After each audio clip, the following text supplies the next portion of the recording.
putting the paint where it ain't.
Yo, what's up, everybody? Hey, this is your host, Demetrius with the PPP, Panthers Prime Podcast, man. How y'all doing, man? Shout out to the chat on this late live, man. Yeah, I'm in the airport right now, but the work still got to be done, you feel me? Shout out. What up, Illmatic? What up, man? Daniel Berry Sports. What's poppin', my dude? What's up, man? D Cash. What's up, yo? Joseph. What's up, man? Donna B. Yo, Donna, I thought you already had your mod badge. I apologize. You a moderator now for the channel. I apologize for that. Yo, what up, Ill? What up, man? Daz, what's poppin', man? Hey, man, we gonna run right back through this situation that we talked about the other day, man, with Cam Newton and Steve Smith, man. Cam Newton dropped some new information on us today, man. Talked about on his podcast, 4th and 1. So we gonna talk about it. You feel me?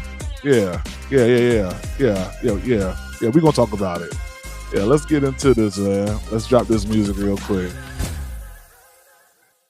Yo, man, happy late Thursday. Today is Thursday. Yeah, today's Thursday. Yeah. How's everybody doing, man? I hope y'all don't hear a lot of this background noise, man. I'm at the airport right now. So we gonna get through this show. We may be here for a minute, though. It's a lot to talk about. We talking about Steve Smith. We talking about this draft as well. Free agency. There's a lot of stuff that we got to talk about today, man. And we're gonna run through it. We're going to run through it, man. Let me get my tick up here. Shout out to all the members of Panthers Prime Podcast, everybody that has subscribed to the channel. Listen, I want y'all to do a couple things real quick. Go ahead and double tap the screen for me. All right? That's the first thing. That's free. If you're not subscribed to Panthers Prime Podcast, go ahead and do that now. That's free as well. Yeah. Now, this stuff right here ain't free, but I know you want to do it anyway. Become a member of Panthers Prime Podcast. It's only $3.99 a month. That's cheaper than the Burger King you just got today. That's cheaper than The McDonald's that you're right now in the McDonald's line right now. Yeah, you're getting ready to get you a Big Mac. My membership is cheaper than your Big Mac you about to get. Yeah, it's cheaper than the weave that you just got from Temu. Yeah, because we got some ladies that do watch the channel. It's cheaper than all that. Go ahead, become a member of the channel, man. It's only $3.99 a month. All right. Also, help us reach our goal of $100 per live and fan love, man. Straight to the Cash App. You rocking with the channel, you rocking with the content, man. Show some love. Straight to the Cash App. Boom, we good. Cash App or Venmo, man. If you want to show love, and I feel a little generous right now. I feel a little generous, you know, just a little generous. Let me see here real quick. Can I do it right now? Have I already done it? I might have already done it already. I didn't think I gave out all of my my memberships. I ain't thought I did that. Hold on. Let me go to the other screen real quick. Let me go. Hold on. Hold tight. I feel a little generous. Give me 1 second. Hey, what up, Miss Cool? What's good, Miss Cool? Give me 1 second. We about to get it right. We about to get it right. Let me get all right. Yeah. Hey, I thought I wasn't gonna. I thought I wasn't gonna go live today. That's what y'all thought. Yeah, y'all thought PPP wasn't gonna go live today. Boom. I'm feeling a little generous, man. Let me drop 5 on y'all back right now. Yeah, let me drop 5 on y'all right now. I'm feeling generous. Yeah. Yeah. So everybody that just got that membership, yeah, y'all show your boy some love, man. Show your boy some love. You feel me? Hey man, we're gonna get started with this. We're gonna get started with this, man. Let me pull this up real quick. I'm gonna share my screen. Cam Newton clearing things up with the situation between what he said earlier this week and yeah, Donna B. Yeah, head mod. Oh, you know what? It's Miss Cool. Let me see here. Hold on, Miss Cool. Let me go ahead and make you. Let me go ahead and make Miss Cool just like Donna B. Big time moderator. Hold on. Yeah, big time moderator. Hold on. Hold on. Miss Cool. Miss Cool. Okay, she already was the big. Okay, so we got Miss Cool. We got Donna B. Let me see. Where Candy Girl at? I don't see Candy Girl yet. Whenever Candy Girl pull up, we're going to throw her in there. Shout out to Riz B. Let me make Joseph Peterson. Joseph Peterson. Yeah. Let me go ahead and get Joseph in there. Yeah. A more standard moderator. Yeah. You big time moderator now. Yeah, big time moderator. There we go. Yeah, showing some love. You feel me? Shout out to you guys, man. Shout out to you guys. Riz B, what up, man? He said member gang. Yeah. That's a fact. That's a fact. Big time member gang. Shoot, man. Let's get into this, man. Let's pull this up real quick. Cam Newton responds. Let me go back here. Let me pull this up real quick. Yeah, let's get this Cam Newton joint on the screen real quick for y'all. Cam Newton said some stuff today, man. That kind of got me thinking a little bit. I ain't gonna lie to you. Kind of got me thinking a little bit. I got the poll in the chat, and I'm gonna read the poll off. When y'all get done, and we get done looking at this, I'm gonna see what y'all think. I think some of y'all kind of believe what I believe. Some of y'all probably believe what I believe. But we're going to get into it. Here, let me go ahead and share my screen. We're going to go ahead and put Cam Newton up on the screen, y'all.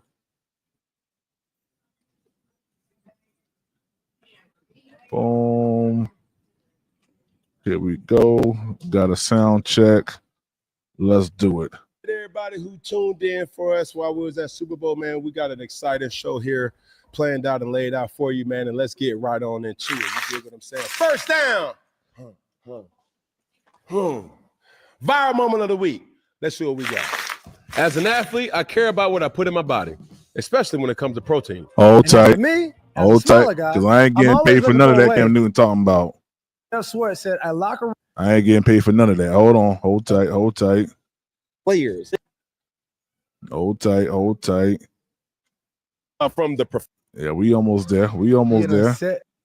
Yeah, we almost there. Give Oregon. Here we go. Use code 4th. I have to use my code.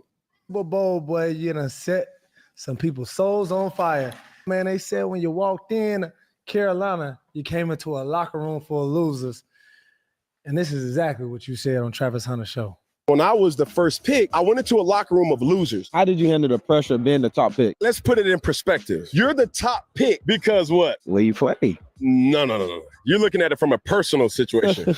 I'm talking about from the professional situation. You're the top pick because that was the worst team in the NFL the year before. For me, I wanted to be the number one pick. You could potentially be the first pick, but bro, you have no way of impacting the game like a quarterback does. You can lock down the number one receiver. You can make impact plays on offense all you want, but it's still not like a quarterback. My issue is when I was the first pick, I went into a locker room of losers. Guys didn't know how to win. Guys didn't know how to prepare. It was a culture shock for me. The games don't mean a lot to a lot of people in the league like you would expect. It's just money. Not everybody has capabilities to be impact players. They're just players. So boo. All right. So I want y'all to remember what he just said now. When he came into the locker room full of losers. That's what Cam Newton just said. Now I want y'all to remember that.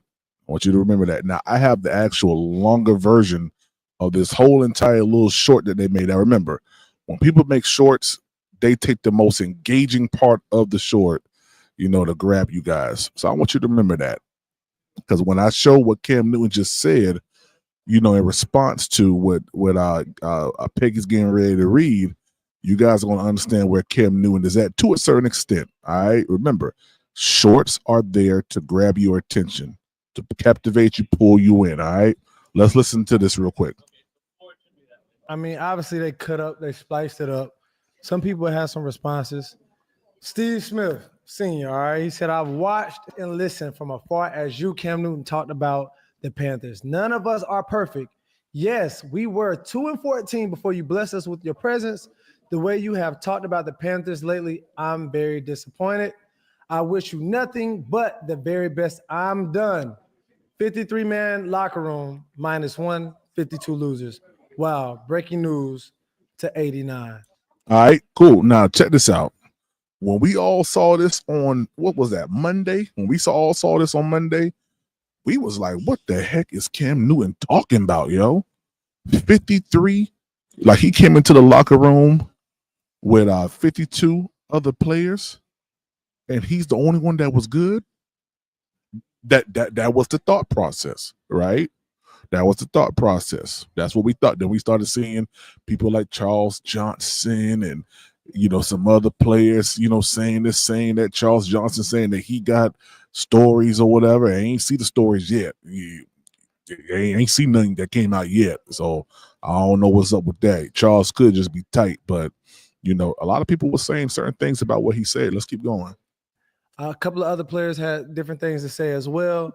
So Jeff Swartz said, a locker room full of losers who didn't know how to win and who didn't know how to prepare. Oh boy, sure, we went 2-14, but the core of that roster. Yeah, you did. Y'all was horrible that year. Y'all was horrible that year. Remember that. Also went 12-4 2 years beforehand. Maybe it's a tad more nuanced than a bunch of losers who can't prepare. All right, Cam came into a locker room with a Hall of Fame wide receiver, 2 O-linemen. Look at it. It's the same nigga that just said something now. He done dropped 2 tweets. Listen at the second tweet he dropped. 2 running backs who either made a Pro Bowl or All-Pro. 2 linebackers who were All-Pros in their careers, plus other high-level contributors like Charles Johnson, Chris Gamble, Travell, and more. Wasn't a bum locker room. So it's like you came in with talent, they're saying, and a lot of people have some things to say. Now, this is all before Cam Newton explained what he meant. Almost like how everybody kind of went crazy when he was talking about your game changers and game managers. Everybody kind of, just jumped to the idea of what was being said rather than getting understanding. So we're about to hear from the horse's mouth. Yeah, let's hear from Cam. About that. And Michael Bell even said, Sam Mills will want y'all to work it out. And he talks about you in Carolina and you and Steve Smith. So yeah, Well, clarify your statements. I know that video was chopped up, but what did you really mean? It's like, when did we become so sensitive? Hey, I ain't gonna lie. That's actually a good stopping point. I'm gonna let this ad run through. That's a good stopping point right there. When did we become so sensitive? Man, that's big there. Let's keep rolling. Millions and millions and millions of. Like, when did we become so sensitive to really speaking what the reality is? A locker room full of losers, aggressive, but it's true. I receive what Steve Smith says because, of course, he takes it personal as a competitor that I know he is. He was in that locker room that was 2-14. Jonathan Stewart was in that locker room, was 2-14. Ryan Khalil, Jordan Gross, Thomas Davis, John Beeson, Charles Johnson. Those guys were in that locker room that was 2-14. I'm not specifically talking about those guys. I'm specifically talking about the culture that was there prior to me coming into the locker room, right? And it was all right. You hear it. He just named a whole litany of players, same players that we kind of named. Cam Newton just said that he's not talking about those players. All right. He ain't talking about your Ryan Khalils, your Steve Smith, your Jonathan Stewarts, your Trey Bostons. He ain't talking about those players.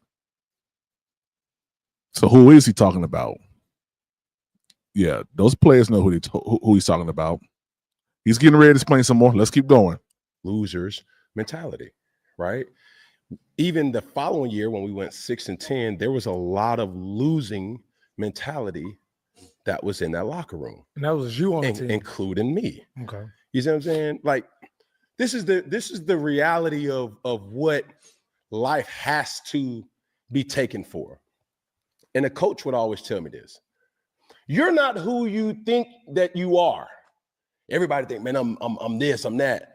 You're not that. You are what the film says you are. Yeah. You are what your record tells you that you are. They don't care we had a bunch of one-score losses. You lost. It's not that, oh, man, we was better than what we were. You won. You see what I'm saying? Like, in that situation, going to a 2-14 team, it was a losing mentality that had to be reconfigured for a lot of us. And I'm not saying that, everything got better when I got there, because it didn't. Like I said, the following year we went 6-10. The following year after that, we went 7-9. The following year after that, we went 12-4, right? First round bye, but we lost to San Fran that following year, or in the first round. But I say all that to say, we got to stop being sensitive, dog. Like, I receive a lot. Should you take it personal? Absolutely. But is what I'm saying true? Is it me saying that, when I came, I made everything? No, I never said that. Boom. There it is right there. There it is right there. And that's why I put up Stevie the Bull's comment. Let me say I put Stevie the Bull's comment. So he got to be a loser too. Yeah. Yeah. He says that. See, here's the thing, man. I think people jump to a conclusion sometimes. Now, is Cam Newton the best wordsmith? No, not at all. That brother is the worst possible person that you would want to ask to go up there and run a business proposal. Or the worst person that you can try to find to defend you in the court of law. Or no, I wouldn't get Cam Newton. I want to get someone that's going to be able to use his words and be effective with punctuations and, understanding how to maneuver his way with his words in all areas of life. Cam Newton has a hard time with that. But what he just said just now just showed you guys that he wasn't indicating that once he got on the Carolina Panthers that he flipped everything. And we know that ain't the case. We can look at the record and see that. Yeah, let's keep going. Hey, real quick, if y'all came in and y'all watching and y'all haven't hit the like button, y'all wrong for that. Hit the like button. Double tap the screen for me, all right? Show YouTube that you like watching Panthers Prime Podcast. You feel me? Let's go. What I said was, if you're getting drafted number one, you're going to a bad football team. That's facts. Yeah. And that's the point that I was trying to tell Travis Hunter. Mhm. You see what I'm saying? So for me, it's like everybody is so taken aback. Like, oh, Cam said this. Yeah. Bro, it's the truth. It's the truth. There was times in Carolina that I did not know how to win football, which was bad football. If that makes it easier for people to digest, then cool. That still doesn't negate I was not a good football player. So if you want to throw me in the bunch and just say, oh, okay, I have no quarrel with Steve Smith. I'm not going to take this as an opportunity to start beef. Like, no, I saw Steve at the. Now, I don't know how true that is, that he ain't got no quarrel with Steve Smith. I don't know how true that might be. I don't know. The one thing I can say is this, man. You know, I think that when men have issues, right, in the locker room or whatever, you know, there's two ways to handle it. You can handle it the mature way and just talk it out, you know, have a man-to-man conversation. Or we could throw these hands. You know, one of the two. One of the two. One of the two is going to bring a resolution to the situation. Respects will be gained either way. So, you know, that bickering back and forth internet, you know, that internet, you know, bullying and stuff like that, and trying to be man, you know, be the man on that ain't it, man. Have a conversation or throw hands, one of the two. Super Bowl, and I told him my only regret with him was I wish I would have had Steve Smith in the latter part of my career rather than as a young player, as a rookie. Because I didn't value, nor did I know how to communicate at all times with a guy like Steve Smith. Yeah.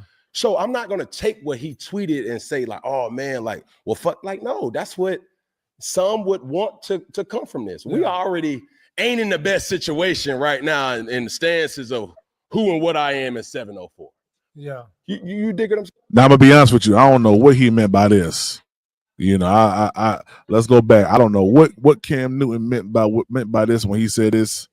Yeah, about who yeah, I don't get that. Take what he tweeted and say like, oh man, like, well, fuck, like, no, that's what some would want to come from this. We already ain't in the best situation right now in the stances of who and what I am in 704.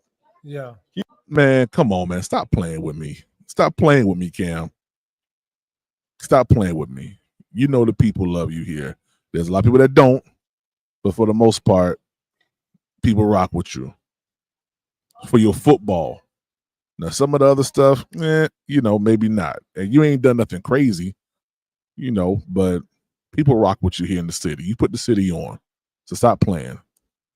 You dig what I'm saying? But we got to stop being sensitive now. Yeah. And shit, if I'm the only motherfucker that's speaking truth, shit, well, I'll take that. Because ain't nothing that I've ever said was never not backed by merit.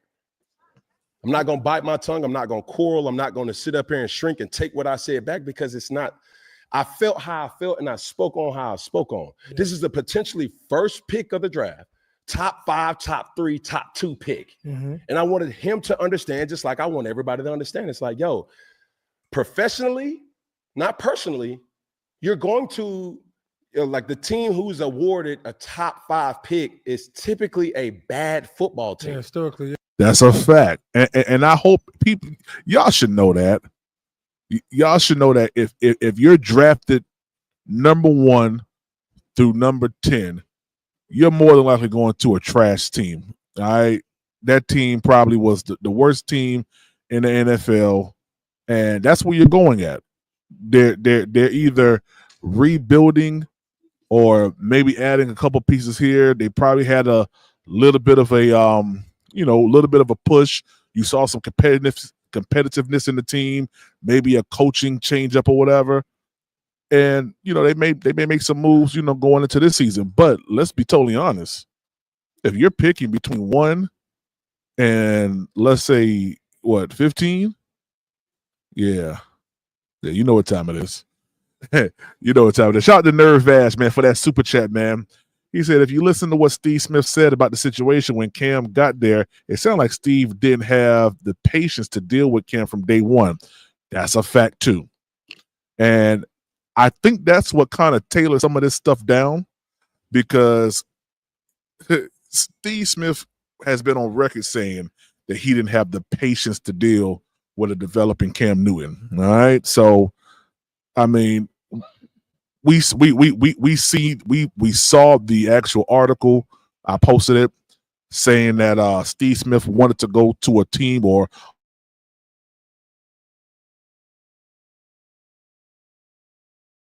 all right.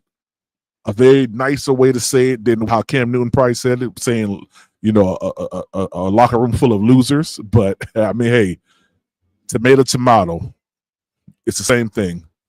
The players that was in that locker room, in Cam Newton's eyes and in Steve Smith's eyes, some of them just wasn't it. So yeah, shout out to Nerve Vash, man, for that super chat. Let me go ahead and throw that applause on there for that.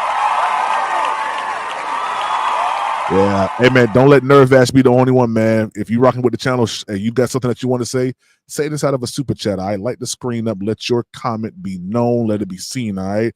Also, we got the goals up right now. Someone knock out some of those goals, man. Become a moderator here for the channel. Also, help us reach our goal of $100 per live and fan love. Yeah, fan love. We'll just call it that. Fan love. All right. I was going to say something about the wrenches, but I'd have been saying about the wrenches for the past 15 lives. If y'all don't know that the moderator wrenches are $15 to the Cash App, then you ain't never gonna know. All right. But if you want to do the goal, pay extra $5 to become a mod, that's cool. If you want to pay $5 left, $15 to the Cash App, put mod inside the descriptions and put your YouTube name. Boom. Let's keep rolling. Let's keep rolling, baby. Yes. You have to learn. There's pieces in that locker room that you have to flush out. That's true. That's just the nature of everything. Now, did I get an opportunity to speak in depth what I mean? Like, no, bro. Like, it's a lot. Like, we got to stop this sensitive ass way of thinking. Like, everybody's taking everything personal. So, but is it sensitive though? Hold on. Is it sensitive, or is it a former teammate holding you accountable? Of like, bro, this is what people taking it as, and this is how I feel. Like, what's the difference between sensitivity and it's like, I don't think I'm a loser or we were losers. You're not, because that's so it was never the players the losers. No, it was the mentality. It was certain players. It was the mentality that had there to we change. Go. It was certain players, better teammates that had to change. You can have the same roster, but a mentality is different. And in that same roster, you don't have a winning formula of knowing how to be good teammates. Yeah. Then you have that same roster that learns how to win. You see what I'm saying? I was a person that came into to a league where I threw my most yards in my first year, right? Mm-hmm. That was me saying like, yo, bro, I got to throw for 300, run for 70. Like that was I thought, no, bro, you got a dynamic duo in D'Angelo Williams and Jonathan Stewart. Trust those guys. Let those guys get off, right? You got a all-pro, potentially Hall of Fame receiver in Steve Smith that is can beat man cover. Allow him to win. It's a trust factor there, bro. Mm-hmm. So I'm not going to just throw on the guys that's in the locker room because it's the facts. Before I came there, it was losing. When I got there, it still was losing mentality. We had to learn how to win. Yeah, and that can change from year to year. It can change from year to year, bro. It was certain. Hey, I'm so glad he said this, man. Every year you have to learn how to win football games. Why? Because you got new players that are coming in there. All right. And if you're the Carolina Panthers prior to this year right here, you had a new offensive and defensive system that was ever so changing. This is actually the first year that we can say as a Carolina Panther fan since Matt Rule that we've had a consistent offensive and defensive, coordinator that stayed. Now, I will say this.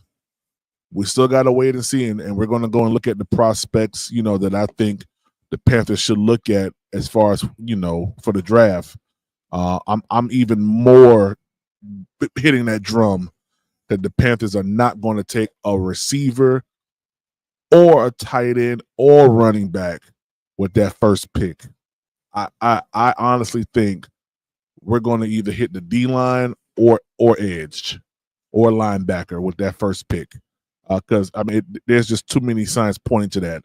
But let's finish up with this Cam Newton situation, then we'll head on over to the draft stuff. In tactics that the film that we put out there was just losing ball, learning how to protect the football, learning how to play complementary football.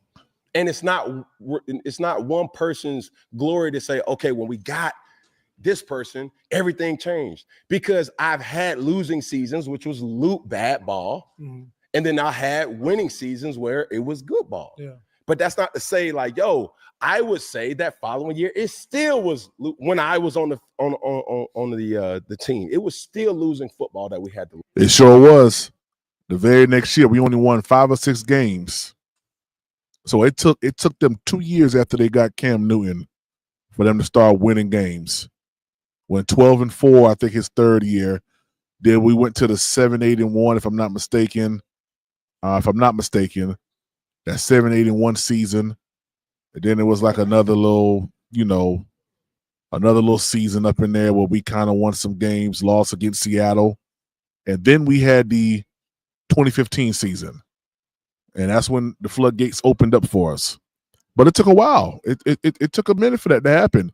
Even the year after us winning the Super Bowl, we didn't have a good season. I think we won 6 games in 2016, and the Atlanta Falcons went to the Super Bowl. And then that following year, 2018 or 2017, we started seeing some stuff. But Cam Newton got hurt. He was 6-2 when we went into Pittsburgh and got hit in the shoulder. So if you want to be totally honest with with everything, it took 2 years after Cam Newton arrival here in Carolina for us to start really like making some motion. So he's absolutely correct in what he's saying. He had to figure out how to win in the NFL, but that does not negate the fact that he saw mentalities here in the locker room that was only here to get a check. Bros was only here to get some money. They wasn't here to win football games. They didn't care whether or not they win or not. They didn't care, and it's evident. Just look at the record. We ain't microscope for that. Just look at the record, yo. Learn. Yeah. So. Not taking it personal to the degree where it's like I was the difference maker, because that's not what I'm saying. I was making a point to Travis to say, bro, understand this team that you're potentially going to, whether it's 1, 2, or 3, they're a bad football team. And losing football is what is prominent in that locker room right now. Yeah. You have to understand that. You have to earn that number 1 spot. You have to. But even for him, he's a receiver or a DB. For me, I was a quarterback. So even for him, he doesn't know how to, really make a play. He can do his job, but that doesn't mean that's going to equate to wins. You see what I'm saying? Yeah. So dare I take full responsibility for changing the culture in Carolina? No, that's not what I said. And I think a lot of people are making me out to just be this individual like, yo, Cam's such a selfish, but like, listen, bro, first off, I'm not, you can't find a teammate that can echo what you're trying to say. Yeah. I wanted to win. Coming off of what I was used to, bro, 3 years running, won a championship at Florida, national championship, went to junior college, won a national championship, went to Auburn, won a national championship, and then boom, I'm the first pick of the draft. I was in a trance where it's like, yo, like people don't know how to win. Facts, double dirt, facts. Because you didn't know how to lose. I did not know how to. Come on, Peggy. I didn't. My expectations was like, yo, I'm on the team, we gonna win. Correct. When I got on the team, we still didn't win, and it was extremely frustrating to me. Yeah. So dare I say, there was things that I did, and I was just the revolutionary to winning because I needed to learn how to win in the NFL. Yeah. I did turn the ball over. I did put the ball in jeopardy. I did know I needed to perfect my routine of preparation. I needed to learn how to take care of my body. If this was going to be the type of style that I was going to play with, I needed to learn and really make sure that by game time, my body was at its premium form. Yeah. Those things that you have to learn. Yeah. Certain things was learned in weeks, certain things was learned in months, certain things was learned in years. So was that the type of things that the rest of the team had to also learn? Is that what you're saying? Like by that second year there, it was like everyone's understanding like how much they got to buy in, how hard they got to go, the mentality and preparation. Bro, it's a lot, bro. And every year, every game is completely different. So dare I be the one that says like, yo, I was the reason why we started. No, it was a bunch of players combined that had their way of shifting the culture in Carolina. Yeah. I never took full responsibility of saying like, I. No, I said like, yo, you're going into a locker room full of losers. Because they felt as if like, yo, this is we just coworkers. There wasn't no routine of holding guys accountable. We was just losing, not really focusing on why we lost and what needed to be done for accountability purposes of saying like, yo, bro, you got to be better. And a new coach came in too with you. Everything, bro. Everything. So, man, so sensitive. I'm saying like, yo, bro, it's the truth. No. And if you take fault or you take it to heart for what I said, it's still the truth. Nobody can sit up there and say, well, I'm a winner. But what's the team's record? It's 2-14. Like I said, yo, the following year we went 7-9. Do I get to say like, yo, we were winners? No, motherfucker. We still have to find ways to win. The ultimate goal is still collectively as a team to win the Super Bowl. So me being from Charlotte, obviously the Panthers fan, love my home team. And obviously you are one of, and probably are the biggest face when it comes to Carolina Panthers. You can't say Carolina's Panthers without saying Cam Newton. But as a fan, it's like, how do you feel about the organization as a fan? Even with, if I was to hear these statements, this video, and that was that question, what's your thoughts of the organization and how you feel about the Panthers? I don't know. I can't speak for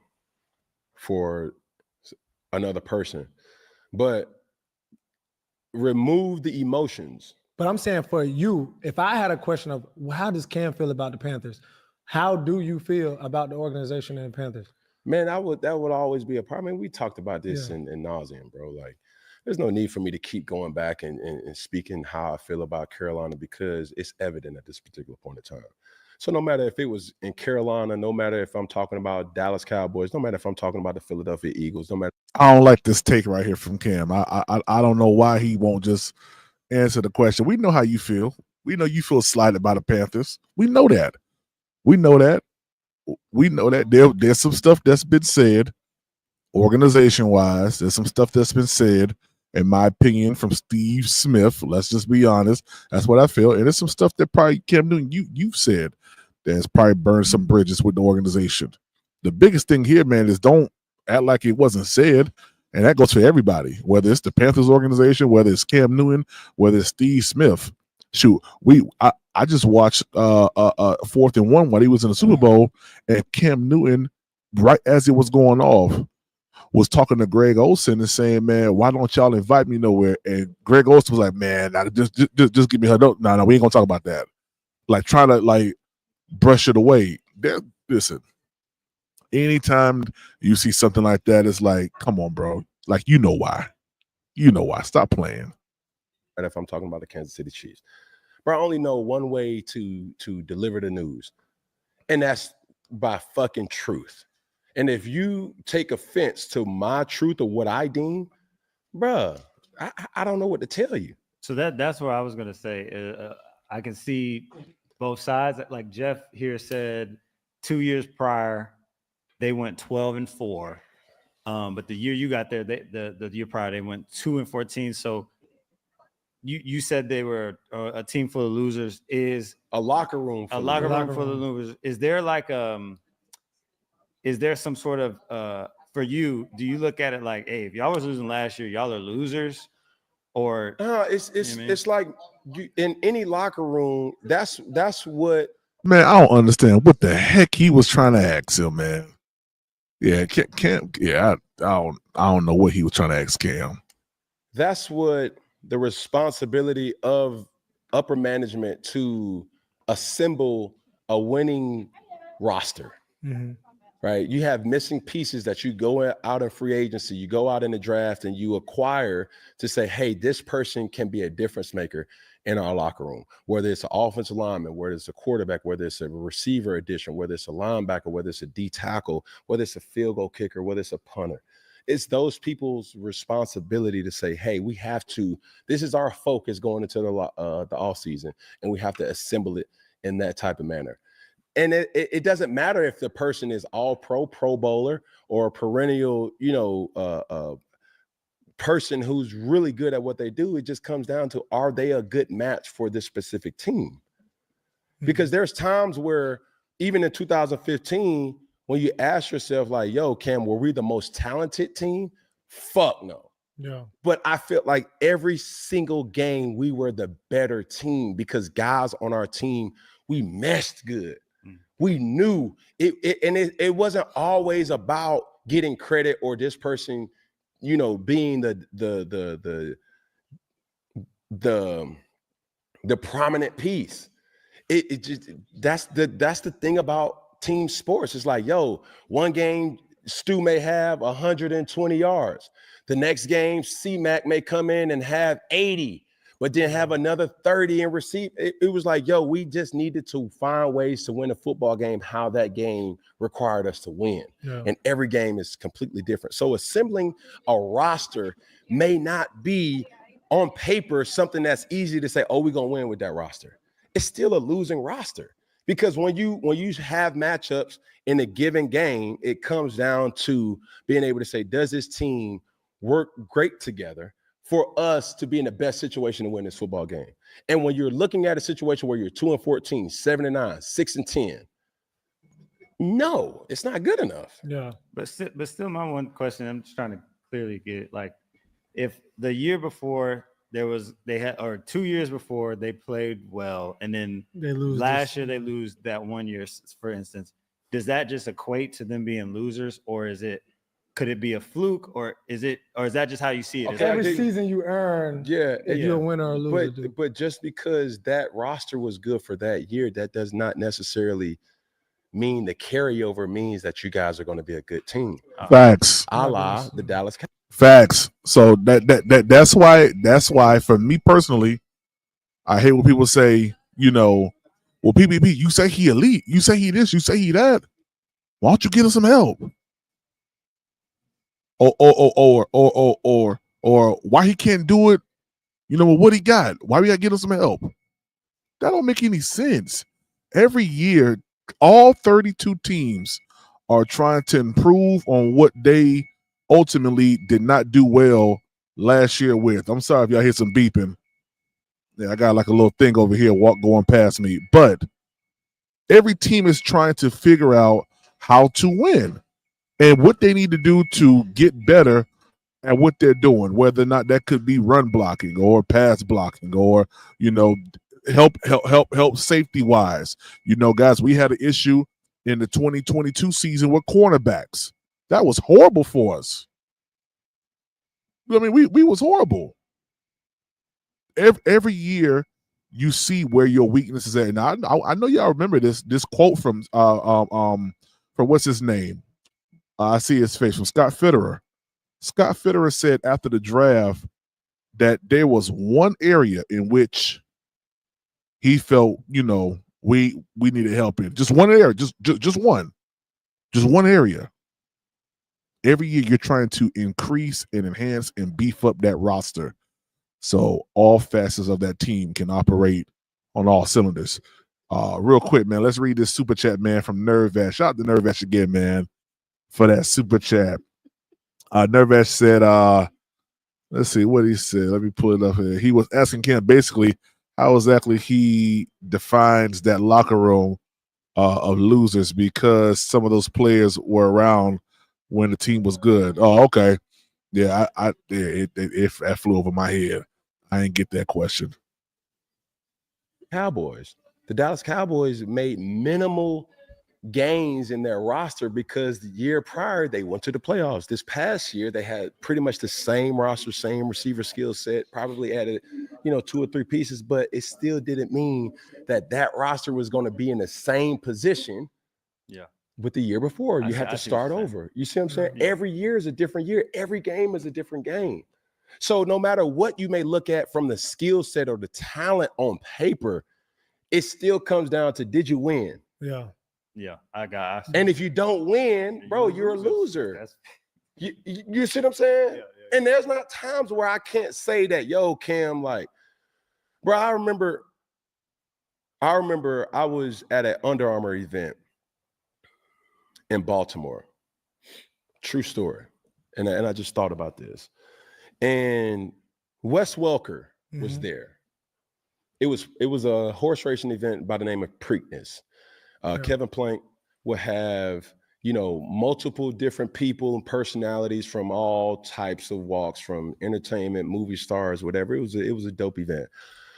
Well, this particular year, Wes Welker was a free agent. Okay. Right? Going into free agent market, like he was one of the top acquired, talented receivers that, teams are going after. Correct. I saw him at this party, and whether he was in his right mind, I was in my right mind, no matter, like, I asked, I was like, yo, bro, like, shit, come to Carolina. Like, we trying to build something great. Motherfucker straight face. I don't want to go to fucking Carolina. Y'all don't fucking win. This is when you first got there. Bro, this had to be like year 2, year 3. And he said it so raw, like, bro, what the fuck? Like, anybody would take that shit personal, because I took it personal. Yeah. It's like straight face. The motherfucker looking at it like, I want to go to fucking Carolina. Y'all fuckers don't win there. Do you want to pursue a future in cybersecurity? ECPI is the place for that. Accelerated degree. And I'm like, what? Wait, did this motherfucker just try me? But it was the truth. We had not won. So it's not for me to just feel disrespected. The competitor in me, that's why I can receive what Steve Smith is saying, because he was a part of that. The competitor in you take offense to that, but the reality still doesn't change. You aren't what you think you are. You are what the film and the record dictates you to be. Don't lie, right? That's all I'm saying. So with his statement, obviously, it's nothing personal to Nothing Steve personal, bro. And then business. Smith. In business, The it's record was nothing that year. personal, Black bro. and white. So as people watch this clip in anticipation of what is Cam going to say, it's like it still doesn't negate that what I'm saying is the truth. Like, should you take offense to it if you're a competitor? Yeah. But at the end of the day, that does not discredit what I'm saying and what the point that I'm making here. Yeah, they're not losers, but the locker room, the mentality, walking roster didn't equate to win. So however you want to fucking cook it or cut it, dog, it's not good enough. Straight. The roster not equating to wins is the same thing as saying the locker room was trash or the actual players are trash. Regardless to it, we're talking about the players. It don't matter how you slice it, how Cam Newton wants to doctor it up. I think we take the way that he said it, man. He said locker room. What's in the locker room? Players are in the locker room. Players wasn't playing right, man. Wasn't playing good enough. Straight up. And if that roster is not good, then therefore we're needing to make some changes. Change the GM, change the coach, change the quarterback, change the players. That's just what this business allows, like just warrants us to kind of have. Damn. Look, we had to clear it up, man. Look, you can't. No, Peggy, When I'm I'm just talking about Panthers, it's like, hello. It's true. Wait, that's them saying. It's truth though. It hurts, but it's true. I just tell you like this, Peggy, if we wasn't doing the same type of numbers that we was doing in 4th and 1, we would have to make some fucking changes.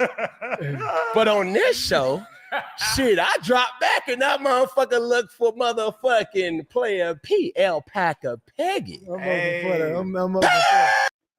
Not just All right. anyone. All right, cool. So that's the interview right there. I enjoyed it. I enjoyed Cam Newton's response. And I'm gonna look at the poll real quick. to see what you guys said about the poll, who you thought was wrong. Was Cam wrong, or did Steve Smith take it the wrong way? And you guys are pretty even. 47% of you guys said Cam was out of the pocket. 53% of you guys said Steve Smith took it wrong. I'm kind of in the middle. I think understanding where you're at when you say certain things should be done in the actual explanation, which I think was done. And, we just saw the chop and screwed version of it in a short, but I do believe he answered that, inside of his initial statement. Whoever's chopped and screwed this right here, and put it together as a short, shame on you. I think it was maybe Overtime Sports or whatever, whoever it may have been. I do believe that Cam Newton has a hard time at times with being very, very sure about what he wants to say. He leaves a lot of things open. There's a lot of things that can be left up for assumption. When I make this statement right here, there ain't nothing left up for assumption. All thing you could do is ask me a clarifying question based on your understanding. But when I say Bryce Young played some elite football the last couple of games of the year, ain't nothing left up for assumption. Only thing that you could do now is say, PPP, what qualifying questions, whatever shows you this right here, because you just said this. You feel me? So there's nothing left for discussion when I say that, and I'm just using that as an example. Cam Newton does not do that same thing. He leaves things wide. I mean, the thing be so wide open. You know what I mean? So that's that. All right. Real quick, let's look at a little bit of your comments real quick, man. Trell, what's up, man? Trell said the difference is they aren't always using top premium picks or need. The wide receiver position is 3rd to 5th. Need on the team, interior D-line, edge, safeties, and center is more. Yep, it's more of a need than receivers. I agree with you. Yeah, we're getting ready to get it. I mean, I didn't know you was talking about that, but we're getting ready to get into that because I think that that's more so of the pressing issue that I'm having right now with this draft more than anything else. It's not necessarily talent, right? Talent is there. You got to look for it. Talent is there. I do not think that it's wise to move forward, and hear me out. That 8th pick is very, very valuable. It's extremely valuable. Just go back and look in time and see how many times a team has traded back and has gotten more for that 8th pick. I mean, it's a simple Google search. That's all you gotta do is look at it. It's a very, very valuable pick. It yields a lot of return. And that's on the trade situation of it. But the acquiring of a player has, for the most part, hit more than not. You're going to get a decent player with that 8th pick. So I think for us as Carolina Panthers fans and, us as football, enthusiasts, I think it's important that instead of trying to get flash and dash, which I think we can probably get, in free agency or whatever, we're going to look at some options. Now, I know that there was a report that came out that Myles Garrett was in Charlotte, yesterday. Don't know why. I'm not going to speculate. Don't know why. I even heard that Myles Garrett and Garrett Wilson was here. Both of them was in Charlotte. Don't know why. Not going to speculate. Just know that they was here. Don't know why. Ain't nothing else for me to say outside of that. Myles Garrett and Garrett Wilson was in Charlotte. Okay. That's that. Do I think anything's going to come from it? I don't know. If it does, I mean, hey, we've already explored the possibilities of giving up the 8th pick for a Myles Garrett. It's going to yield a lot in the cap. Do I believe that we're going to have more money than what we're showing right now? As we go into free agency very, very soon, and we got the combine stuff coming up for draft time. Yeah, of course, we're going to do some things pretty soon. So I do believe we'll have some more money. But let's get into it real quick, and then after that, I'll drop the link. All right. So this is basically just a mock draft.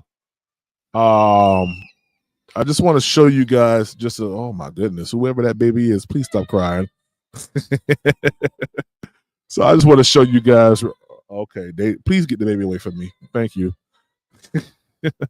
I just want to show you guys something. We're just going to go straight into this draft here, man. And we're not. Hold on, y'all. Let me let the baby go by. Baby crying. Let the baby go by. All right. There we go. All right, cool. Let's go into this draft straight up. All right, straight up. So let me make sure that it did actually pull up. Boom, it did. All right, let's go. So when we look here at the at this draft here, like, listen, this is all simulation, right? It is. You got Cam Ward going, you got Shador Sanders going, Tett's going, Mason Graham, someone who I do believe would be a very good asset for this team here, someone that the Patriots could get. They could possibly get this person. Let's look at him. I love everything about him. The biggest thing I love about him is run defense grade. Very, very high. This is what we need here. We need someone that's going to not get washed out when we line them up. Now, when you look at his size, he's 6'3", 320. Is he big enough for a nose? I'm not going to say he is. I'm not going to say he isn't. What I will say is typically I want them to be a nose. I want to be just a little bit more bigger. I want to be a little bit more bigger. Okay. He has played a little bit of nose. He's predominantly a 3 tech. Someone that could possibly move over to that, I don't know. But when it comes down to the line, defensive line, this is someone who I would not be upset if we drafted. I would not be upset if we drafted this brother here. All right, Mason Graham. All right, let's move on. Let's look at some more stuff real quick. All right, so after Mason Graham, you see they took Travis Hunter to the Jacksonville Jaguars. That makes that makes pretty good sense there. Will Johnson, cornerback. I don't think that we need to get a cornerback with the 8th pick. So I'm pretty cool with him. Now, Abdul Carter. This is one person who I would not be upset if we did get 91.2% grade overall. When you look at his play on the field, he was predominantly an edge rusher, which is good. And his size for me is on par.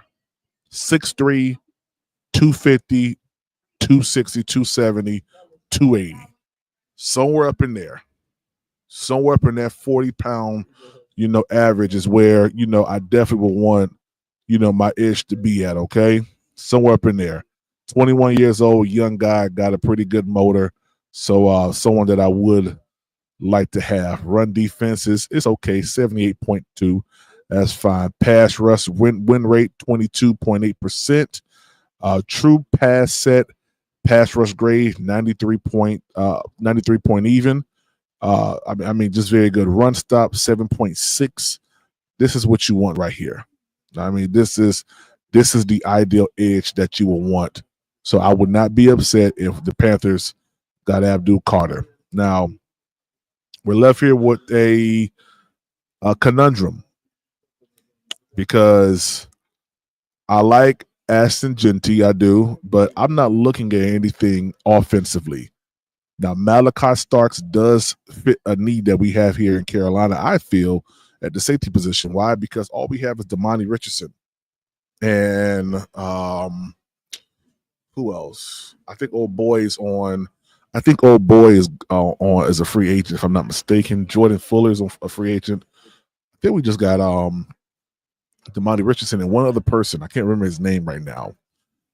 Malachi Starks is a need. Let's just be totally honest. Safety is a need. I don't think that we need to go ahead and get Malachi Starks, though, even though I do like him. All right, I do like him a lot. When you look at him, look at his grade here. All right. He plays, in the box. You can put him kind of, you can kind of put him just about anywhere in a sense. He can play it. He can play just about anything, which is pretty good. You want to be able to do a lot of things, you want to be able to be versatile. The one thing that he was predominantly weak in, and I wouldn't say weak, but did the least of was corner. I don't need him at corner. I need him to be a pure safety, okay?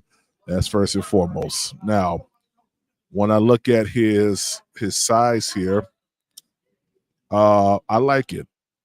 6'1", 205. Would like for him to be maybe 6'2", maybe 210, but hey, we're not too far off. Would I be upset if we got him? Yeah, a little bit.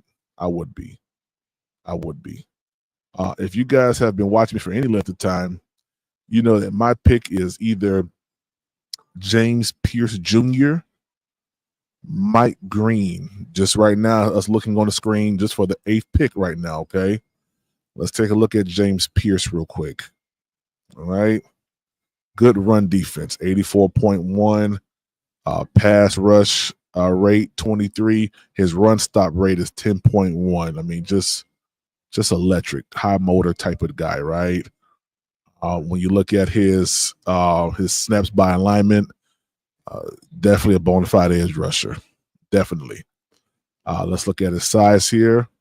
He's a little bit smaller. Got the height that I like, 6'5". It's a little bit smaller, but I do think with, a workout plan and, something that can kind of get him a little bit strong, put a little bit more weight on him, but, and not allowing him to get slower, I think he can work out in any type of system, predominantly with Carolina. Would I want to get him? Yeah, that's cool. Would I be okay with it? Yeah, I would be, because I understand what this comes with. So I wouldn't be mad with James Pierce. Now, of course, you guys know my top pick here is Mike Green for several reasons. I mean, everything just checks out. Run defense grade 90.2, pass rush win rate 20.1, true pass set pass rush 90.9, pass rush grade 91.4. You look at him, he's done nothing but gotten better from year to year. You got him sitting at 10 sacks. 17 sacks, 10 hits, 32 hurries, 1 ball batted. I mean, the guy here is just he's just on point. True pass rusher, out there on the outside, setting the edge, doing what he got to do. Now, the one thing about him is he got the height for me. He is a little light. He is. I'm not gonna lie. He's a little light for me. I want them to be anywhere between 250 and about 280. I'm not gonna lie. 250, 280 for me. 6'4", 6'5", I like that. Would I be mad? Heck no. I would not be mad at all. I like Mike Green a lot. All right. Let's keep going here. Let's look at Williams here, defensive player. Someone that I'm not really too high on. Someone that I would, like to do a little bit more, because kind of looking at he's a decent player. For me personally, I saw a little bit of tape. I'm not going to speak on right now. I would like for him to get just a little bit. I'll say this. I'm going to do some more research on him. There's a couple games that I feel like the offense just didn't go his direction. And they kind of schemed away from his side, if that makes any sense. Like how where teams were saying they were basically scheming away from J.C. Horn. That's how I feel about Williams. I'm gonna be totally honest with you. So I'm gonna hold my reservations and my reasoning for this, but just looking at his snaps by alignment, the brother was very, very versatile. Only had 5 sacks this year. 6 hits, 15 hurries, 2 batted balls. Size is amazing, though. I would feel a certain type of way about us getting him, but I would understand the reasoning why. Let me check real quick, just make sure that y'all ain't seeing too much that I ain't catching. Shout out to J Rock. What up, B Print? What's popping, yo? What's popping? He said Cam wasn't wrong. Okay, and Steve didn't take it the wrong way. Okay, so he okay. Hey, I feel you on that. Shout out Rez B. PP got the babies. Oh yeah. Yeah, I'm over here at the airport, man. Yeah, I'm at the airport right now. DCAS says I like Deion Walker, Kenneth Grant, Alfred Collins. I do too. I do as well.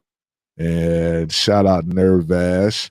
Mason Graham will be long gone by pick 8 anyway. We'll see. We don't know that as of yet. We'll see, definitely. Yeah, so let's get back into it real quick. Then after that, I'll drop the link. All right. Now, Walter Nolan. I like him. I like Walter Nolan. Let's pull him up real quick. I like Walter Nolan. First thing I want to do is I want to look at his size here. 6'3", 305. Not a nose. I want my nose to be 340, 330, 350, 360. I want my nose to be up there. Not a nose, but someone intriguing, right? If we're going to get players, I need my needs to be met. All right. If we get him, I would question why, because we got Robinson. We got Derek Brown. We got players.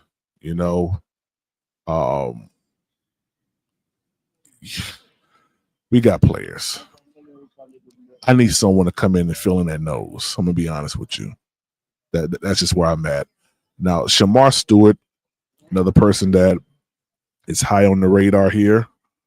When you look at his run defense, 88.2. Pass rush rate is a little bit higher than what we've seen with other edge rushers. True pass rush set by rush grade was a 72.6.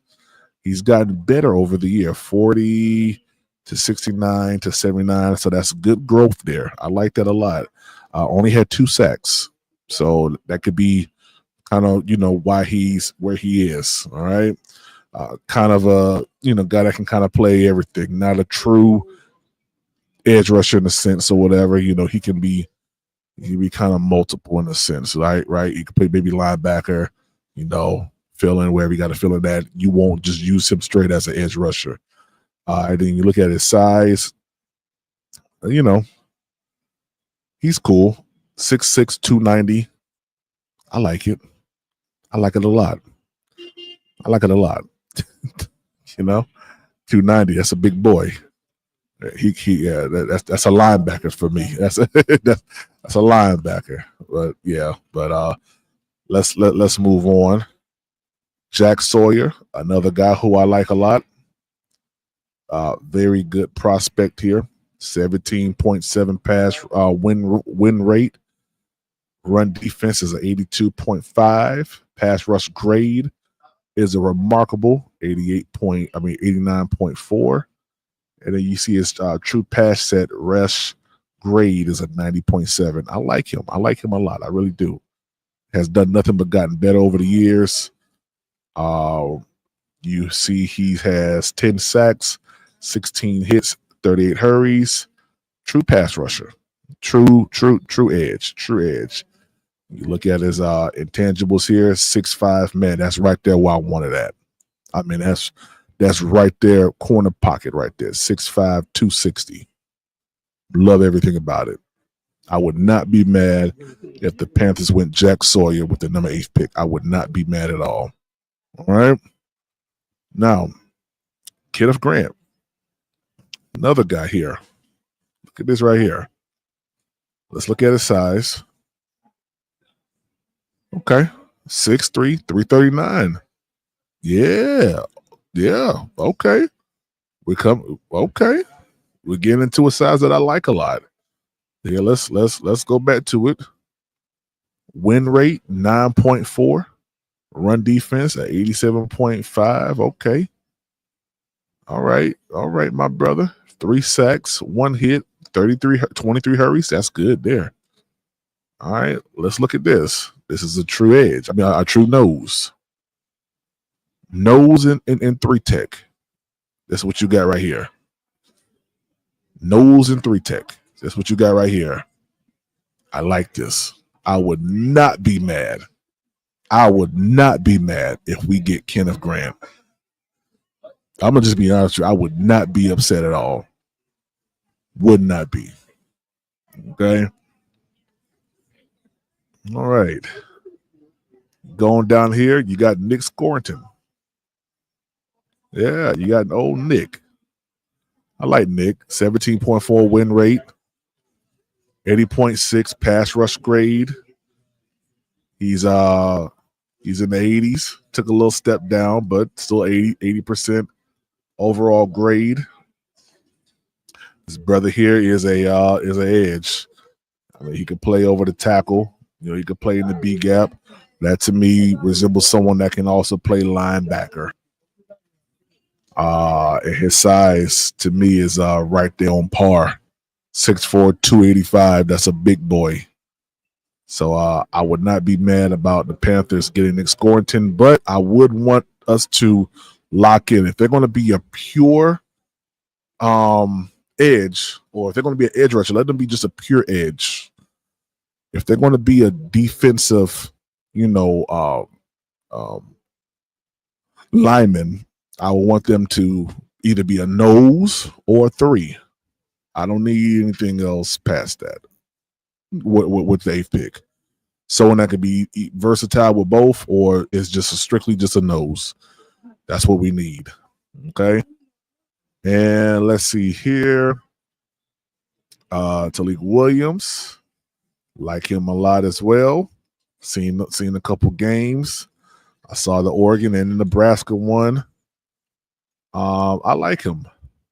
Would he be my first pick? No, not at all. Not at all. Not at all. He would not be my first pick.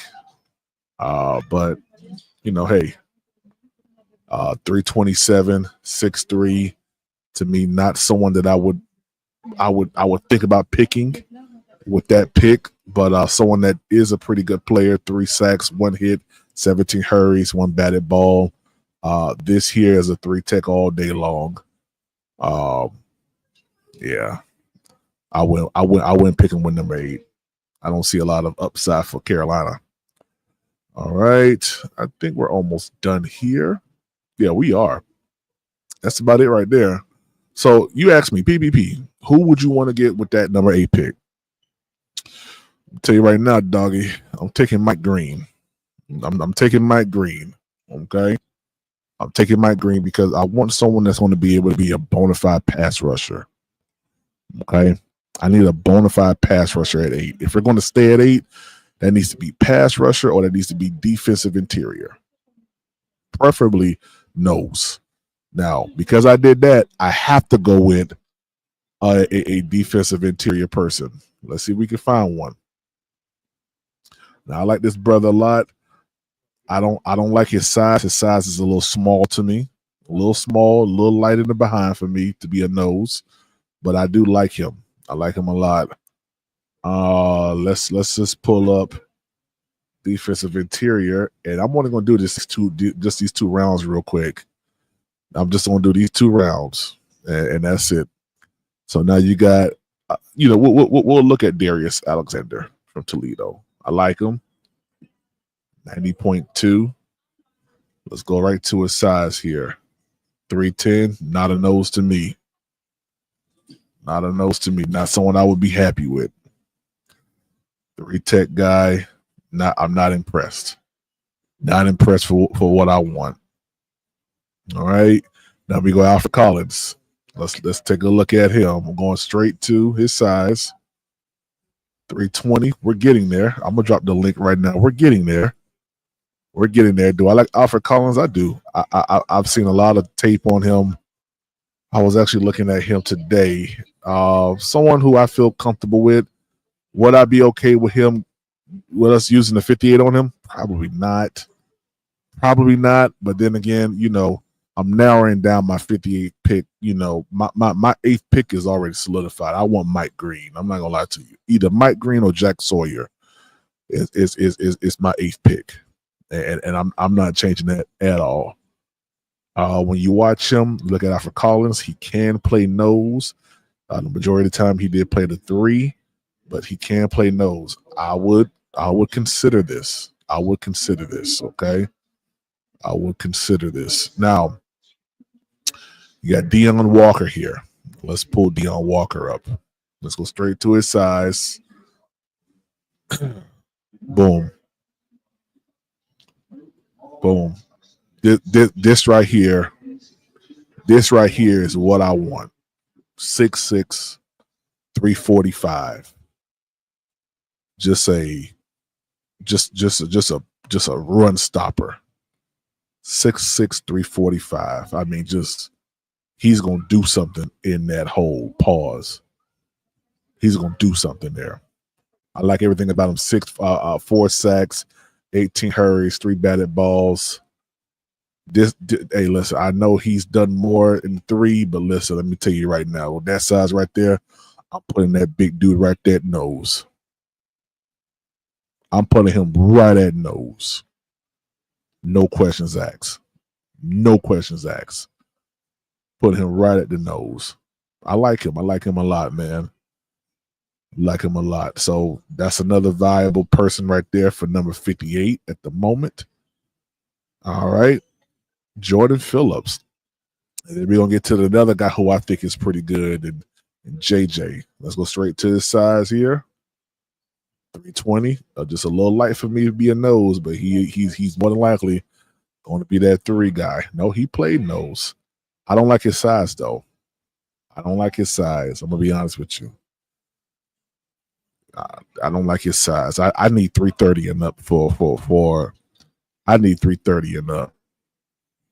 335 and up, to be honest with you. I need 335 and up, man. I need a big boy up there in the front, man. That's going to be able to get off them blocks. That's going to demand a double team. The guard got to come in and help the center. I need something like that. That's going to. I want them to put so much structural stress on that offensive line. Either Derek Brown's coming through, or Nose coming through, or the other defensive tackle or the edges. Someone's coming through there. You can't 12 man or 12 personnel your way throughout the whole entire game. You just can't do that. That's what I want. All right, that's what I want right there. Someone that's gonna plug up them holes. Let's go to JJ. Let's go to JJ now. Yeah, let's go JJ.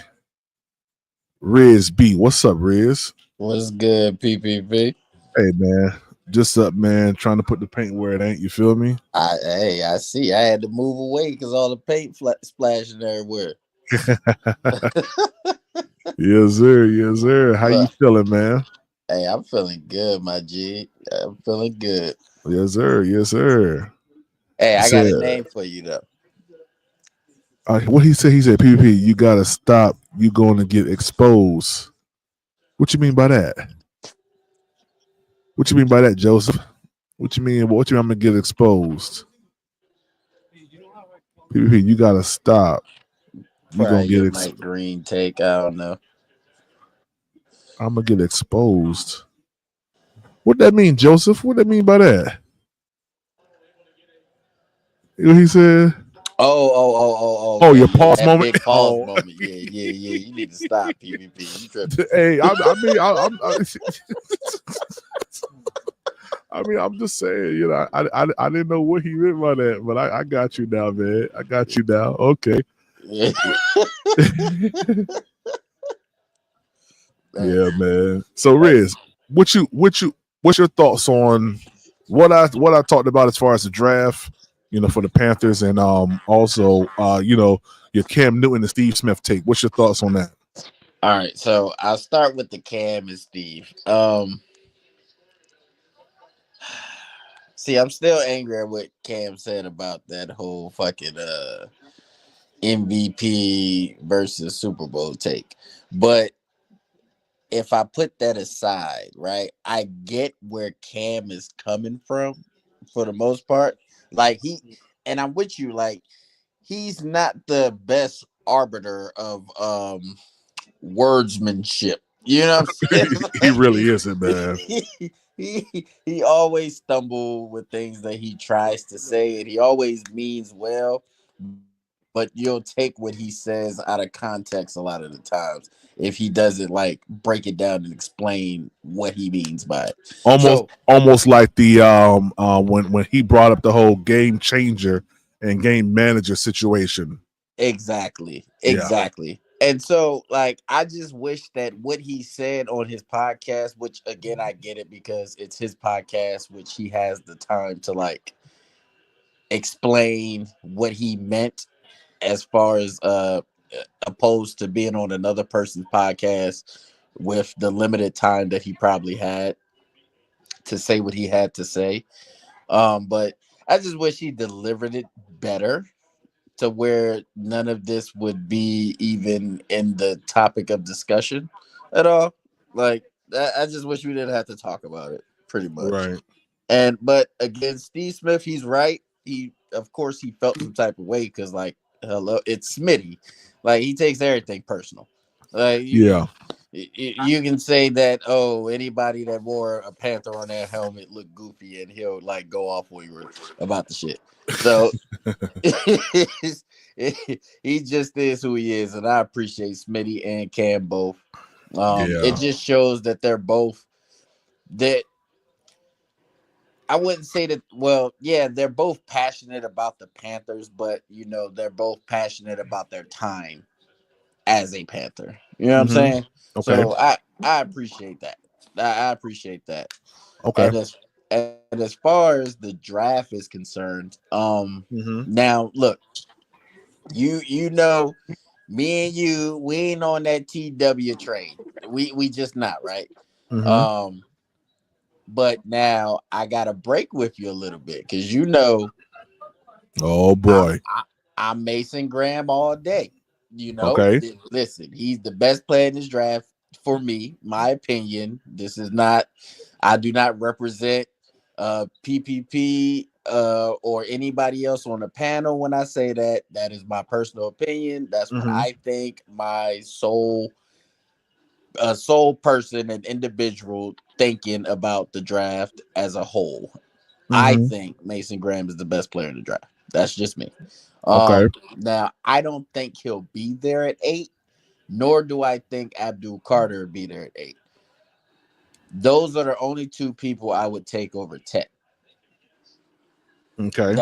That's just me. Now, if Tet is not there, I'm in the Michael Williams camp. Okay. I think he has the potential to be the best pass rusher Right.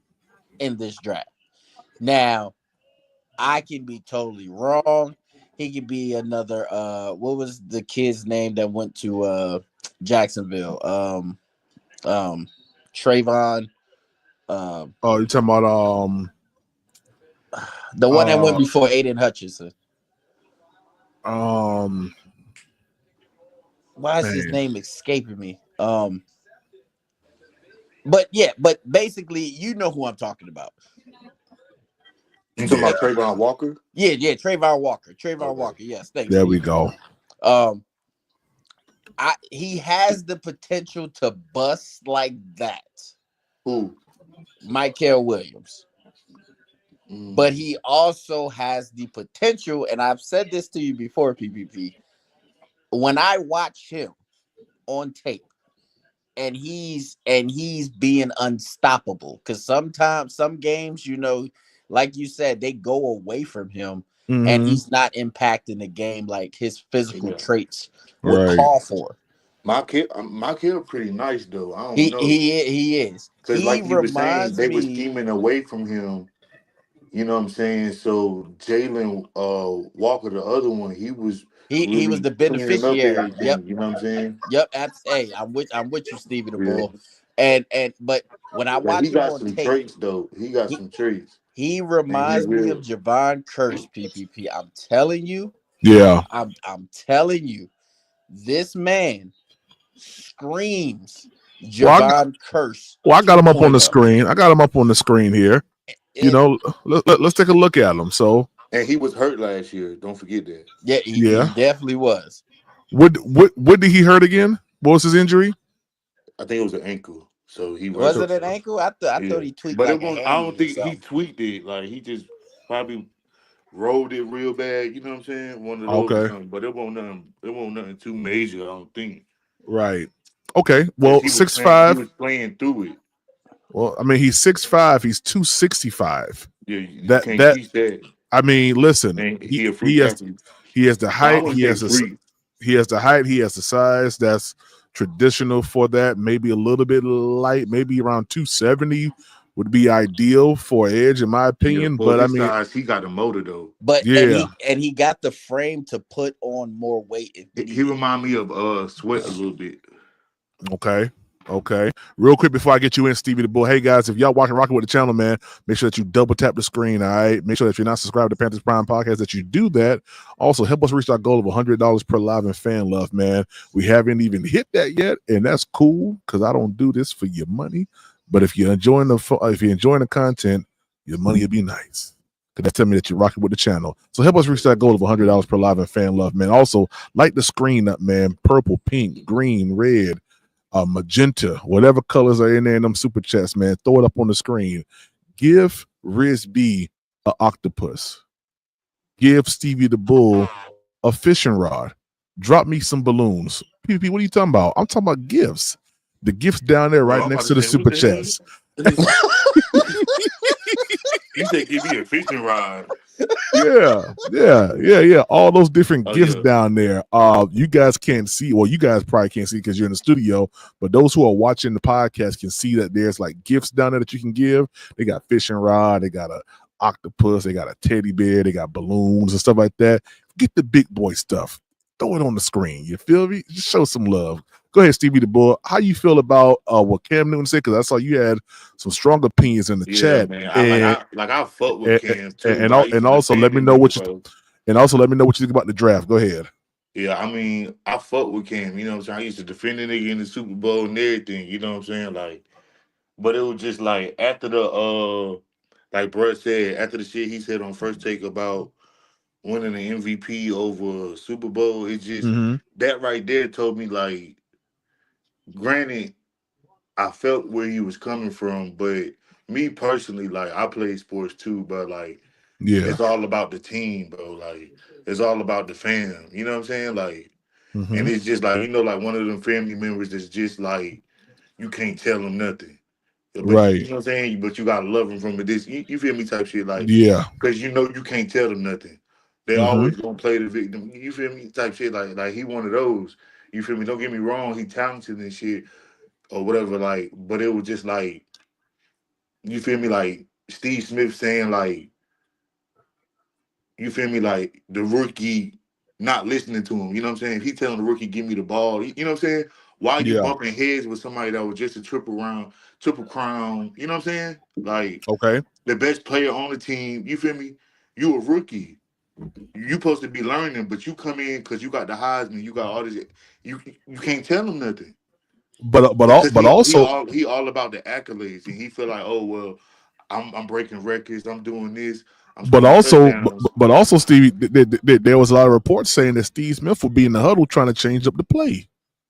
So in that Right. situation, what do you do if you are a Cam Newton and your coach just ran off, trips right, 52 scramble, XY slant, whatever he called, and Steve Smith said, nah, man, we ain't doing that. We doing this. I mean, if I'm a rookie, I'm listening to Steve Smith. You know what I'm saying? So Like, yeah.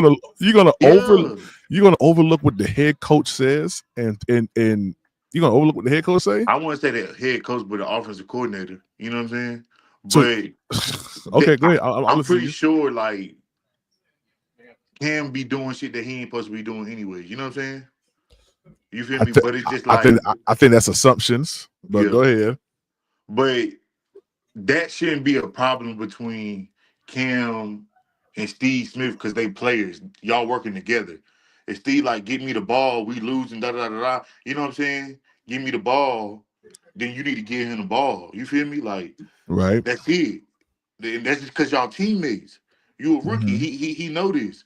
You know what I'm saying? Like you can learn from him. Y'all can build a connection, but you can't build. You got to keep them to a distance.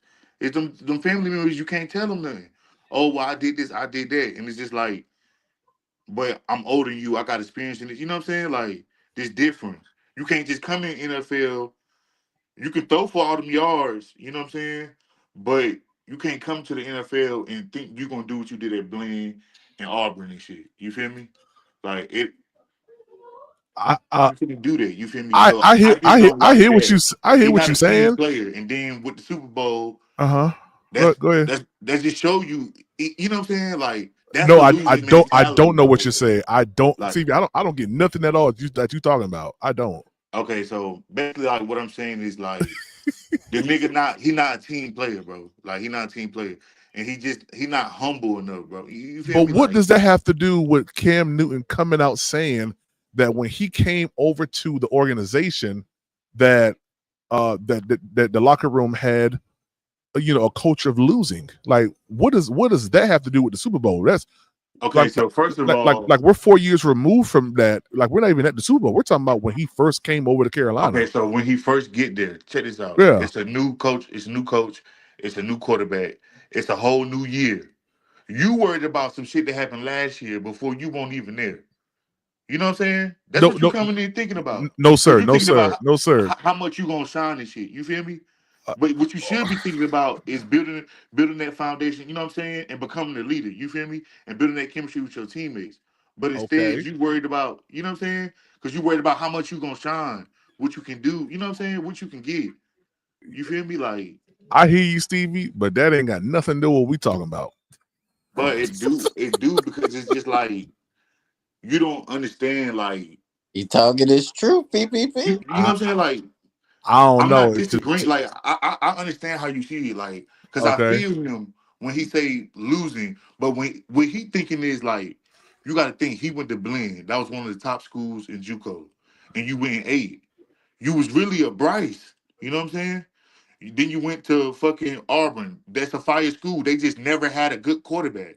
You know what I'm saying? okay. But they got Hmm. a tradition. They don't have a losing tradition. They got a winner. You know what I'm saying? Just like, but you come to a team that's a new team in NFL. It's a whole different level.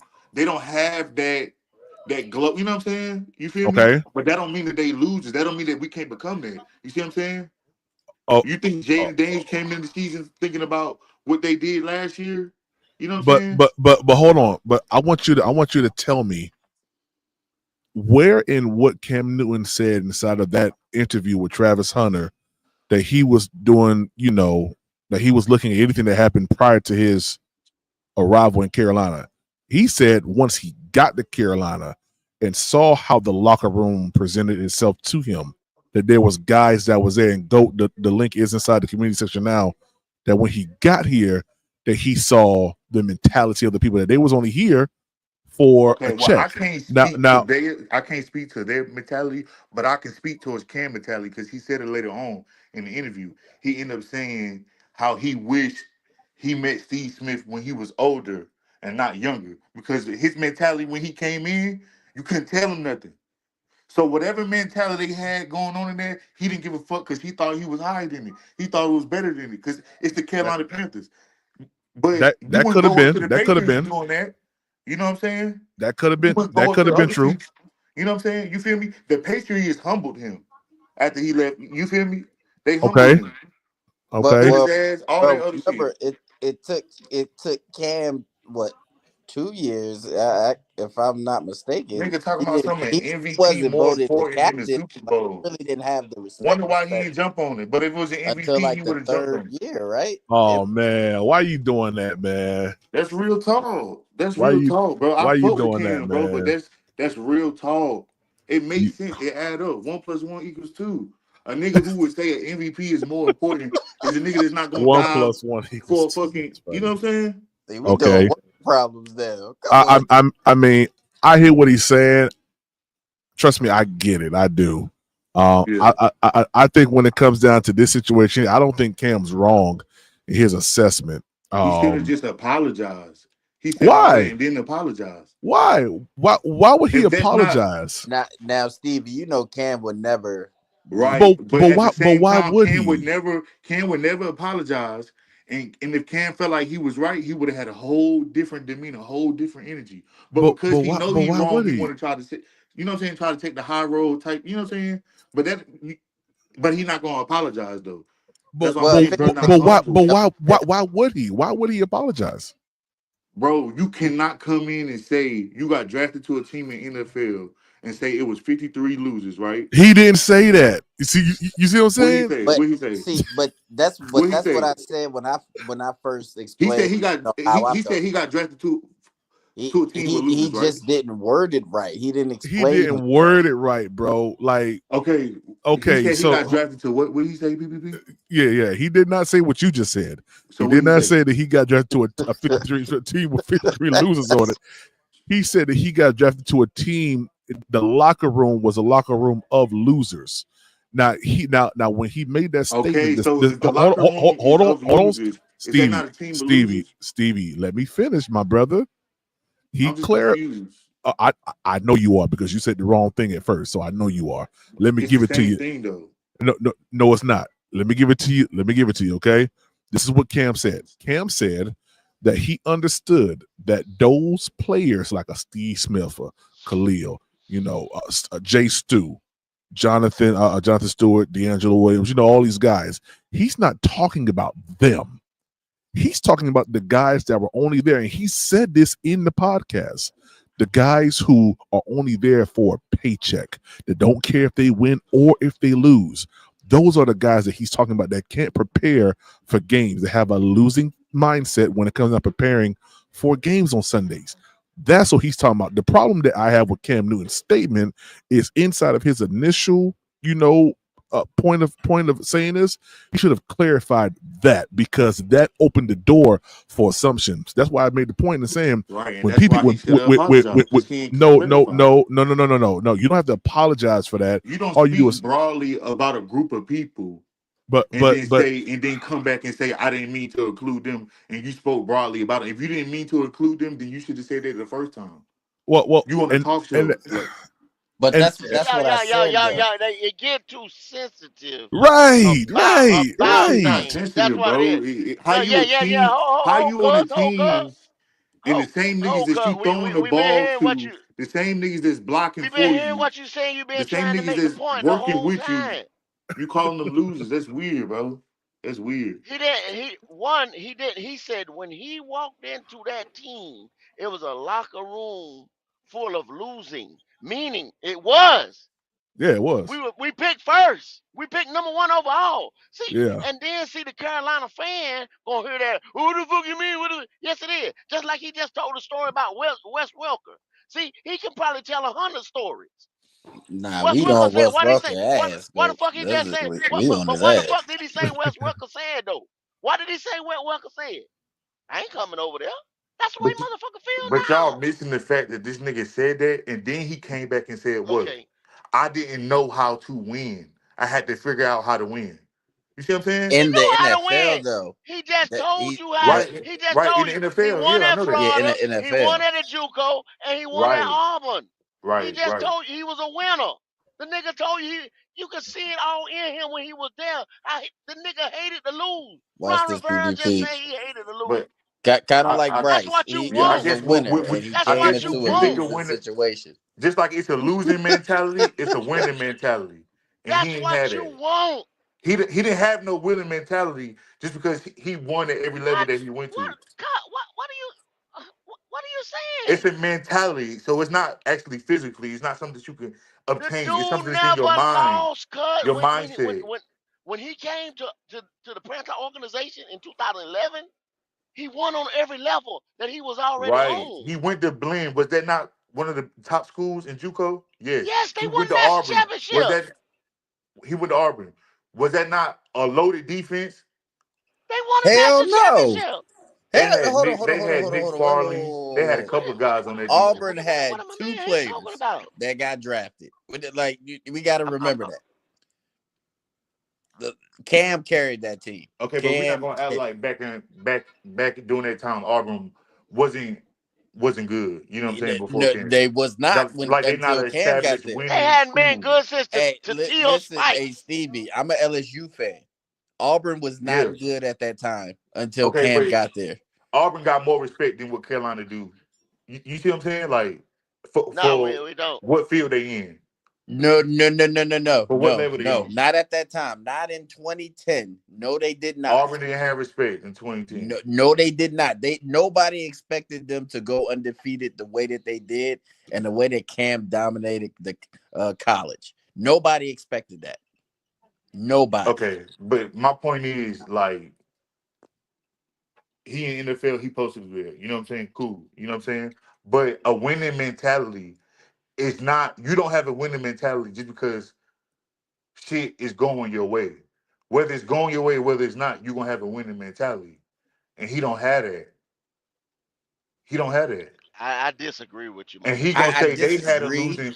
I really, He really gonna say do. the people that he was in there with had a losing mentality. Like you can't sit here and say like basically you pointing a finger. You feel me? Like oh we suck because they already sucked before I got here. Nigga, you Bruh, still let me threw ask you 17 something. Let me interceptions. let me ask you something.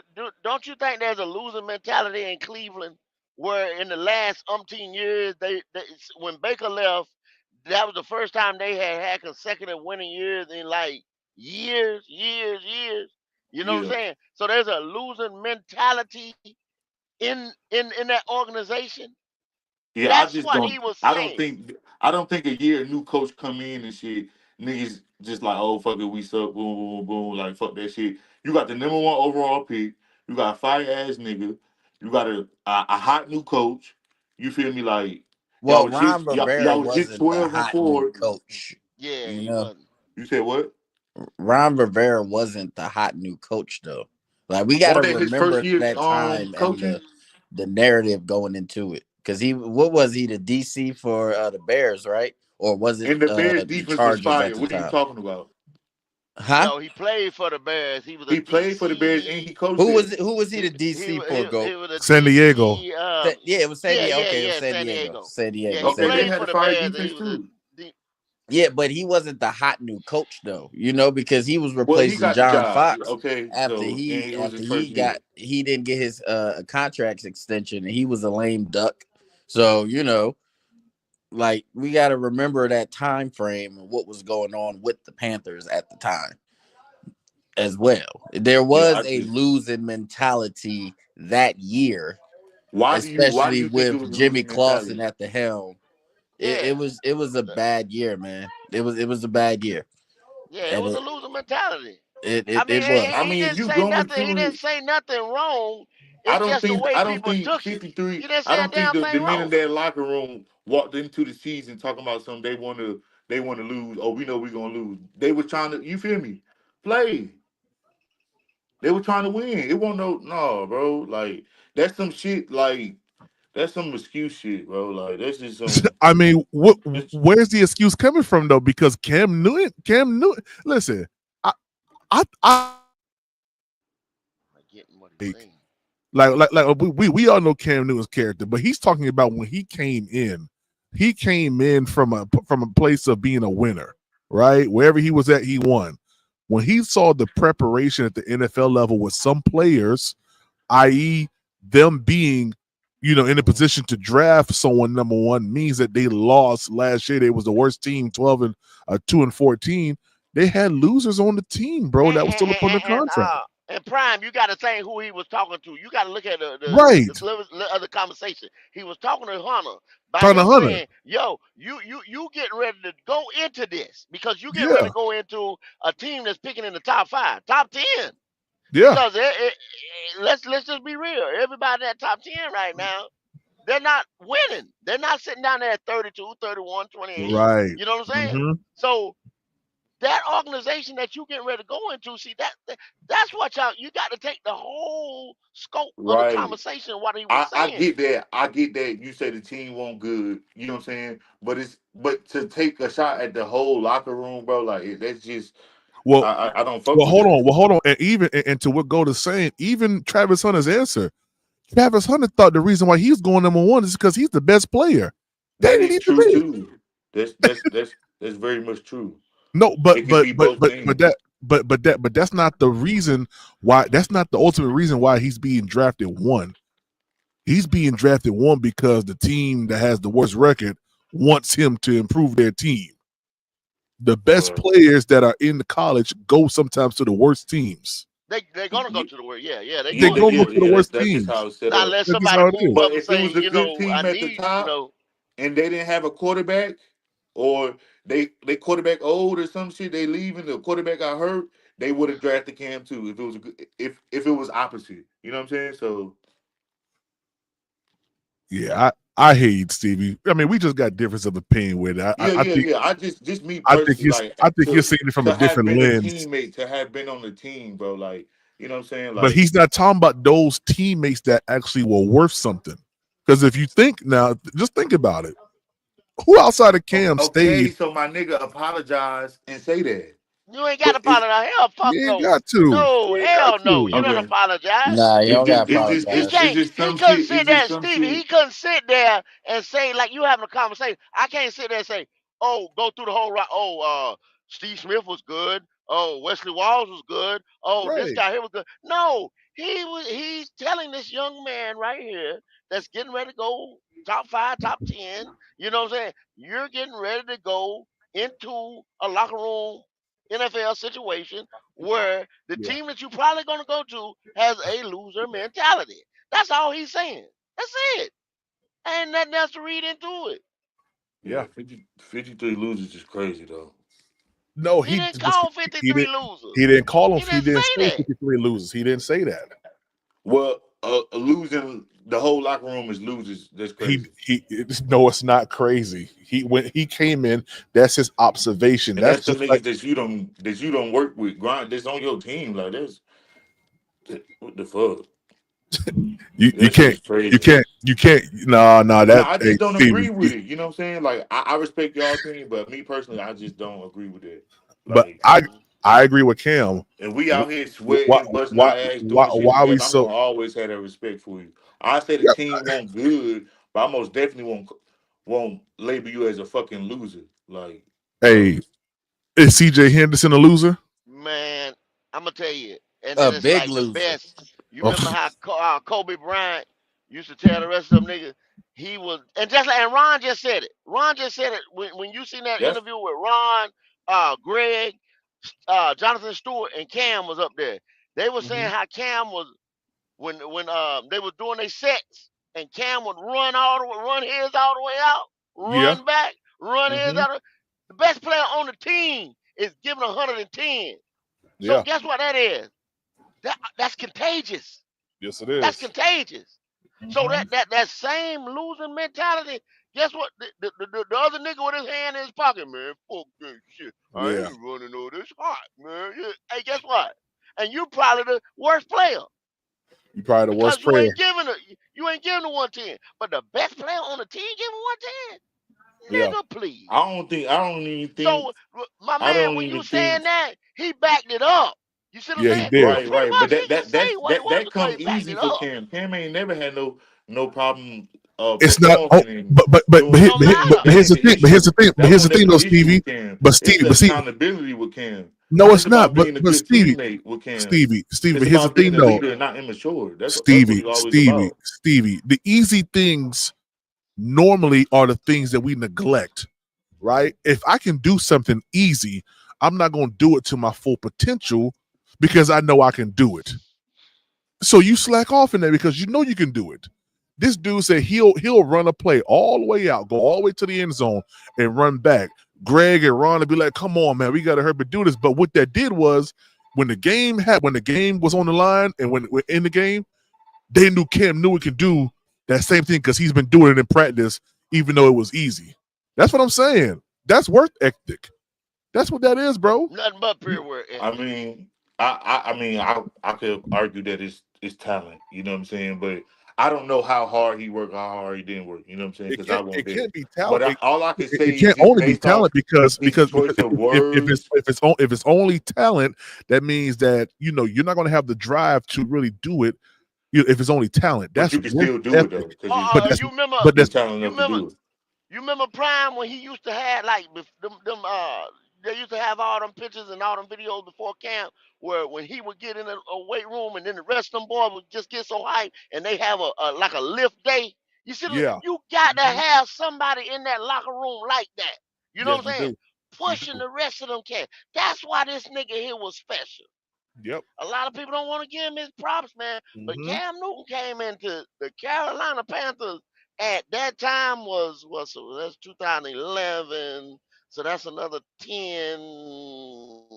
We was what right there 20 some years old as a franchise and Yeah. just changed the whole Change the so whole other than some of them outlook of old it. cats that came in in the expansion draft that already Yeah. knew what was going, but he pushed this franchise into the modern day.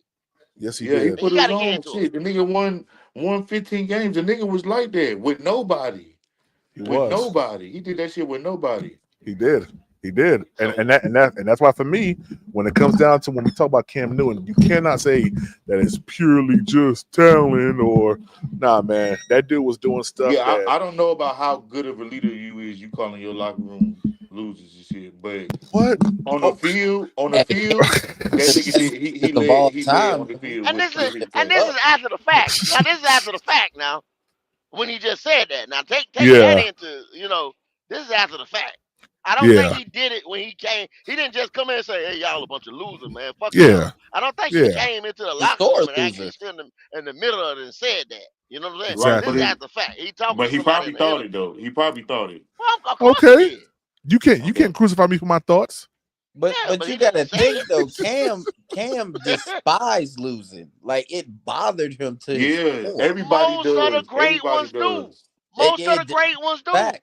That's a fact. Cam hated it. So he was a sore loser. He wasn't a loser. He didn't He have that also loser hated to take the Y'all, ball mentality. down and too. then y'all No, forget. he I like to did not. go What to are you Yes, he another talking, point. did. Stevie? What are you talking He didn't start about? taking the ball down till Christian McCaffrey and them niggas started coming for real. Until Shula came. Excuse me, sir. Do you Nah, not remember plays where he would throw the ball Man, that over to nigga the? threw seven. That nigga. Hold on, my brother. Hold on, my brother. Do you not remember plays where he was throwing the ball to Big Mike Tolbert?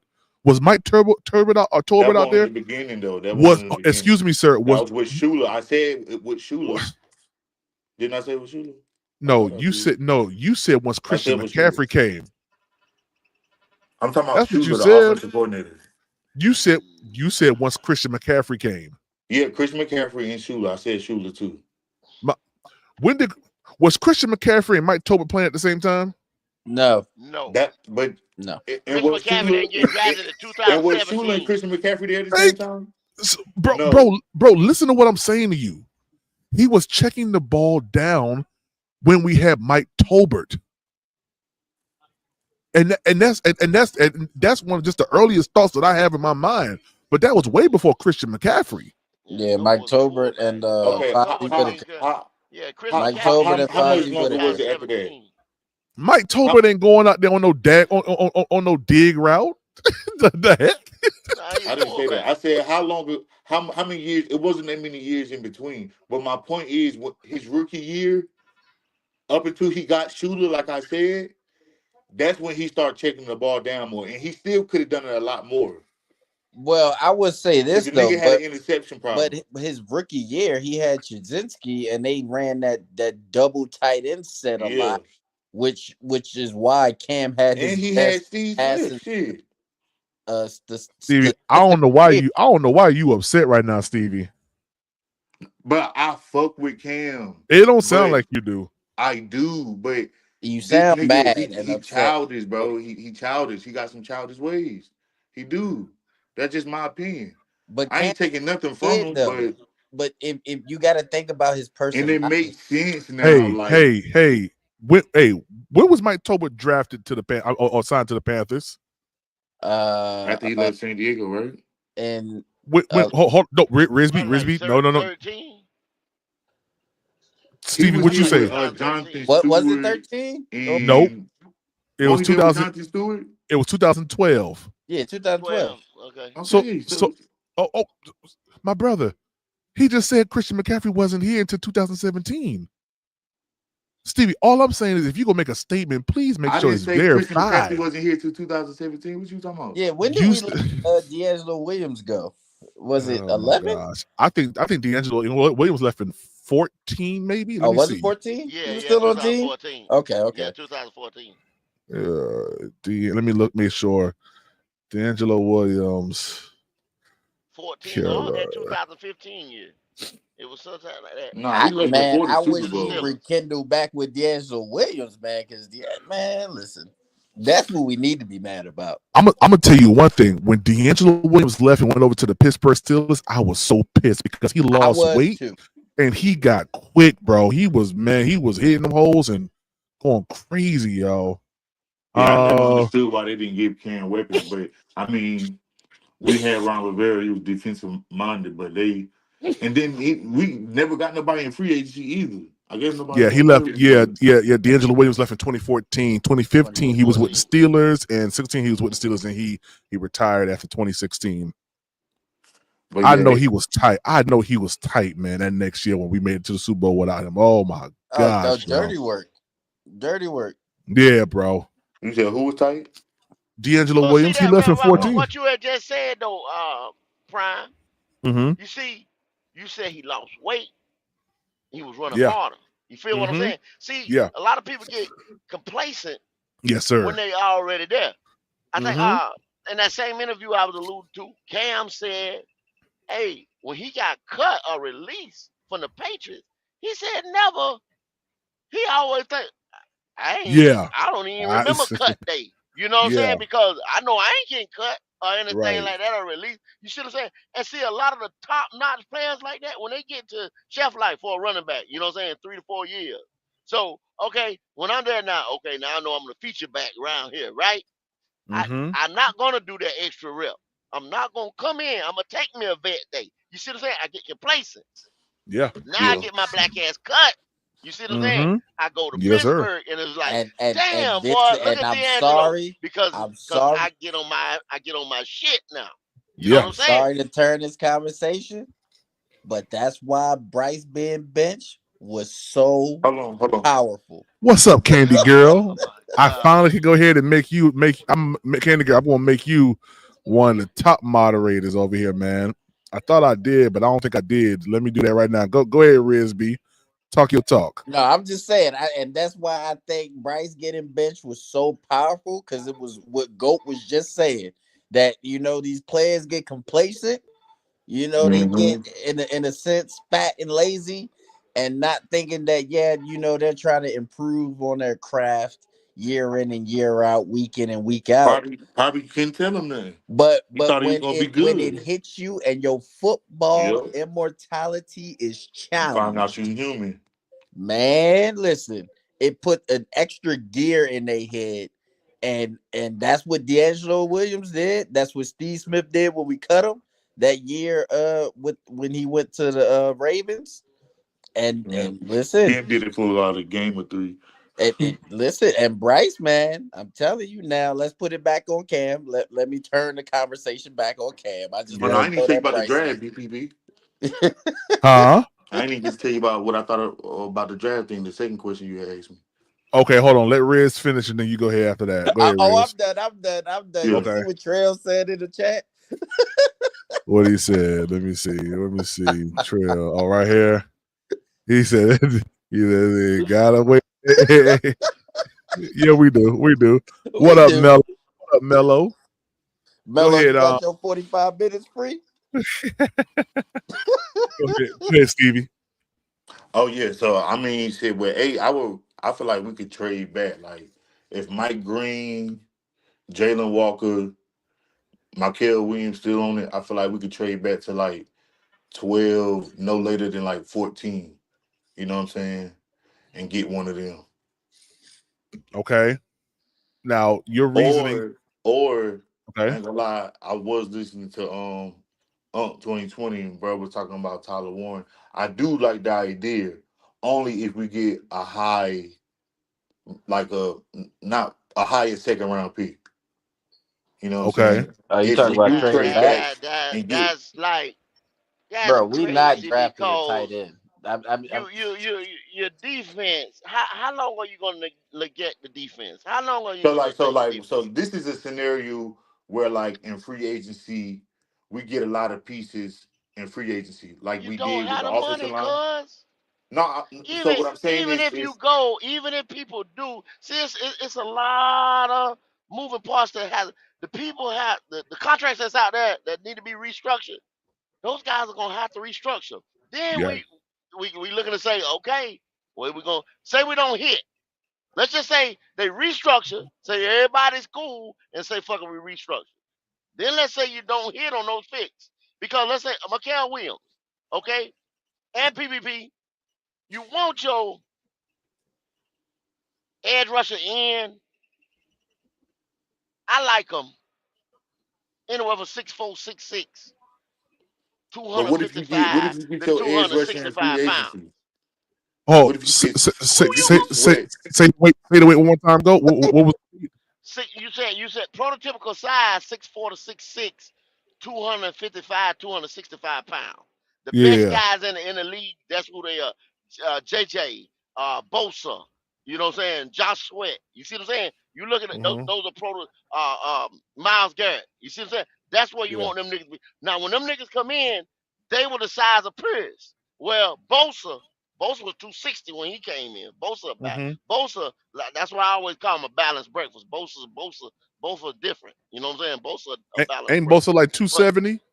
Bosa, he probably like 265 now, but when he come in, he was 260. You know what I'm Hmm. saying? So I mean, and you still got to have that. You got to have that. You just got to be natural. You got to have that man muscle, and you still got to be fast, quick, agile, and limber with it. You know what I'm Yeah. saying? It's a Hmm. special type of motherfucker. You know what I'm saying? That can do what they do and still hold that weight and be able to. You know what I'm saying? You Bull rush. Yeah. described him When like y'all Kel keep Williams. talking about Mike Green, when y'all just Yeah, talk, oh so McKell, you would have to he's take a Mike bad Green dude. at eight I'm then. not. Yeah. I'm not. Don't see. This the thing. There is, and I didn't know this till I was looking today. You got like 30 running backs in this draft, right? Hmm. 30, 30 Yeah. fucking backs that's going to the combine. You got I think his edge rushers. I think I look at it, it's like 40, and there's Oh, and probably 25 of PCP. them that's official. You see what I'm saying? So every time for the last 3 years, everything that we've needed, prime, everything that we've needed has been in the draft. But what do we end up doing? You spent that load of money. You lopsided this team on one side. You see what I'm saying? You did it all wrong. You build through the draft. It takes time though. It takes time. Now see a lot of But motherfuckers on this microwave mentality. You see what I'm but saying? what's lopsided It about takes the team? time. Though? Huh? What's lopsided about the team right now? Because you gutted the defense. You didn't have How, no but defense this year. but what is your hold on? So I see. It's funny when y'all say we gutted the defense. How exactly do you gut a defense where Von Bell was trash? So we released him. He wasn't good on the team.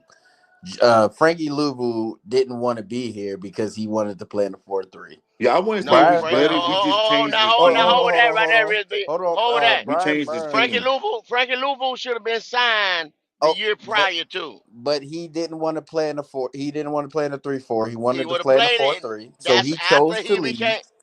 That's after he became. He did not want to leave Carolina. But That's that's after not he gutting the became a free. defense though. If we offered them a contract and But he when you chose to say go something, you made elsewhere. that statement though. But you made that statement. He wanted to play in the 4-3 Yes. after we didn't sign him, after we didn't take care of him. You understand what I'm saying? But After that but he did but Wait, you not how do want to y'all leave know that? Carolina prior to. but you gotta but listen, but you gotta understand that, it was Scott Fitterer who chose not to pay him the year prior. And Dan Morgan offered him a contract and he didn't take it At the because he ninth wanted to play hour. in a At the four ninth three. hour. In the Okay. ninth hour. In the ninth hour. That's just Brian like say you Burns. at you. Okay, look. Yeah, I think You put he it to was what just is. salty because we Put it we to were what trying to is get right here though, avoid. Risby. I don't know what you do for a living or whatever, right?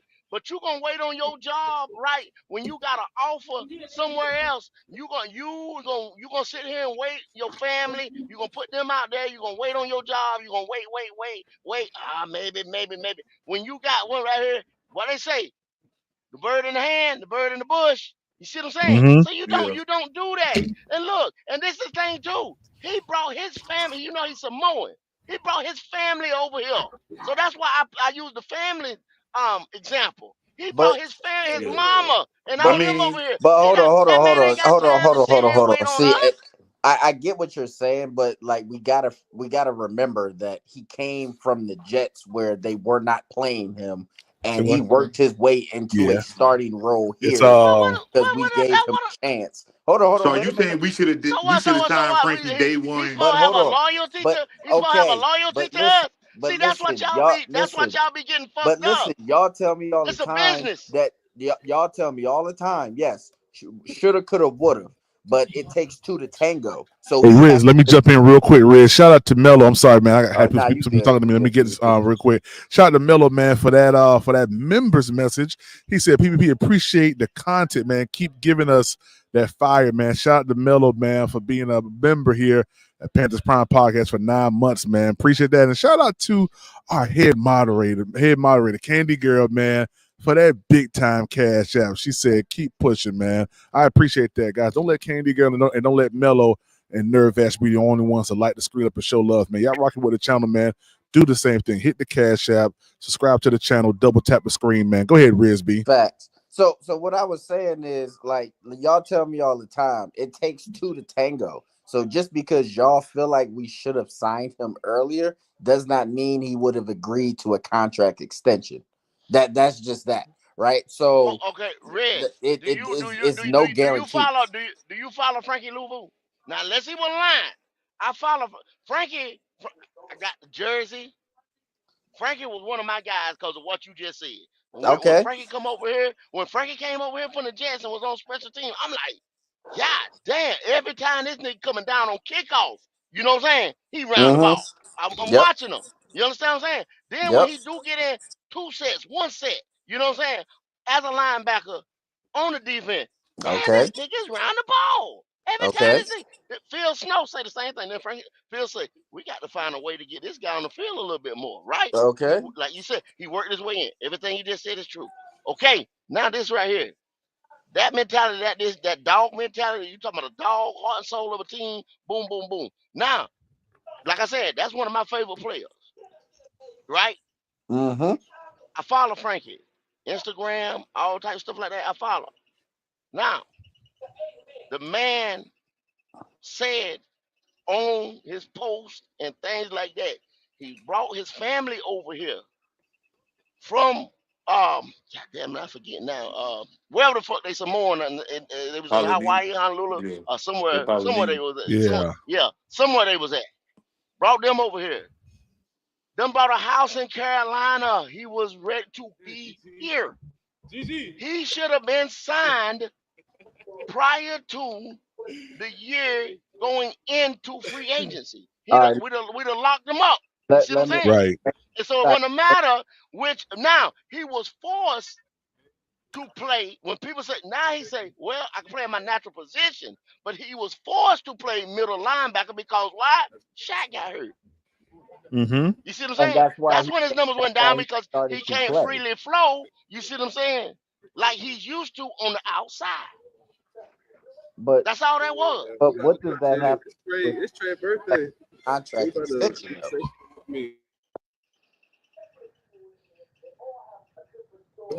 Oh no, y'all go ahead. Y'all go ahead. Go ahead. It's gonna be background noise. Y'all go ahead. Y'all go ahead. Okay.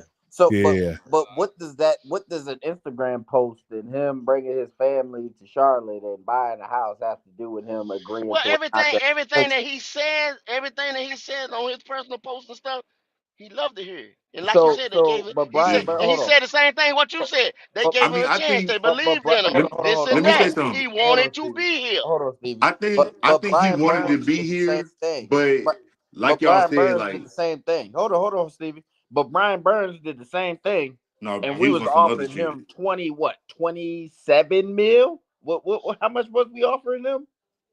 20. It was 20. Might have been.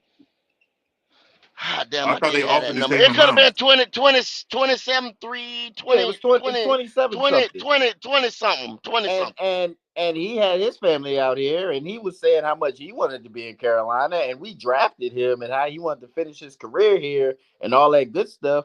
But he didn't agree to the contract that we were offering him.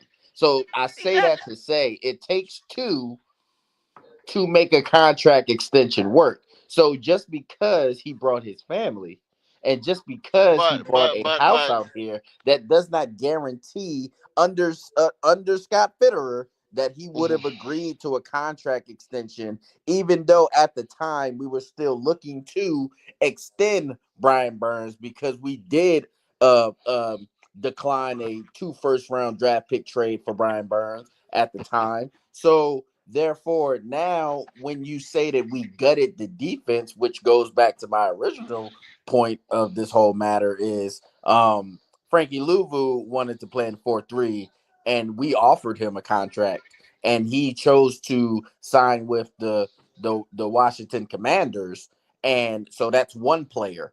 Then you got Brian Burns, who we traded because he was asking for 30 plus million when we were offering him 27 plus million. And so we traded him and got draft capital for him. And then on top of that, which is the reason why we have a second round draft pick this year, is because of the trade that we made to the Giants for Brian Burns. So that's two players. Then Dante Jackson, who we were going to release anyway because of his injury history and injury concern, That was we bad. were able to flip him for Deontay Johnson, who then we ended up flipping to the Ravens for a draft pick out of the whole situation. So that's what, three players that you said we gutted our defense. I'm not understanding how we gut our defense that you say we did. That's my thing. That's my pushback We would because have been better y'all at the say we run if gut we the had defense, Frankie but though. we really didn't. Once again, yes, we did. No, we did not. Um um. Well, I mean that's your belief, You you and see, you your can you can problem say is it. you You see can say it any way you 150 want. million to two offensive guards who Uh, we severely needed, who were the best guards on the market at the time, and one of them was a Pro Bowler this year, and he was worth every penny, and the other mhm, he wasn't a Pro Bowler, but he still was worth every penny. And you mhm. think that somehow gutted the defense and somehow it has the team lopsided? Cause it did. It does. It does not. And you could have What's went a good, couple Reggie? What up, other. man? You could have What's went going on, a good couple folk? other different What's good, Reggie? ways with Coolin', man. How not y'all boys doing? spending 150 million dollars, and you overpaid for the guy to come to Carolina, which you have to do anyway You to come did to not Carolina overpay because of. because, oh, hold on, Oh my God! overpay, Hey, bro, overpay. if you're gonna let me talk, Oh, but let me I talk, cause listen. I I gotta sat come back at and you I when let you you make talk. something that's I a sat back and let you fallacy. talk, When right? you say a But you fallacy, keep I'm going saying to correct everything you you on that say, fallacy. everything Hold you on, say. Riz. Hold I'm on, gonna Riz. Let him get correct you out. on it. And I didn't say a damn word when you were saying the little bullshit you said, right? It's not If we bullshit, if but we want to, okay, go yes, it ahead. was, Okay, go man. ahead. If you Because want me to one thing, characterize your this is the bullshit thing as right here. bullshit, When then you okay, you extend can do that too. somebody, you sign them before they walk into free agency. That means they have the choice to do whatever. Nobody's It was waiting on free you, Red agency. What are C. you talking about? Nobody's waiting on Carolina to wait and figure out what the fuck they want to do when they have their future. This is a business. Once again, you're dealing with Go people's lives. go. Nobody What gonna are sit you here and talking wait about? on you. You can't sign two Motherfucker, guards man. that are in God free damn. agency before Bro, free I'm not agency when talking they're about not the on your guard. team. I went back to talk about Frankie Louvu because, like I said, I waited on you to run your mouth and finish. But All I right, mean, go ahead and you run And your can't all you mouth do and sign. is You talk when your can't somebody sign else bullshit. is Frankie making something, All Louvu right, you go until ahead, go you interrupt ahead, them. run sign your mouth and until talk you your sign You Brian bullshit. I interrupt Burns. listen. them. You understand I'm what I'm listening. saying? Trying to make a fucking point I'm that you're not listening. making. Hey, I didn't yell once, Nobody's but if waiting you on. want to start Nobody's yelling, we waiting. can yell. Why would Go, like Frankie it's Louvu that simple. We wait? can yell at each other. Like Why if would that's what Frankie you want to Louvu do. wait on Carolina when he should have been signed a year prior to? Why would Brian Burns? Yes, we waited till Nick Bosa set the market. We could have got him for the 27 before Nick set the market. See, y'all negate to say shit like that as well. You If you'd have said Nick. signed him when he had the 12 sacks the year prior, when you let Hassan walk, that's how the defense got gutted. All them people should have been signed a year prior to. But that ain't on Dan Morgan though. So again, since you done talking your bullshit? Riz, you stupid man. I'm No, curious. y'all Are both you got done good talking your points. You know what I'm bullshit? saying? Like, but I just feel like they couldn't sign them before free agency because you in contract talks with Brian Burns. I feel like Brian Burns Exactly, was Stevie. more of The a contract talks. What I'm saying though, that's still Stevie right there. Yeah, yeah. It Stevie. should have never got to that point. Yeah. He should have But been it I signed a feel takes year like prior if you could to. sign Chuba You Hubbard and understand what I'm Jameis saying? Winston, you but could have it signed. takes But I get it was a two big contract sides going to on. agree on a contract extension. Like Risby, that's what you're Risby, not Risby. understanding. They didn't. Did they not give? They exercised the 5th year option instead of extending the man, right? Who on So who? the Carolina Panthers on Burns. We was talking about Burns. But we were in constant contract negotiations with that No, man for will 2 you please years. answer the? Will you please answer the question? Will you please answer the question? Well, that's what you do with your first round picks that you plan on No, you extending. don't. No, Yes, you you don't. do. You don't. Okay, fuck it, You don't exercise the 5th year option on your rookies that you plan on keeping. Are you no, serious? Oh bro. man. Like, When are you you have a serious right now? franchise, when you have a franchise player that you know is your future, because like you just said, you didn't take the 2 1s, right? So what was that about? You said no, this guy's good enough. I'm not taking 2 1s. So you go ahead and extend him. So what You did you don't think they were trying to do the entire time? What did you think they were trying to do? no. They exercised the 5th year option. They didn't extend them. Those two And they different things, still bro. was negotiating with him Those are two after different things, bro. exercising the 5th year option. Oh my Like, God. what See, are you okay. talking about, Kendall? You don't understand because you No, don't understand. I don't even think you know what Okay, you're so talking about right now. You don't. Obviously, you don't. Look at Trevor Lawrence. Why? So why didn't they exercise Trevor Lawrence 5th year option? Why did they Ooh, extend that's a Trevor good Lawrence a point. year to He you played dumb quarterback. motherfucker? He You played see what That's I'm a quarterback. saying? No, quarterback. that's how. No, it's not. That's how you do contracts for your franchise player. That's y'all believe that same bullshit about Leggett. Oh, cause we got a 5th year option. You don't have to exercise the 5th year option, bro. You sign a player that's your franchise player after the 3 years that they negotiated. So what did hold on, because this is funny now. This is funny because now you're trying to circumvent the history and the words that were said about Brian Burns at the time, prior That's not. to It's and just hold on, contracts. That's how you prior do to So contracts. hold on. So hold on, It's nothing do you about. prior think to hold on. and Do you after It think has Brian nothing to Burns do was with worth that Brian exercising the contract he Burns. It fifth got? has year nothing to do with option. anybody. What did That's Scott how you do Fitterer a say? franchise player, What bruh. did Scott Fitterer say? He said we're trying to pay him, right? Is that not what he said? He was just asking for Listen, too much. Again, thank you, was that Stevie. But they were was still in negotiation even after they exercised the 5th year option on him, and they still was trying to pay him. But he bruh? was asking for After too much, and then he listen, please. decided to wait for Nick Bosa to get his contract I'm not first, look. so he I'm can not trying to reset the argue with you market, tonight. so it Look, can up what he I'm asked not trying for. to What are argue you with you talking tonight. about?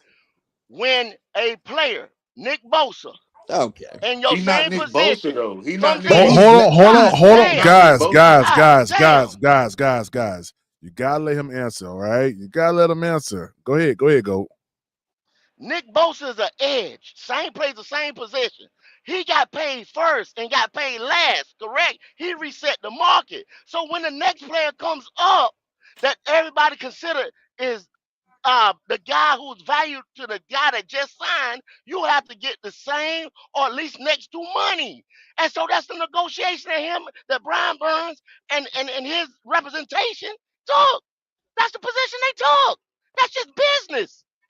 That has nothing to do with the Carolina Panthers or whatever. If the 5th year option was never, if we never let him go to the 5th year option and sign him after year 3, going into year 4, that's when you can sign a rookie player or extend them. That's what you're supposed to do to your franchise players. But how can In you the sign collective bargain, that's the way somebody? the contract.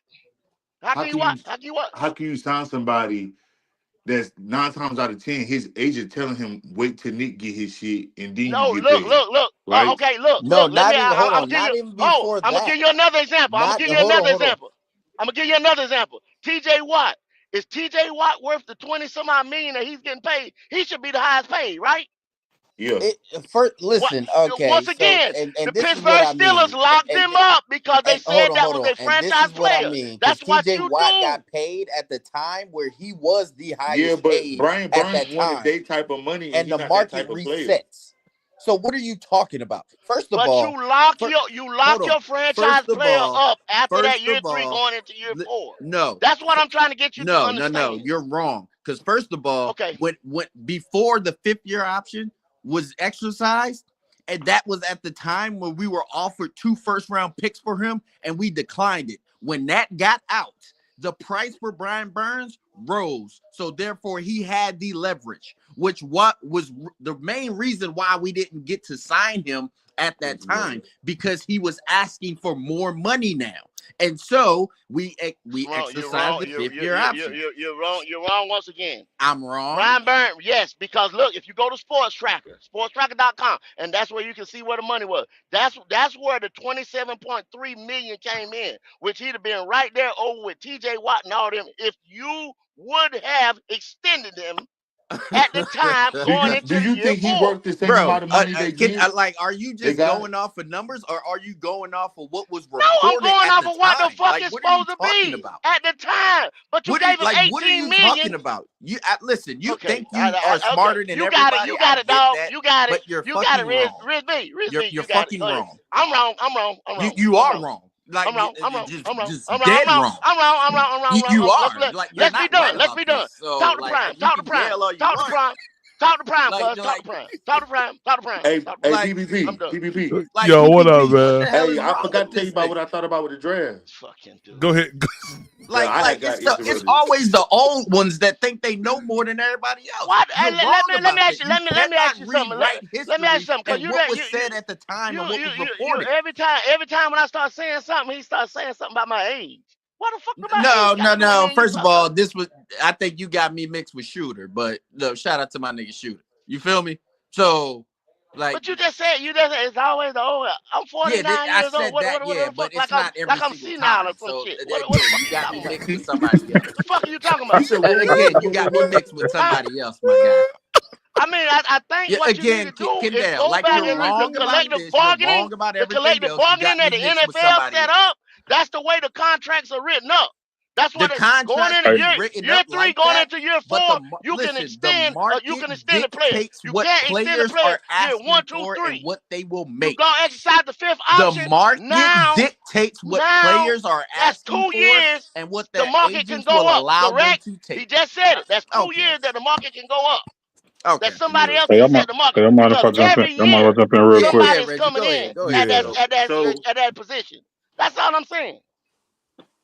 So I don't know I what just you're talking about, bro. I just want to jump in real quick on because y'all both got some valid points. What I will say is a lot of times if you look at like the rookie wage scale, if you look at the franchise guys, if you look at the highest paid guys, like I think the GOAT was saying about resetting the market and all of that, what you run into a lot if you say I'm gonna put this amount of money into an edge rusher, but I have no edge on the other side. My interior line that maybe I don't know if they're gonna be here. Maybe they're not that good. You're not quick to just throw a bag of money at somebody all the time. So if you look at TJ Watt's contract, so you could look at JJ Watt contract when he was in his prime. He basically played like 3 positions. Aaron Donald, 3 positions. They played literally all over the line. But when you have one person that has a specialty and that's all they do, you got to look at the rest of the makeup of your team, and that's what makes GMs and owners apprehensive about just throwing a boatload of money at somebody. And a lot of these guys, like you said, when they rejected the first trade, that's going to raise the cap because now the market up now. They're like, oh, y'all Yeah, trying to trade me? that's what Oh, I no, I said. want some more money. Yeah, that's what I So said. That's what I so said. it's not always about like if you look at we could go to you could name anybody on any team that got overpaid. People was talking about Charles Johnson and being like, man, dang man, he got overpaid because he was gonna go to people forget because he from UGA, he was gonna go to Atlanta for Mm-hmm. like 50 mil. He was cool with that. And then Carolina called and was like, no, we're gonna give you 72. And he was like, what? Y'all give me what? So then a lot of the other stuff comes into like where you when you think about like what you getting for like your incentives. So y'all seen this before. Everybody on here smart, they know. You look at a contract and they say somebody gonna give you 60 million. But then you look at the guaranteed money and the guarantee say, okay, 4 years, 60 million. And then the That's where the guaranteed argue. Yeah. That's where the yeah, and then the argument comes in a guaranteed, lot of yeah, times. that's what I'm saying. The Guaranteed guaranteed money. money Yeah. be like 35. And you're like, well, how the hell y'all get to 60? And then it's a lot of fine print and it's a lot of incentive based things that people don't Mm-hmm. see in the contracts that'll push it to that. But just for the purposes of pushing the market up and making the rest of the NFL, because people know, go look at what they did with DeMarcus Lawrence in Dallas, Zeke Elliott, CD Lamb. I know the Cowboys kicking themselves right now for not paying Dak before because they had to overpay to get. So it's those little small little details. That's why I said with the Brian Burns thing, look at where he went. We ain't, like, you know what I'm saying? Like And he got went he 35 went mil. he went for the bag. He wasn't worrying about no he wasn't worried about no the cohesiveness and this and that. Louisville was a different story. So I understand where the goat coming from with that because he did feel a home in Carolina. He did feel like that's where he wanted to be. But fortunately for him, he in a position where he could do that because if you look at the smaller linebackers, yeah, they all fast, they all quick. One of the biggest benefits Ray Lewis had when he came in the league was what he had a crazy defensive, like his line was crazy, so he got to just roam free. He could play in a 4-3. He could just, hey, y'all eat up all that. Ray Lewis was 220 something pounds, 228 pounds. I don't even think he was 230 when he got drafted. So it's a different scheme. So Louisville looking at it like, bro, I can go eat over there. Like I can go. You put these guys in front of me. I'm gonna go Shit, eat. he ate with the Panthers in our skin No, though. he did, but I'm just saying, like, you gotta look at where a person is slotted and what they're slotted to make. You know how people like they'll exercise, like coach or not coaches, but franchises they'll exercise. All right, cool, Oh we're yeah, gonna because give them a Washington do second got that round. good defensive tackle. Yeah, because he was, you know what I'm saying, like he wasn't that, and it's like, okay, is this just a great year, or is this who this person is? So it's hard, man. Them negotiations, bro. Sitting in rooms, listening to people talk about certain, how they had to like iron out some details. You gotta do is a month, 2 months out. Like, bro, we don't even know if he gonna be here. It's those small details, man, that could change kind of the course of Mm-hmm. you know, where you what you sign for and where you want to go. I Facts. And guarantee once they you, make, and yeah. once a team make a decision, let's just say they say, well, let's go out and get this other linebacker. You know what I'm saying? They can't Hmm. come back because the money already gone. The money already been allotted. You know what I mean? So Yeah. they can't come back and say, well, now we're gonna sign two. They ain't gonna do that. 9 times out of 10, they ain't gonna do that. Once they But pull the that's what trigger I'm on something. saying. That's what I'm saying. Like it's like with quarterbacks, like, and we all know this. If you ain't got no quarterback, you really ain't got no like you got to take care of the quarterback first. But if you go back and you look at it, Dallas is probably the worst example because they just do shit stupid as fuck over there. They Um, dumb. but but I'm just saying like they waited They too draft late good to though. sign everybody they needed to sign and ended up overpaying Mm-hmm. everybody.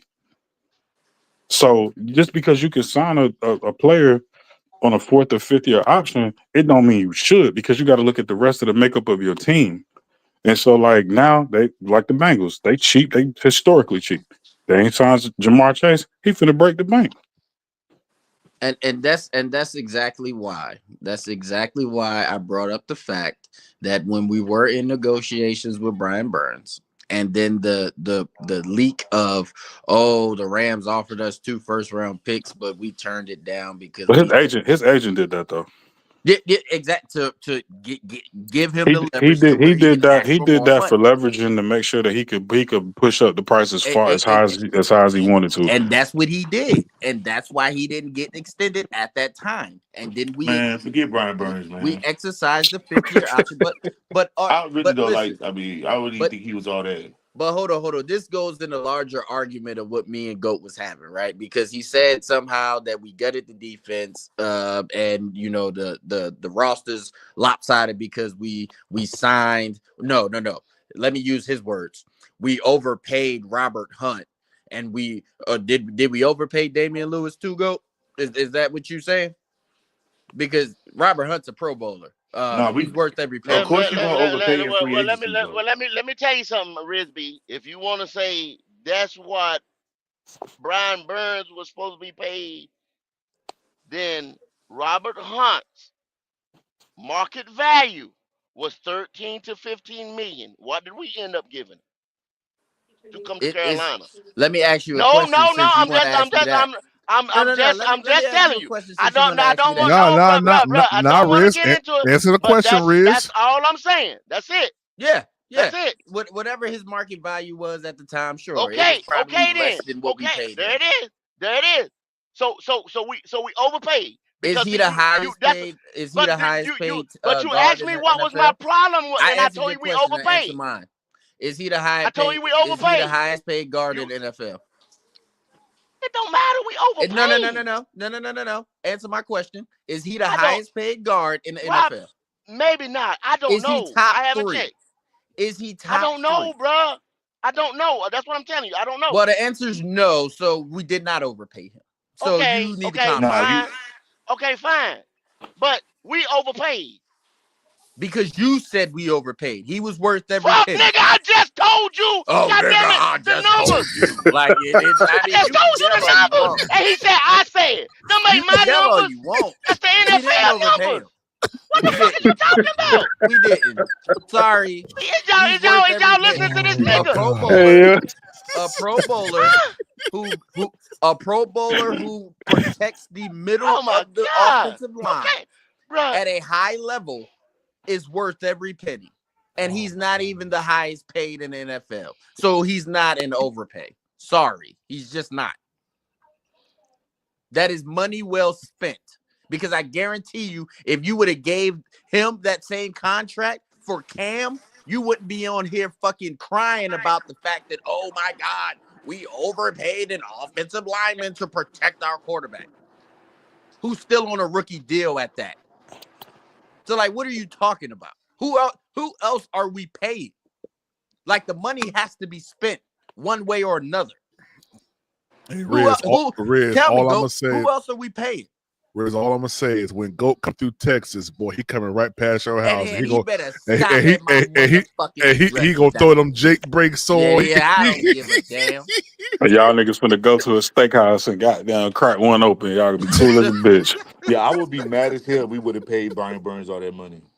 And look, and just use a phrase that Goat like to use. If we're gonna allocate all of those funds to a pass rusher who only gets 8 to 9 sacks a season, then that's a drastic overpay. A drastic overpay. Is that what Goat said, Riz? Yeah, that's what he what been he saying? says. If we allocate all those funds to that one position. Hey, PP, you ain't shit, dog. Mm-hmm. That's what I say, PPP. That's Because what I you be mean it's saying? real. Yeah. Because you gonna build a team with two That niggas. bitch over there on first 48. Yeah. So now you got two guards. Whoopee. What's out? I mean, are you happy that we got a strong offensive line or what? Like you sound upset about that. No, because did you get a center? No. We got Cade Mays, Are who you we still can get. going? Hold on. Are you still going to draft towards a line? No. Is it a finished product? No. We don't need So to. That's the beauty to about it. What are you talking about? You still drafting receivers, right? Yeah. We don't need to. That's the beauty about it. I mean, but we got two guards, so okay. Hey, Go, I ain't gonna lie, but them two guards, they pay for themselves. I ain't gonna lie to you now. Yeah. The nigga is a Pro ROI Bowler sky high. too. Yeah. I think Brian those two Burns is guards not were being no good. Pro Bowler no time soon. If he But ain't okay, one, let me ask you a question though, PPP. Yes, sir. So right now, well, I know what y'all say. Y'all say we're a perennial playoff team come next year, right? Because me and you got to bet, so we got to be a playoff team. For you to win your money, We got to be a playoff team in 2025. What I'm Yes, saying sir. now, last year was the offensive line, interior center, tackles. I mean, just a slew of them. You know what I'm saying? In last year's draft. So therefore, you could have got everything you need out of last year's draft, and those guys would have manifested in 25, 2026 on rookie deals. And the Carolina Panthers right now, going into this free agency, would have had more money to allocate to whatever they wanted to But this the problem with that if though. they'd have built The through the problem draft. the problem with that is if you look at the structure of kind of how they've drafted the last couple of years, they're Mm. literally on like the Tepper is like the Jerry Jones to Dan Morgan. Like Well, that's a it's kind of problem. that. That's a problem. Cause It's a what you say your name was, my man? Reggie. Reggie. Okay. Yeah. But like that's the issue that you have when you have somebody that's pulling the strings that doesn't really understand what they're doing. Because if you take a look at the majority of these guys, that's business owners, the billionaires, all these, bro, they've been successful in something else. The majority of them Yeah. never played Yeah. I sports, agree. and that's what you do. You do. I mean, if you're a smart businessman, you delegate duties to people who are more familiar with a situation and more familiar with a craft That's than what you he's are. supposed to do. Yeah, and then you kind of just you fill in the blanks where you can. But the But but the he's a thing with hands-on owner. Frank said that he's a hands-on owner. So yeah, he bro, wanted like this he way, he he wanted want to that way. be, So yeah. he, but it's like, bro, you can't. You gotta. If I'm building a team, I gotta know what I'm doing. Because honestly, I don't think this team would have been any different. And it's probably gonna be knives out. I don't think the team would have been any different with C.J. Stroud or Bryce Young because Talk you got to about it, look bro. at the structure around them. You got to look at everything that's around them, and then okay, how are you being coached? What is the system? Does this relate to what I do well? Does it not relate to what I do well? Any of that. People was talking about Cam and all of that. Oh, he went to the Patriots. Bro, Cam got people forget Cam got COVID and was out for like 2 weeks, and I forgot how much weight he said he He lost. played with And when COVID. huh? He played with COVID. He And Yeah. played with it don't and forget that didn't even know. they had 8 players opt out on that team on the defensive side of the Yeah, ball. because Don't they didn't forget want to about play. that now. But some kind Yeah. of way he became a scapegoat. That's why when He y'all was still talking won about this. 7 games. That's what y'all was talking about earlier. Like, don't get it twisted. Can't say some dumbass shit, but Yes, Thank you, bro. Stevie. Thank you. Yes, Stevie. But he hold on, he about to get you right And now, Stevie. third. Go ahead, Reggie. he said some dumbass shit. But what I will say, like I know where it's coming from, and I think now because he understands that his window for football is closed, he just like fuck it. I don't care what I say. Like who gonna check? Like you know what I'm saying? Now people got your girl be tell who gonna Hmm. check? You ain't gonna finna check me. Like what you gonna do? So like you look at it a certain way, and I just think now him understanding like bro this window is closed for me. I could say how I felt. He did try to backtrack it a little bit and said like, well, I was talking about myself too because we had a losing culture. I done said this about 4 or 5 times since I've been up here, or since I've been rocking with your channel. Mm-hmm. Cam doesn't articulate himself well at all. Right. So a conversation that me and you could have, Prime, or me and the Goat could have, or me and Riz could have, or Stevie the Boy, any conversation that we could have, we might understand each other better because we know what we're talking about. But if Mm-hmm. you don't know what we're talking about, you can be like, no, who the fuck that nigga? Like, because you got to think it's a whole team. Cap, I talked to Cap probably like a month ago, Mm-hmm. and he said the same. He like, bro, you know how he is. He just gonna say what he gonna say. Yeah. Bro, don't mean no harm. He ain't trying to like. He looking at it from. I came from winning at Florida. I came from winning in high school. I went to a junior college and won. I went to Auburn, won the Heisman, won the national championship, and then I'm here and I'm like, the fuck, like. Newsflash, nigga, it's the NFL, bro. It's a business now. But It's a Yeah. business, that's not how first and he foremost. processed it. Man, straight up, the nigga just should have apologized, bro. He Straight should have up. apologized and No, left He it should have alone. just He should I have don't, apologized, I apologized bro. and don't left it alone. apologize. If I don't think he so. did, he said if Because he didn't because mean it that way, the apology is if not he for didn't him. The apology is for the people if he that didn't felt mean it offended that by it. way, as a man, straight up, like I don't know about y'all how y'all everybody got different values and shit or codes that they live by. You know what I'm saying? But as a man, if I can't admit to my wrongs, then whether it was intentionally or intentionally, you know what I'm saying? Yeah. Mm-hmm. You gotta admit to your wrongs, bro. You know what I'm saying? Like that's what make you a man. You feel me? Well, But That's the what difference about? from a little boy, Uh-huh. you know what I'm saying, to a man. You feel me? So he may not meant to offend them, but the fact of the matter, you did. And you get up But here and see, say everything but else, but hey, look, eh, I didn't mean it that way, but I apologize. You know what I'm saying? Okay, Because that's not cool. You know I what I'm saying? I see what you're saying, but okay, but when you listen to like the actual, not the short that was put up, that was chopped up and done like that, but when you listen to like the 3-minute video of that situation, like I understood what he meant even before he put out this whole thing on 4th and 1. I Yeah. understood what he meant, like yeah, the short form, Right, but PPP, you won't in that locker room.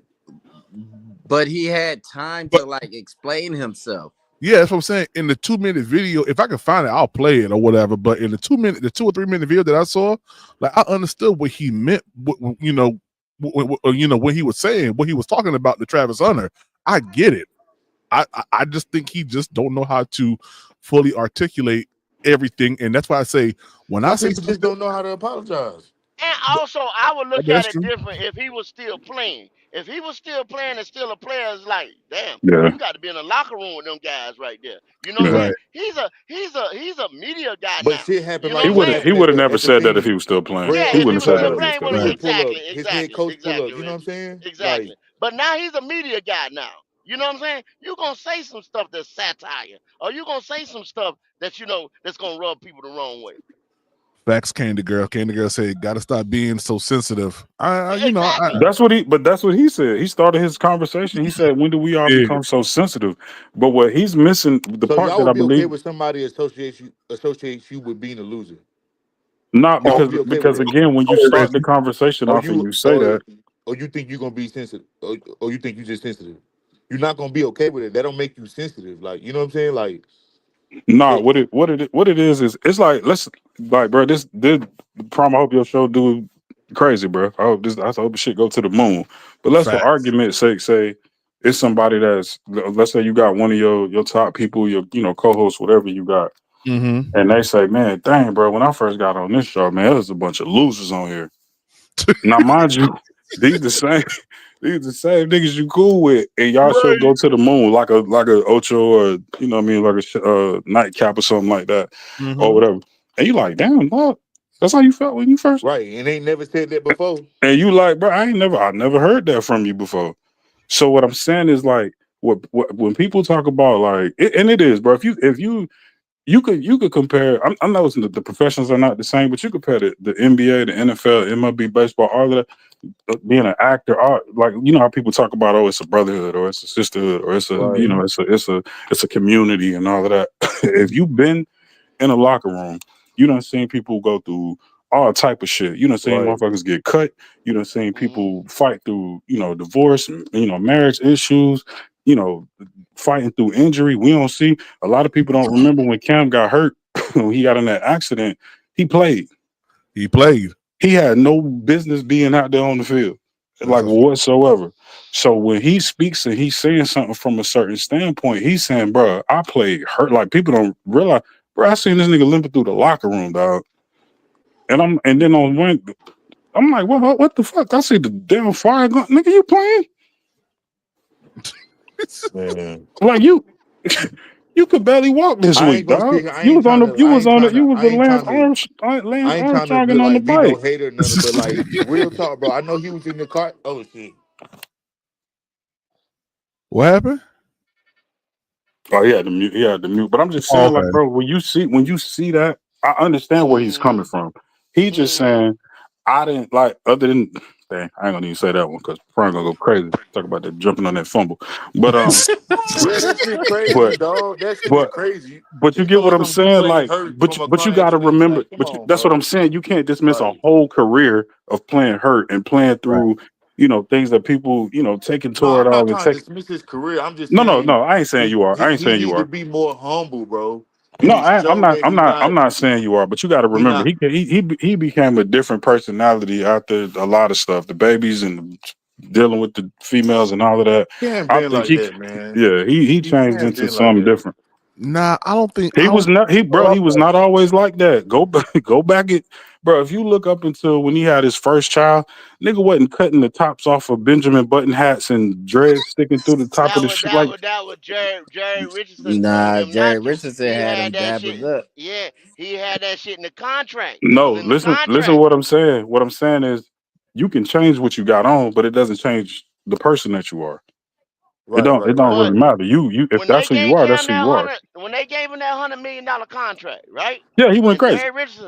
Jerry Richardson was still alive. Jerry Richardson, remember he told him no tattoo, no this, that, this, cause you the face of the Panthers. You know what I'm saying? But what Now, people don't Man, understand that is nigga was already he was already Cam's light. He father was told already him big that. headed. Cam's father told him yeah. that he wasn't gonna get He no coming off the tattoos. That didn't come Heisman. from Jerry He Jones. coming I off mean a Jerry national Richardson. championship, Well, rookie of the hey, year. You know what I'm saying? he just told it. He told the story. He told the I, story on I draft night. understand, but his father, you gotta Tampa. remember his Well, father's an ordained minister. He told him he was like, ain't gonna be no ink on your body. Like before anything Jerry Richardson could have told him. okay. Well, but then, like you said, as soon as Jerry passed away and said the team, y'all remember he colored the goatee and all that bullshit and started, and that's when damn this motherfucker here done come out. You know what I'm saying? Mm. Yeah. Nah, I think that nigga he been like that. And he still is. That's just how he is. You feel me? But Man, I still come on, fuck Hey with man. him. Omar, you But right, it's bro. just certain You ways he right, got, Omar. bro. Like he Hey, just need what my to. man name? Ryan Clark. He tell a story about AB. He said Right, and that when shit he got ain't that money, he cool. said that's when AB came out. He said it Come Yeah. was on, Antonio, him and then Ben he had said that because money though. he said then it He was was a first round AB. pick. I think AB was like a I I fifth. I say this. Cam did have his money through all the endorsements because he had more endorsement money than Yeah, football money. Cam But had the that Under was Armour shit. He had the yeah, cleats. all the I beats. had that nigga cleats back then, playing on the line. Them with them motherfucking space boots. But see, That's what I used to call them. if you remember, that was the first year they did this. They started doing the rookie wage scale, so you could go crazy with like basically all you was negotiating was your signing bonus money. Mm-hmm. Like you was That boy, negotiating whatever what you the boy, got up front. Sam Because if you Bradford was the remember the year last one to get before, that money. remember you had there's a few dudes who we know that made entirely. I Hmm. can't say they made too much money because what's for you is for you. What God ordained Yeah. for you is for you. It don't. I can't say what you earn. And then John Beasley But get hurt that year, but like in remember the first game. remember, dude had 14 million dollars. I think it was 14 or 15, I can't remember the exact number, but it was like around $14 million for a signing bonus. But the base salary was the base salary, and they started doing that because you start seeing dudes like Sam Darnold. You had all of these dudes who I mean not Sam Darnold.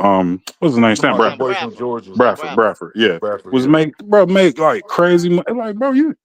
So I'm gonna pay that's you all. 40-50 million dollars before you even touch an NFL field. They had to they had to Hmm. pull that in. So when you got the endorsements, you got all of the different sponsors and all of those things, bro. Like that helped a lot. He had his own clothing line at one point. Yeah, that Like nigga Ben had money. no, I'm saying like hit that well. Hey, our broken his broke is different. So it Yeah, just it just looked different. So I'm saying when you yeah. negotiate contracts now, these dudes they like, man, I'm finna make as much money as I possibly. These dudes be having podcasts, they making money off of Instagram, they making money off of YouTube. So like, if I could make them $2-3 million a year, all right, cool. I might take $2 or $3 million less because I'm gonna make it up on the back end. Mm-hmm. But Yeah. everybody don't do that though. Yeah. Hey guys, real quick, man. Shout out to everybody in the chat, man. Let me see here. If you haven't hit the like button, make sure that you double tap the screen, subscribe to the channel, man. I think right now we're $80 away from our $100 goal of fan love. If you're rocking with the channel, you're enjoying the content, man. Show some love in the chat. Super chat, super stickers, all the way to go. If you got something that you want to say, if you got a question that you want to ask, light it up on the screen. We'll stop what we're doing. We'll answer that question. All right. Also become a Right. member. It's only Write your cash $3.99 app a on month. screen real quick, bro. Okay. All right, cool. Yeah, it's just Panthers Prime 1, but I'll put it on there. It should be right up there. It should be in the ticker. Yeah, it's in the ticker right now. Panthers Prime 1, but I'll put it in the I'm chat. on the StreamYard shit, so Oh, you can't see it? Okay, that's cool. No problem. put No it on the problem. StreamYard. Okay. Yeah, I got you. Panthers Prime 1. There we go. There we go. Yeah, man. Oh yeah, I Good see it right there. convo. You got it? Yep. Yeah, man. Good conversation, man. Well, I was too tired to do a pod yesterday, y'all. I was I was extremely tired. I was trying to do one yesterday, man. I couldn't get myself to do it. I laid right back down. I ain't gonna lie to you. I did catch go. Didn't y'all go live yesterday? Yeah, I went live about twice. You know what I'm saying? Talking about that blueprint and Yeah. What you thought about the blueprint, the man? draft. I mean, once again, it was what it was, man. Like, you know, how can I say this shit? Just say you enjoyed it. That's all you can say. I Just say mean, yeah, you enjoyed it. I say it was good cinema. We'll just put it just like that. Then Oh we'll put it man. we'll put it like that. It was good cinema. You know, Hey, I I ain't gonna mean, lie. I thoroughly enjoyed the fact of us hearing Damian Lewis, one who I follow him on Twitter, man. He's a guy of faith.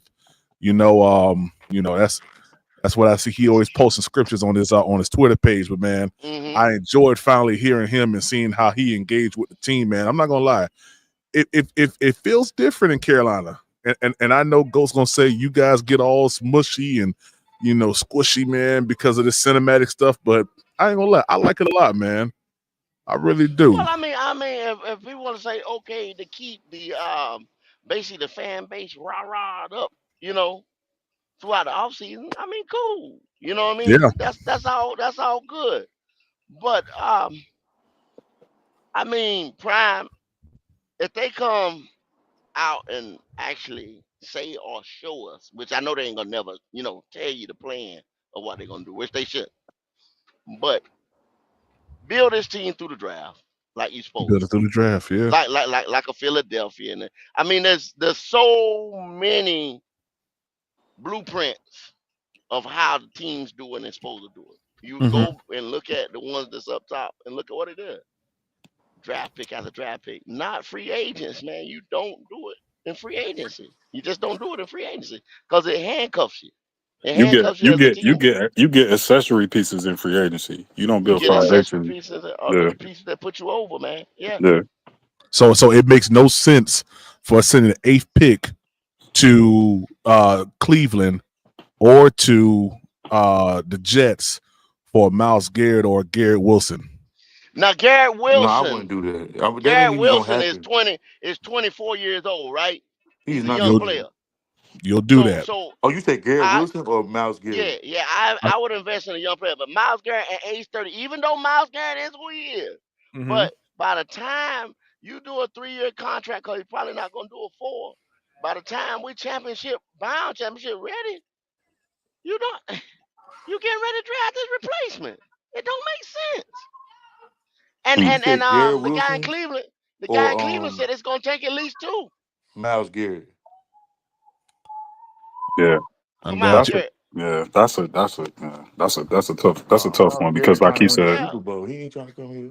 yeah. Yeah, Buddy in Cleveland, and there you go, Stevie.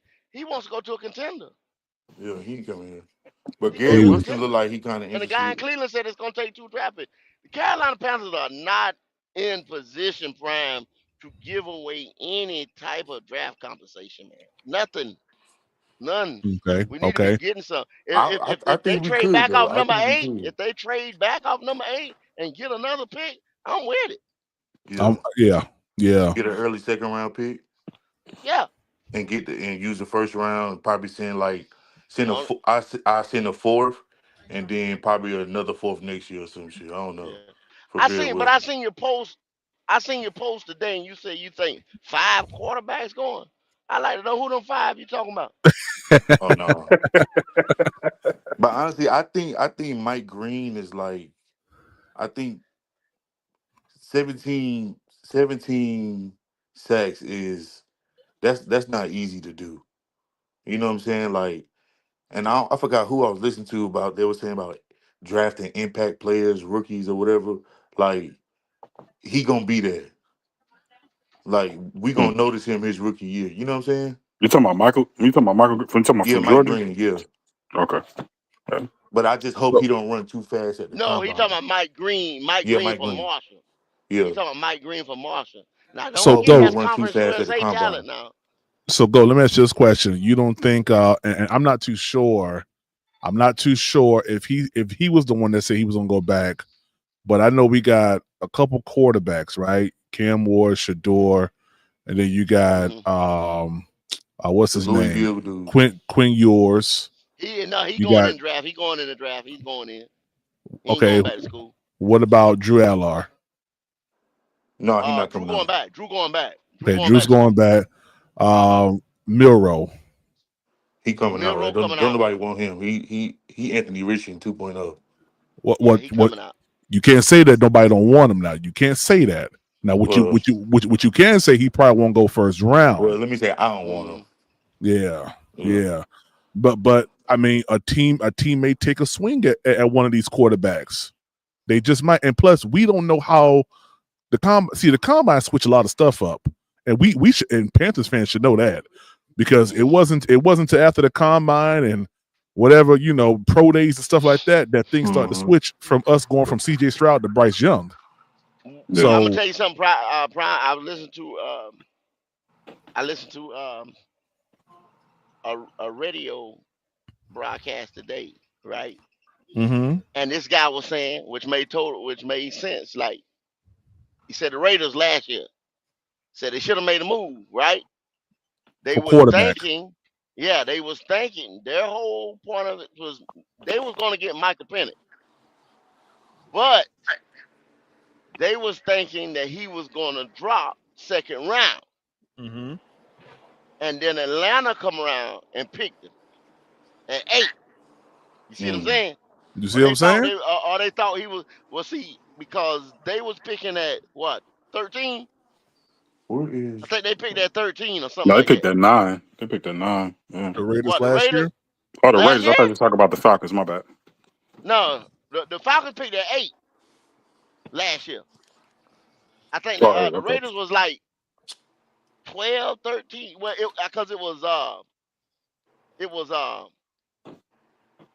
11, 12. They was 13 because the Vikings was 11, Denver was 12, and they was 13, and that's how they got the quarterback.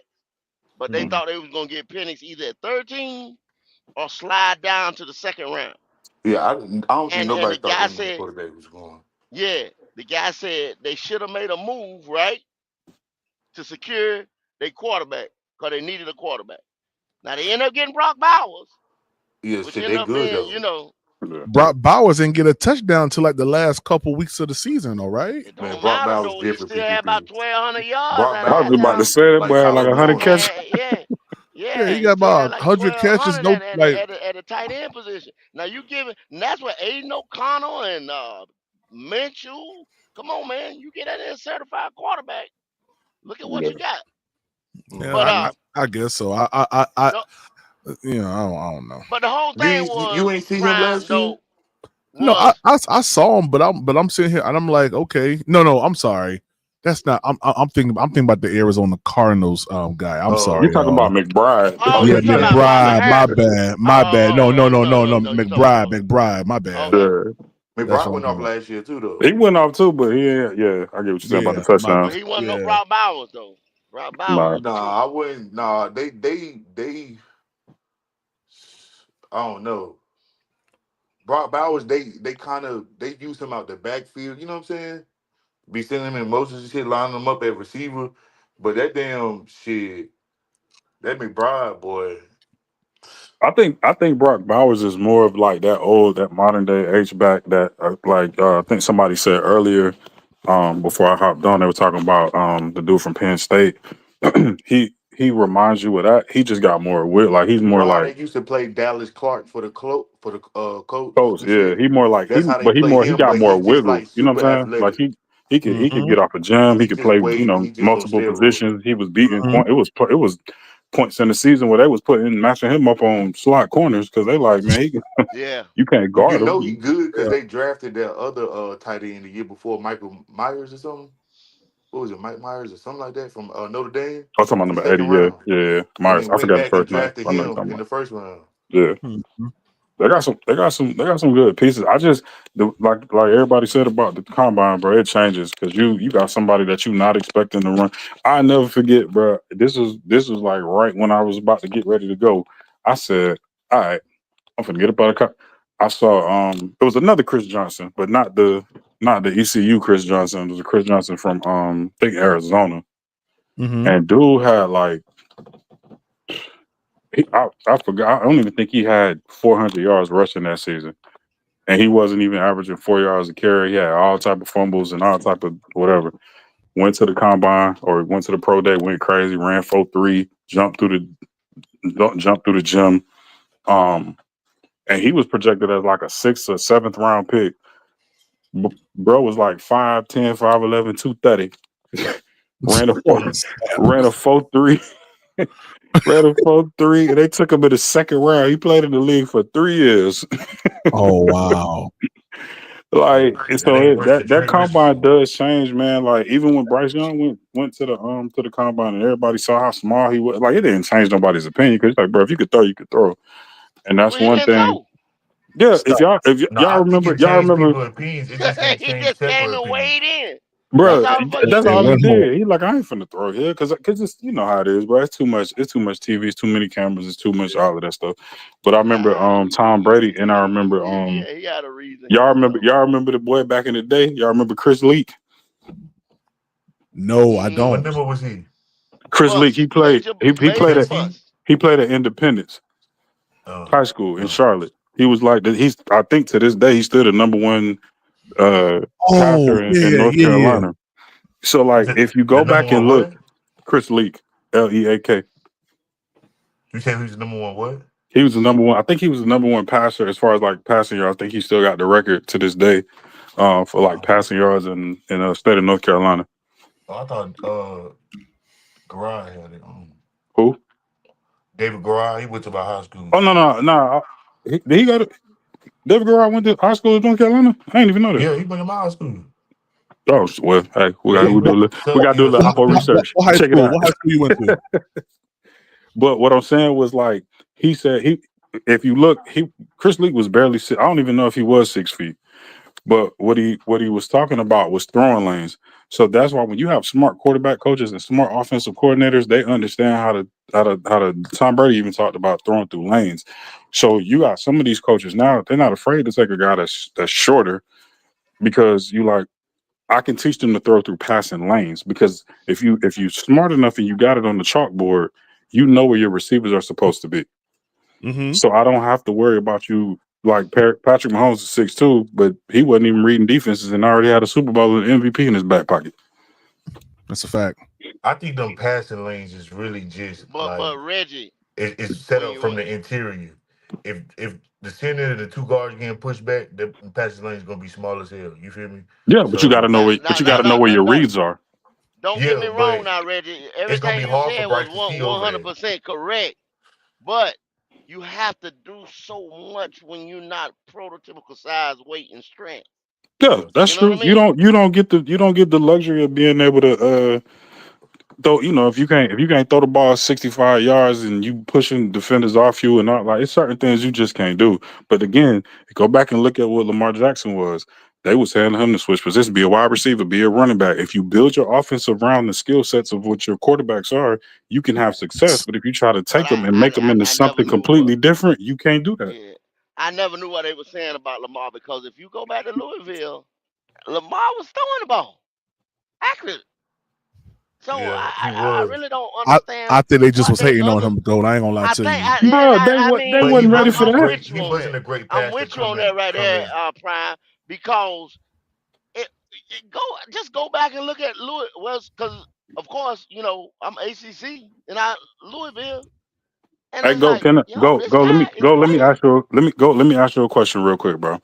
So Mm, this is the reason why they was hating on him. If you go back and you look at all the like once the teams and we start having this pass happy like offense, we still had the 5 wide and all of that. Look at all of the receivers, or not all the receivers, all the quarterbacks who had 4 and 5 wide receivers, and look at the way that they played the game. None of them guys were successful in the NFL. You could go back to Timmy Chang from like Hawaii, wherever the hell he was at. You can go back to what was the Houston dude? Um, not Kellen Moore. I think Kellen Moore played at Boise State. You You could talking go about back, yeah, he played at Derek Boise. Carr? Kellen Moore played at yeah. Boise. You could go back. You could go back to Case Keenum. You could go back to all Jason White that won a damn Heisman on top of all of that. You could go back to all of these guys that had all of these different like, and that's why it's hard to find good DBs now, and that's why it's hard to find like really good DBs because everybody playing in this 4 or 5 wide system, and so you don't get There what you team go. you know got 5 dogs that can play man to man But all game. see, there you go. Four or But what five I'm saying, wide see, system. when Let me you pull that just up. named those when you just named those quarterbacks, you absolutely correct. A lot of those quarterbacks were system quarterbacks. And if you look at them like they didn't, a lot of them didn't have the strongest arm. They're very smart. You know what I'm saying? None of They had them. it Yeah, between they had it between the ears. So yeah. they was running the system. A lot of them before you say now the modern day to day game manager, those guys were that. Then you look and they had the strength of defenses on some of those teams that they were on, or running game, strong I'd lines, rather Bro, you have. could go to mega Mark. You could man look at type. you could look at Mariota. Look at Mariota. You could look at Vince Young. They would, bro. They literally were carrying teams, but you playing like a bunch. That's why I hate when people be like, There you "Man, go. they playing against a bunch of college kids." It's like, bro, like, somebody they came from college to get to the NFL, but it's levels to it. Yeah, because everybody So from college ain't But is going. this it right you here, can see though. Reggie? I'm about to Huh? pull it up on. I'm about to pull it. You said 4 5, 4 5. Is this it right here? Four Which five one? one formation. I got. Do I have it up on the screen? Yeah, right here. Yeah, I can see it. Does this So use it. explain? Use Explain? uses 4 to 5. Yeah, because the thing is, if you're I don't I see watch where y'all. you. I know everybody on this panel right now going to agree with me when I say this. How many times y'all watch a game and somebody throw a deep ball, they throw a fade, and the dudes instead of just turning around and Okay, I see. intercepting the I see. I ball, see what you're like bro, just intercept the ball. Just turn around. All you gotta do is turn around. You right there. saying. You right And there. what they try to do? They try to Shit, I grab the mean, it's receiver. They hard to try to turn knock the around if you arms chasing down. that nigga. The Yeah. technique is not there because it's not being taught because you playing zone for 3 years of your See college career. the concept prime is not to get behind the defense. You see what I'm saying? Especially Yeah. if the offense is a spread offense. Say like Tennessee when Henry Hooker and them was running that thing, but then he had two all world receivers, Mm-hmm. which Yeah, boom, we yeah, playing backyard catch. You see what I'm yeah. saying? But it's still hard to get behind that concept if all you gotta do, you gotta be in the right place to help. You see what I'm saying? That's You why they remember call Alabama and LSU DBU because that's what they do. Ye- That like exactly. they breed it, bro. They coach it. They coach it Yeah, hard, coach it. They and coach it. They coach and it. they make sure that the whole team, like bro, Hmm. I can't tell you how many times, and I know y'all done seen it too. Like how many times you see guys, you like, bro, what school this dude went to, and then you look and he balling, he undrafted or he seventh Hmm. round, sixth round or something, and then you go back and you look at the tape, and you like. Oh, he went to Alabama. Think about these big schools who got dudes who like Mr. North Carolina and they fourth string. And Yeah. you know, ran for more rushing yards, Yeah. caught more touchdowns, ran, threw for more passing yards and all of that. So that's why I think this year, bro, when it comes to the draft, you- they gotta figure out how they want to build their team Hmm. and what they want their Yeah, it identity of just their all team depends to on be. what we get in See, free and that's agency. like would you agree though, Reddy? That's like Dante Jackson, right? He come Talking from about the receiver LSU. or No, talking about our the Dante corner. Jackson. Yeah, come from LSU. Yeah. Dante was not playing like that at LSU when he became Action Jackson Yeah, but he ran and then he 4-2. He rose. ran 4-2, They 4-3, and everybody and lost he their when mind.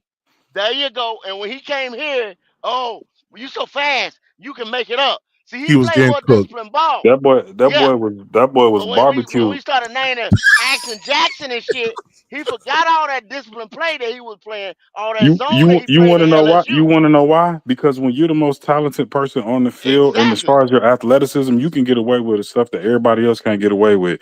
Cam can And get away then when with a you lot of start stuff calling you until, Action I, Jackson, yeah, you but gonna that's try what I'm you gonna do saying. it too. Cam could get away with a lot of stuff that other quarterbacks couldn't get away because he was 6'5", 250, 260, depending on if he before or after he went vegan. We don't you don't know. So like when you can dictate a game. We watching the dude jump in the air and throw the ball 55 yards in the air. People don't do that. People Hmm. don't do stuff like that. You can just get away with just off your athleticism. But once that leaves you, and I think everybody And that's remember what happened with him. but he had a shoulder injury as well. And a lot of people Hmm. forget that. If go back and watch like highlights from his rookie all the way up into maybe like the 15 season. Well, that's what he just said. Well, I think everybody Throwing just off. figured him out. He was, the league yeah, pays yeah, them of out. course. They get coordinators and assistants and analysts and all of that. They get paid to watch film just like everybody else. Yeah. Mhm. Well, But the that's what he thing with just said him, about taking care of your body. You remember he said that about 3 times just a while ago. yeah. You see what I'm saying? But Because he what I'm already saying is knew what his people game was. people forget about his shoulder injury. He Cam used to throw. He had that Brett Favre syndrome, where he would throw everything all arm, all arm, all arm. It Hmm. was not a lot of That technique. shit look like it So if you hurts. go back and you look at some of the throws that he was making, bro, he wasn't even stepping into throws. He was just letting his arm talent take over. And he If had you Athleticism, that go shit back, in pure his foot too. athleticism, pure strength. yeah, and then when he got injured, it was like, damn. Now I got to read. Y'all go looking like the But Patriot tapes when he had to like when you watched him like literally he was focusing himself on trying to make sure that he stepped through, keep his elbow tight to his body, and let the ball mm-hmm. go. Tom Let me Brady pull don't that even up. lift weights. He stopped lifting weights. He started doing resistance bands. He started doing resistance cables, all type of stuff. He's like, man, I'm not about to lift. I'm not doing all that no Mm-hmm. more. So when you lose that, then what do? Brett Favre had a bicep tear. He was like, man, just cut that bitch. I ain't throwing with my bicep, throwing with my shoulder and my tricep. Mm-hmm. He telling the truth. But Brett Let me see, Favre do was pull you my that favorite up. remember? Do you quarterback. remember that? Because I was like, what the fuck, man? Cam in his third or fourth year, and he changing mechanics. Yeah, Just bro, like you what gotta Reggie throw said how right you there. I was like, throw. what the hell? Cause But You gotta, he used to see, throw the all them thing damn was, picks. yeah, you're right. He was throwing yeah, all arm. You yeah. see what I'm saying? And they was emphasizing, man, Look, throw look at Philip Rivers. off People your didn't think back he was foot. gonna be a good Throw quarterback when he got into off the league, your and he back was. And foot. his throwing looked like you playing like street football. Like he ain't got no, but he Do know how to get y'all it to where he need to get it to. Well, he had to do wind y'all up. remember what week Cam played the Seahawks when he was with the Patriots? Y'all remember what week that was? It was early Nah. because he went off, right? Yeah, just when he He got went sick, off. It was probably like one of the first or games right of the before he season, got one of sick. the first 2 or 3 games. So this is 2020. Let me go to week 3 real quick. Let me see. It couldn't have been week 3. I'm about to Cause pull that he had game up. got hurt or he got sick or some shit or he got in trouble. He got COVID. Um, Hey, Prom, I hit your cash out, bro. Where you at? oh, What I let me don't see. see I was ain't it even he see got it. COVID or was it the fact that he didn't take the COVID Oh, shot or some whoa. shit? Oh, snap. My bad. I'm so man. I apologize, yo. My phone Bro, was you ain't on gotta do not. apologize to me. I was just making sure you was checking your bro. You No, gotta stay up I on the goals, baby. Got bro, goals out here. I was you right, bro. Hey, my bad, man. Hey, shout out to Reggie, man, for that big time cash app, man. Said keep it going, bro, with the fire emoji. I appreciate that, man. And shout out to Stevie the Bull, man. And you guys came through with some big time cash apps, man. Shout out to Stevie the Bull, man. He said I F with the pod, man. I appreciate it, y'all. Man, hey, We that's a just trying big to get you there, bro. We know you got goals. Yeah. yeah, man. I appreciate it, man. Guys, hey, don't let them be the only ones, but I appreciate this. I ain't gonna lie to you. This was big time here. Appreciate you for that, man. I We ain't know how even long know that. we know how long it takes for them for them them super chats to get. Hey, hey, I ain't getting what I got from the super chat from last month till next week Friday. It'll be Right. You ain't Tax time. gonna yeah. You gotta hit him up with get tax time, boy. already. Yeah, man. I tell people all the time, I like super chats and super stickers, but boy, that cash, that boy, that's direct. That's instant. Hey, get to you quick, bro. Yeah, yeah. I remember my dog. He had a podcast, not a podcast, but a channel years back, man. And Uh-huh. he was doing dog. He was breeding dogs and stuff like that. He was showing people how to like do the dog training. Uh-huh. And somebody dropped a bill. I forget how much it was. It was a lot, and dropped it in the super chat. And bro just like went low key crazy. Like, hold on, man. I just told you, bro. You know what? I'm like, bro, this nigga just dropped you a super chat. You gonna block him? What type of shit you on? You just block. Like I told y'all, man, don't be doing that, bro. They take him. I was like, damn, Yeah, dog. nah, Probably won't be YouTube sending my take pits to you no time soon, nigga. Yeah. What kind of dogs are they breeding? It was pits. It was all I think it was they call them blue nose or I mean, not blue nose. What is it? Gray, Red whatever it nose, was. red nose, Gray red nose, nose, red nose, red whatever nose. it was. It was pits. That's all he did was Okay, Mm. pits. okay, okay. He breed them, he trained them. You know, he showed like a bunch of videos and stuff for what he was doing. And then he got pissed off at the dude because he was like, "Hey man, I'm trying to get to my number, y'all." Da, da, da, da. And buddy, buddy put it in the in the super chat. He got mad and blocked us. I'm like, what the?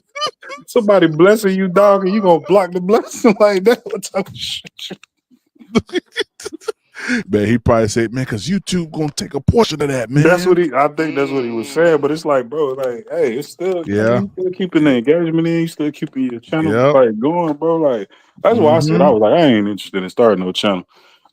I just be coming to show support. I ain't with all that. I don't got it in me. Not yet. Not yet. Maybe years from now, but not right now. Yeah. Hey, PPP. Yes, sir. Hey, so what you think, like, with Mike Green or whatever? You think he the best defensive end we should take?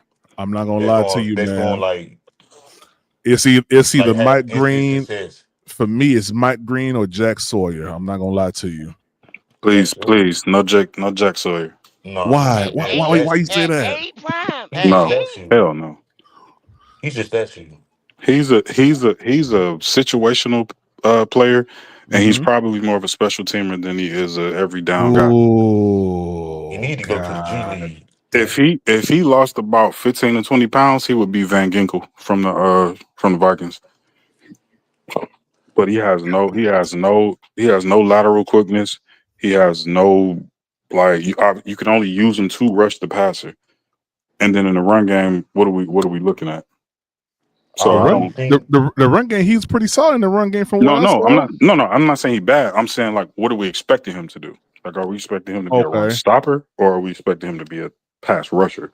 Because with guys like that have stiff hips and all of that, and that could be fixed. Mhm. Like, bro, he got to do is a little bit of stretch, a little bit of yoga, a little bit of like he can. That's easy to fix if that's what you expect him to be. But what do you want him to be? do he got any bend? Does he have what? Bend? Bean. Bend. Bend. Oh, Like Ben, Oh, Ben. Ben. Oh, No, Ben. you know what? I'm gonna say he does because when I went back and looked at Nick Bosa, I didn't think he had that, but he didn't have to No, because Nick Bosa had that. no. What All I'm his saying Bosa is, boys. he didn't have to use any of that in college. Then he got Yeah. to the league, and then I was like, okay, he do got some wiggle. He can bend, he can flip his Yeah. hips, and he can drop anchor pause he's a when he need balanced to. breakfast. Well, you That's talking what I about told Nick you. Yeah. That's what I tell y'all all the time. Nick or Bosa, the a one in balanced San breakfast. Diego? Yeah, I did because I didn't watch him a lot You in talking about his college. Then I brother? saw him in the league, and mind you, dude came off a torn Achilles. People be forgetting like he ain't he ain't he ain't been healthy his whole career, but you would never know that he tore his Achilles. Because of how good he plays. But I That's what I'm think saying. Mike Green remind me of like Nick Bosa, Aiden what was the white boy up there in what you call it? What, Hutchins? And yeah, Hutchinson? Hutchinson. Cause but one thing for sure, this nigga gonna at least get 7 sacks, bro. Who? Mike Green, for sure, You, bro. you said 15? He gonna get at least 7. Oh, 7, my bad. And I feel like 7 that's helping us out. You know what I'm saying? Yeah. I think he'd be okay against the run. You feel me? Or I mean whatever. But if not, he can him, rotate in and out DJ, with Clowney. You know what I'm saying?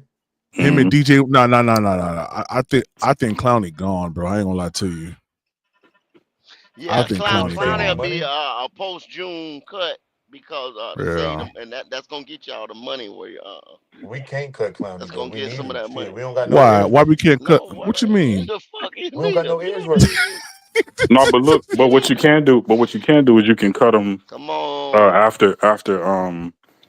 after preseason, at the last cut yeah, day, and then bring him back yeah. after I week think 1, we just so you just don't got to using guarantee him his wrong. contract. We using that man wrong. You know what I'm saying? He should But you be don't How have, we rotated using him the wrong? interior. You don't have the interior to make him be what he was when he got drafted. That's what a right. lot I of think people. he more of a run stopper. You know what I'm saying? And then like situational, he can come in for a defensive tackle on a third down. You know what I'm saying?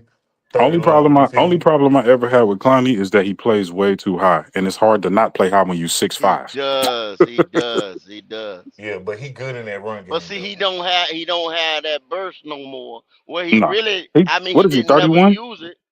or 30? Is he Some 31 or 32 or 33? And he most 32, I definitely think. had no burst I Okay, think last he's year because the 32. I defense think he's can't get 32. off the field. You know what I'm saying? So yeah. and he a little bit older, but if you bring Mike Green in there, throw him in a rotation with him, you feel me? I He's like 32. He'll be you can do that. You can do that, but what you gotta he'll be also look. 33 on tomorrow. Oh, he Today. He's 33? 33. I thought he was 30. Oh no. Oh, Wait, his birthday's today. He's just turned 32. Oh shit, that's crazy. okay. So he got some he still got a little tread left. He good. He's straight. Yeah. But that'd be the only person I'd take at 10. If not, I'd just trade back.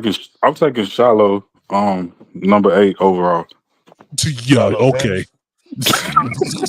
Yeah, right. I like Shiloh though. I ain't gonna stunt. I like No, Shiloh. they Hey, don't. they were talking crazy. They was like, did he get snubbed going to the combine? I'm like, go to the combine for what? Like, you got a pro day, bro. You got Yeah. Travis Hunter, you got all of these dudes that's come. Like, you don't need to go to no combine. Yeah, he just need to get He better at gonna his get he coverage gonna shit. get drafted just He because. he he is You a know that. safety in a corner's Nah, body. I don't That's think his he gonna. problem. If he didn't get invited to the combine, Mm. He's a safety. He's a safety in a corner's body because he will throw. I always laugh when I go back and I watch like Ryan Clark's Oh, highlights, bruh. yeah. Ryan Clark They probably play got, similar. bruh. He probably got every screw loose because he just didn't get like there was no, That's how you supposed to play though. bruh. If I'm 170, I'm throwing all 170 pounds into your rib cage because I'm Plus trying the to wind that I'm plus the carrying. wind. My helmet weighs 5 pounds because I want a bigger. You gonna feel all Like, this. Pause. right, I gotta Yeah, he get you, gonna he but gonna get he gonna get drafted. He gonna probably be like a 5th he or gonna 6th get round drafted. pick. He gonna get drafted. Yeah, Yeah, yeah. Man, ain't nobody 5th or drafting 6th that round, nigga. somewhere like that. I guarantee And you he get drafted just off the name alone. he'll have an No, all hell right. no. He'll have an all right career. Watch you get drafted. Mm-hmm. You He see get how drafted. He horrible gonna their get drafted. defense is? What you Huh? mean? We ain't saying the Carolina. We just saying period. No, He gonna be not for the drafted No, I'm Panthers. somewhere. not Not for the saying. I'm not Panthers. talking Not about. for the I'm talking about Panthers. Yeah. Colorado. Yeah, he gonna be drafted somewhere. He Just maybe Yeah, he can't not gonna get cover, Carolina. drafted. bro. He cannot He gonna cover get at all No, to save his life. he gonna get drafted. He got to. He He gonna put most on definitely enough can't of put I a him on mean, no tight end. He too you think about it small. like this right here, Reggie. They worse corners in the league right now than him. Come on now. yeah. Oh yeah. But you gotta. But you know what's funny about that? He again. He's a safety in a corner's body. When he Mm-hmm. come up to hit, he try to hit you like he 220, and he's not. But that's how he plays, and so that's Well, what I'm he'll saying. come He probably in. not gonna have no Yeah. long I career. mean, I Just could see him with Washington, the Mm-hmm. Commanders, with the system they it play. don't matter Well, he's where he gonna go. come He gonna in be on a playing lot special of teams. He diamond not gonna nickel be in no package. lineup, Yeah, not no starter. and then he'll come in on I'm some talking. He got to diamond be nickel in a certain packages. Is what scheme he where gonna it be do. a whole bunch of DBs and shit Yeah, on the field. Cause but he's smart too though. That's what yeah, a lot of people don't understand. You got a genius father as a football mind, so he's where he's supposed to be. He just don't always make the plays, and he's small. He don't have Mm-hmm. that wiggle. He don't he doesn't flip his hips the way Yeah. that you well, he see. most definitely can't flip his hips like his dad Nah, and shit. Yeah. He nah, just don't have the he ability, but he understands the game. he understand the game. That's why Yeah, go back and look at not even the Super Bowl. Just look at the first day, not the first day, but the first game. Reed Blankenship from the Eagles got implemented into the lineup. Reed ain't fast. Ain't nobody looked at him as no burner. But guess what? He gonna be yeah, where he's supposed to be. He gonna be yep, exactly Mm-hmm. yep. where he's supposed to be. That's why I said what he gonna be. But I Yeah. mean, if he go to the And see, Panthers, like you say, he gonna be a special teamer. He ain't gonna be in no yeah, rotation. like I said, he'll be a special teamer, and then he come in on a lot of diamond nickel packages. Maybe, possibly. Yeah. I You doubt know, it though. And But he's he'll have a smart though, career. man. And he been in college football for 5 years. And you like again, you got Mm-hmm. a pops as a Hall of Fame pops, bro. You can't if you don't learn nothing from that, but but yeah, so he gonna is be all y'all right. buying the hype on Jalen Walker? On who? Jalen Walker It's called and Panther Michael Williams. I, Podcast. I'm covering the Carolina Panthers. I'm buying it, but Yeah. I need to know where he going But I because think Jalen. So you know how Abdul Carter was, right? Last year yeah. he played how Jalen Walker played this year. Mm-hmm. So they played him defensive end and linebacker. You know what I'm saying? But he didn't get a full year edge rusher like Abdul did. You know what I'm saying?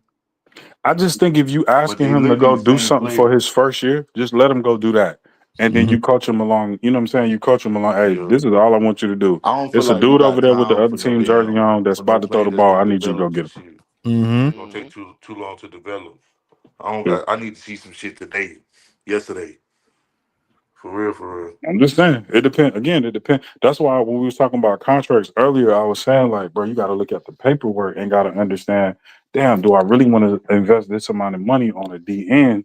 Because what are my interior guys looking like? What are my linebackers behind him looking like? Do I have the what's the depth looking like? Because if I pay him all this money and I'm only using this person as a situational pass rusher because they're very good at rushing the passer, but they're not very good at stopping the run. And then I got nobody behind them, and then I got an injury history with my interior lineman. Do I really want to pay him this much money? Nah, just go Well, ahead. let me drop this a little bit on y'all. See, look at the Carolina Panthers, and you got to put yourself in the mind state of what they think they are. You the blueprint, My right? bad, The bro. I was blueprint. just watching this, bro. Take that shit. You see that? Oh, he talking about Shiloh. All right, fine. He ain't gonna get drafted. Goddamn. I just changed my Shiloh, opinion. My bad. Go ahead, bro. Shiloh Yeah, killing, man. He killing it, man. Yeah, he killing it. All right. Get the fuck over there. Yeah, he just got to get you heard better Dan Morgan. at coverage. You Look heard at that. Dan Morgan Boom. on that blueprint, and that's what the one Yeah. thing that pissed me off too. Mm-hmm. When the nigga said, "Oh yeah, we didn't live up to what we thought we were expected to do, or we thought we was gonna do." So I Right. heard I'm that. listening to I him heard that saying go. like, "Hold up, bro. You thought you was gonna do this, do this, do this. Shit. The team that you put on the field, you thought you was gonna have a different result than you did. Okay, so now that's Yeah. who's running the show in the draft. Then at least we think it is, or I mean, whatever, but we did have a or lot of has it. injuries, bro. So, but that ain't supposed to. Other than Derek Brown, who else? Who else you had injured though? Shaq. Shaq got Shaq. injured. Yeah, Shaq got hurt too. I mean, Shaq, yeah, The but dude, y'all gotta the understand. other defensive It, it, end it, who it, finally came back is from Shaq Minnesota. this crazy ass? No, He had a no, lot he's of not. what's a come I'm on pretty now. sure He he ain't would have like, played oh, better than the Shaq is rookie though. Roquan Smith or somebody. No, he He plays would have played good better with this than the he team, would have but played like better he than the Shaq ain't making us have 4 more Nah, games. You know what I'm Shaq saying? ain't. Shaq ain't. So Yeah, he ain't moving. He ain't moving the needle. okay, man, but He ain't I he get moving what the you're ain't needle, moving saying. the bro. needle out of like the that. linebackers So that Yeah, I'm we I get just what you're had, saying. saying, what he And you, put on the field, you thought you was gonna have different results. So this is all I'm saying. I'm saying this to say Mhm. that them thinking, oh, Derek Brown's coming back. Ashawn Robinson gonna be here. I don't know what. Okay, Prime. I hadn't even looked at it. Have you heard anything? What they think they got in that boy Crumley, that other tackle? that he was injured. He was injured. Are He they was liking injured. him? Are they high on him? Or I I mean, don't. what are I they don't even thinking? know. That I You see don't what I'm even know, saying? bro. Yeah, We it's a we don't mystery. know, and they probably don't even fucking know. You see what They I'm saying? don't know. So we can't sit there and say they thinking in their mind we got to have this interior lineman. You Right, Yeah. understand what I'm saying? right. We thinking that, but we don't know if them motherfuckers thinking that. They might say, "I'm good. We good on that." They might say, "We good on that." They might say, "We so good on that we gonna pull the edge rusher, not at 8, but at that 50 some spot." Another thing you got You to see what think I'm saying? about. Another thing you got to think about too, though, is a lot of posturing in the NFL, bro. These GMs and these th- I remember going to a regional combine years back, and then I remember going to a tryout. It was I think it was I forgot what part of it, but it was for the Jets, bro. Mm-hmm. Everybody there was they had their own stuff. You got regional scouts, you got area scouts, you got player personnel guys, you got people doing favors for people just to get Mm-hmm. them in the room. I remember going to Buffalo when at their pro day. It was the chick I was dating at the time. She was out there, and everybody was there to see Khalil Mack. Man, it was a who's who. Mm. You had to have a you had to have a band on your wrist. You had to have like, bro, you couldn't get within a certain space and area. And I'm like, hey, I was like niggas back in the 80s. I was back like niggas in the 90s. I'm just here to pass out my demo. Like, Mm-hmm. I just had to pass out this mixtape real quick. I can get the fuck Yeah. on. But Yeah. Yeah. So sometimes you but can get lost in the sauce. Because but he what might I'm say, saying is, "I'm bro, not they even be gonna. I'm not even posturing. gonna meet with But the but they but Carolina they guy." but they posture. They be like, my fault, my yeah, shit man, was we really looking at taking a defensive end, knowing damn well they not taking no defensive end. Uh huh. But they Exactly. want you to think that they are, so that you fuck your draft position up, and then now you on the phone with them on draft night. Hey man, I remember y'all was talking about taking the defensive end, man, but we really want Jalen Walker. Like, is there any way we could work out a deal? They back there laughing like, nigga, we was never taking no damn Jalen Walker. But yeah, go ahead and send us that. Go ahead and send us that Mm-hmm. kite. But Like nobody ain't gonna show their hand. You know what I'm saying? they not Unless it's like, yeah, bro. If like you I'm pulling number it, one, and there's a clear cut number one. You know what I'm Bro, saying? when Y'all you know what go, the fuck I'm getting when ready to you do. get a chance, bro, go watch some of those on like ESPN Network. I mean, not NFL Network, ESPN. Like when they be showing some, they literally will be telling guys they watch the pro days, they watch all of the stuff. But realistically speaking, the owners are the one that's cutting the checks. Very few people, like the Patriots set the blueprint so crazy that people tried to follow it. And every single coach that left from the Patriots either ended up coming back, going to college, or failing at their head Mm-hmm. coaching position. I mean, They but the were Patriots never good at blueprint was Tom anything Brady, other than bro. what they Like, were hired to do. You a defensive Mm-hmm. coordinator, be a defensive coordinator. You an offense, be an offense. If you a quarterback, be that. If you're this, be that. We But already you know know. what? You We ain't know gonna one talk thing about. about it. We ain't gonna talk about this tonight because it's Black History Month. We already know how they did my boy Gerard Mayo. But point being, everybody can't do that in that way and have that much control. And that's why when you see guys go out and be like, "Oh, I'm gonna do it like this coach did it," you can't because you're not him. What was that little? You Yeah. can't build your own coach. Like, What my bro, man we in a name on the different space. pivot? You What said my what? man name that was on the pivot with the braid that started the pivot? What's his name? Oh, you talking about Channing Crowder? No, the other cat, the one that started it. That Oh, you talking about that now Brandon they broke Marshall? it up. Brandon Brandon Marshall. Marshall. You remember Brandon Marshall was talking Yeah. about oh, that's I am an oh athlete. boy, Uh, the coordinator, the offensive coordinator then he went to Denver. What's it, McDaniels. McDaniels. Remember Yeah. he was talking about McDaniels. Hmm. He said they was calling McDaniels Little Bill They ain't because he respect was him. trying to be Belichick. They didn't respect him. You see what I'm saying? Because he come in the door acting like he Bill Belichick. Like, bro, you ain't did Bro, you nothing don't even run but your coach own them. household. Yeah, You don't even you put the you ain't toilet did seat nothing. down when you pee. You can't Oh, run up in man. no room Yeah, full of you ain't grown did men talking nothing but about I'm finna coach run this under locker Bill room. Nigga, what? Belichick. You know what I'm saying? That's what they was looking at him like. Hold up, man, you ain't got no rings. Listen, hey, You see what I'm saying? So you can't do that. you saw with Buffalo, they hired this guy's name is Bobby Babbage. I think he's the either assistant GM or he might be the GM or something like that. My second go around with he was a intern. Okay. Bobby he was just trying to learn the business. Uh huh. Like, what do I do? How do I fit in? And he was cool. He was young.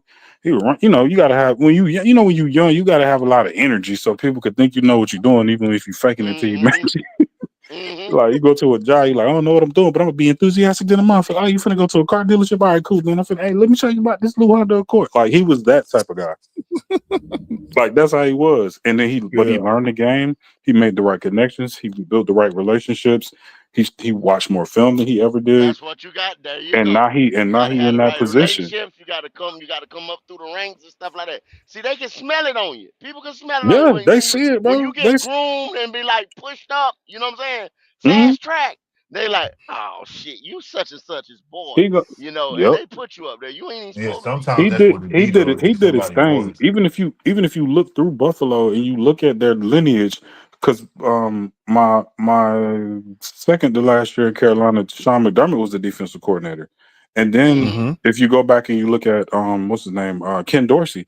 Ken Dorsey was actually Ken Dorsey was actually my teammate when I was in Toronto. He was the quarterback at the time. You look Mm-hmm. at them, they brought in Brian Bean, they brought in Babbage, they brought in obviously Dorsey, they brought in all of these guys from like Carolina, and bro, it worked. Got them to the AFC Championship game, but you gotta be able to understand, like you said, when they smell it on you and they see it on you, they're like, okay, we could work with that. This is a good fit for what we want to do. And Mm-hmm. Mm-hmm. so it's some great guys, man, that just they sit, they learn, they watch. They're able to take constructive criticism and then they're able to elevate it, and you see what you see now. Hmm. So it's cool, man. I was glad Aaron Glenn got your boy Rogers out of there. Oh, so happy about that. If he would have kept I Aaron was Rodgers, happy about that.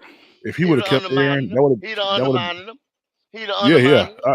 Aaron Rodgers absolutely. would have undermined. He undermined Hmm. every fucking coach he's with, Yeah, I other feel than like the Browns because wanted he to liked take to him. hack it because that was his guy. Hmm. But every other coach he's with, he undermined him. yeah. Hey, Stevie, let me ask you this real quick, bro. You you think so? Because I'm looking at all of the places that he could possibly go. And I know Rodgers.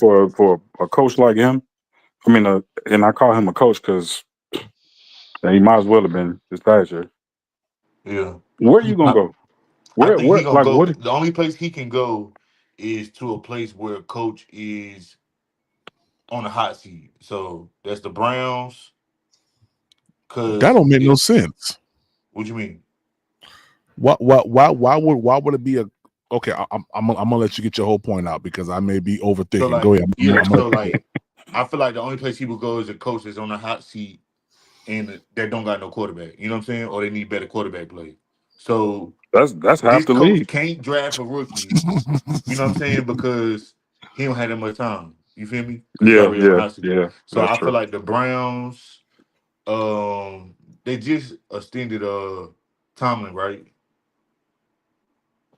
Nah, Oh, Mike Tomlin Thomas. ain't Yeah, putting up with he'll that be back. bullshit. He'll be back. Mike, Yeah. you can the X that out. Browns of Tomlin ain't putting Steve. up with that bullshit He got extended, in right? Pittsburgh.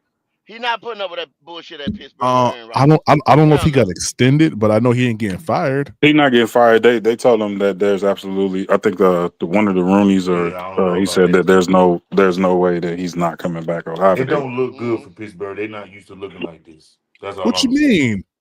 They're not used to looking like this. Looking like Looking what? like what? Nigga, not being in the playoffs, like and being serious contenders. You know what I'm saying? They Uh, was one game, not even one game away. They was just uh, they. You look at the division they in. They almost I made it. If I know somebody that, else would bro. have lost, They got beat by But Josh Allen and Josh Allen won the but MVP. So I mean, I'm just it's yeah, if kind of like the somebody else same would have thing lost, with it'd have been like they'd have been in there. bro, right, come, but they Stevie. not they not Stevie, progressing. They staying. You your know what I'm takes saying? today have been horrible, man. I'm just let you know that, I man. mean, I don't think don't that's do the a bull like bad don't do the take. young bull like But that, bro. so y'all think No, so I'm y'all just- think hold on, people. So you telling Denver me won one more game. That's all it was. okay, Yeah, can I finish? go ahead, Stevie. Go Go So ahead, what I'm Stevie. saying is Pittsburgh been what since Ben Roethlisberger? same thing they are Stagnant, now. right? Stagnant. Winners. How long you think they're gonna put up with that? Bro, as long as they are like in the loop of like making the playoffs, they're good. Mike Tomlin has never had a losing season, bro. Right, but my point is like Bro, they're not contending for the The Super Bowl. You know what I'm the saying? only thing the Steelers need is a quarterback. That's all they need. They just need a quarterback, bro. And someone to actually Right. protect the So quarterback. it's no That's it, excuse. It's no excuse on why the Steelers haven't drafted a quarterback by now. All bro. Because these They got they quarterbacks been that Russell came winning. out and these they got They last couple Justin been winning. years, Fields. huh? They been winning. That's the I reason don't know if why. Russell's gonna stay, but I mean They they haven't got been Russell and they got Justin Fields there right now, bro. What are you yeah, talking Okay, they about? so haven't been just high because they enough to better draft a than the quarterback. Panthers, that don't really make them a good team. You know what I'm saying? No, Stevie, What? what I'm Where did saying that is come from?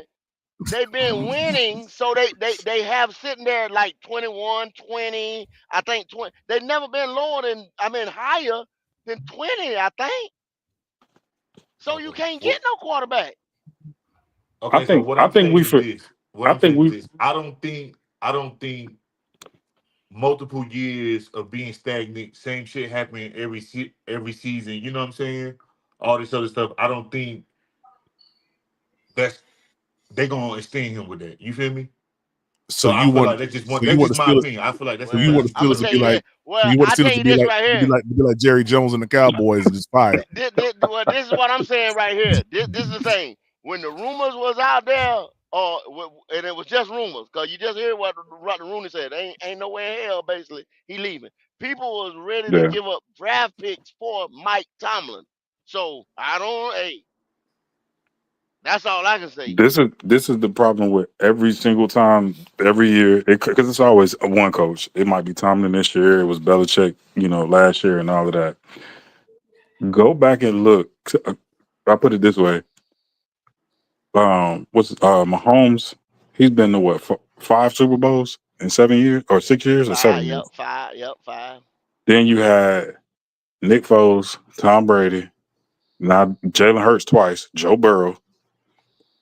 It ain't a lot of room in there, bruh, Mm-mm. But you for know what you I to don't be, understand? Why haven't the Steelers made any moves to get a quarterback? because they got Like a legit Mahomes, quarterback, Burrow, either a young Brady. one out of the draft It's just something or they. trading for But one. You know what see, I'm Bro, saying? this That's is why coaching, they right? don't. This is why look at they who don't they, That's do but coaching, look at though. who right? they're This is why they playing don't do though, against. Stevie. They don't see. They don't mortgage their future. They not gonna go. This is just something they don't do. They're not gonna say, "I'm gonna give y'all the future one to move up." You know what I'm Yeah. saying, to the top five or something like that. They're not gonna do that. They don't do that. What I'm saying, They don't do that. what I'm saying to you, Stevie, is that But if you you got a gotta, team that's ready to win right now, why wouldn't you do that? but you don't have a team that's ready to win right now. You Yeah, don't. That if I They're thought not. you They're said they was not. They're already winning. Didn't y'all say they was they just winning? well no. I'm coached. saying we talking about They're like not having a they're not losing loaded. season, meaning you won more games than you lost. That's considered a winning season in the league. So Okay, so if they had better quarterback play, they would win a whole lot more games, right? Than what they I don't. already I don't won. think so. I think you have to have a better offensive line, and I think you have to have more consistency from your defense. But that's Hmm.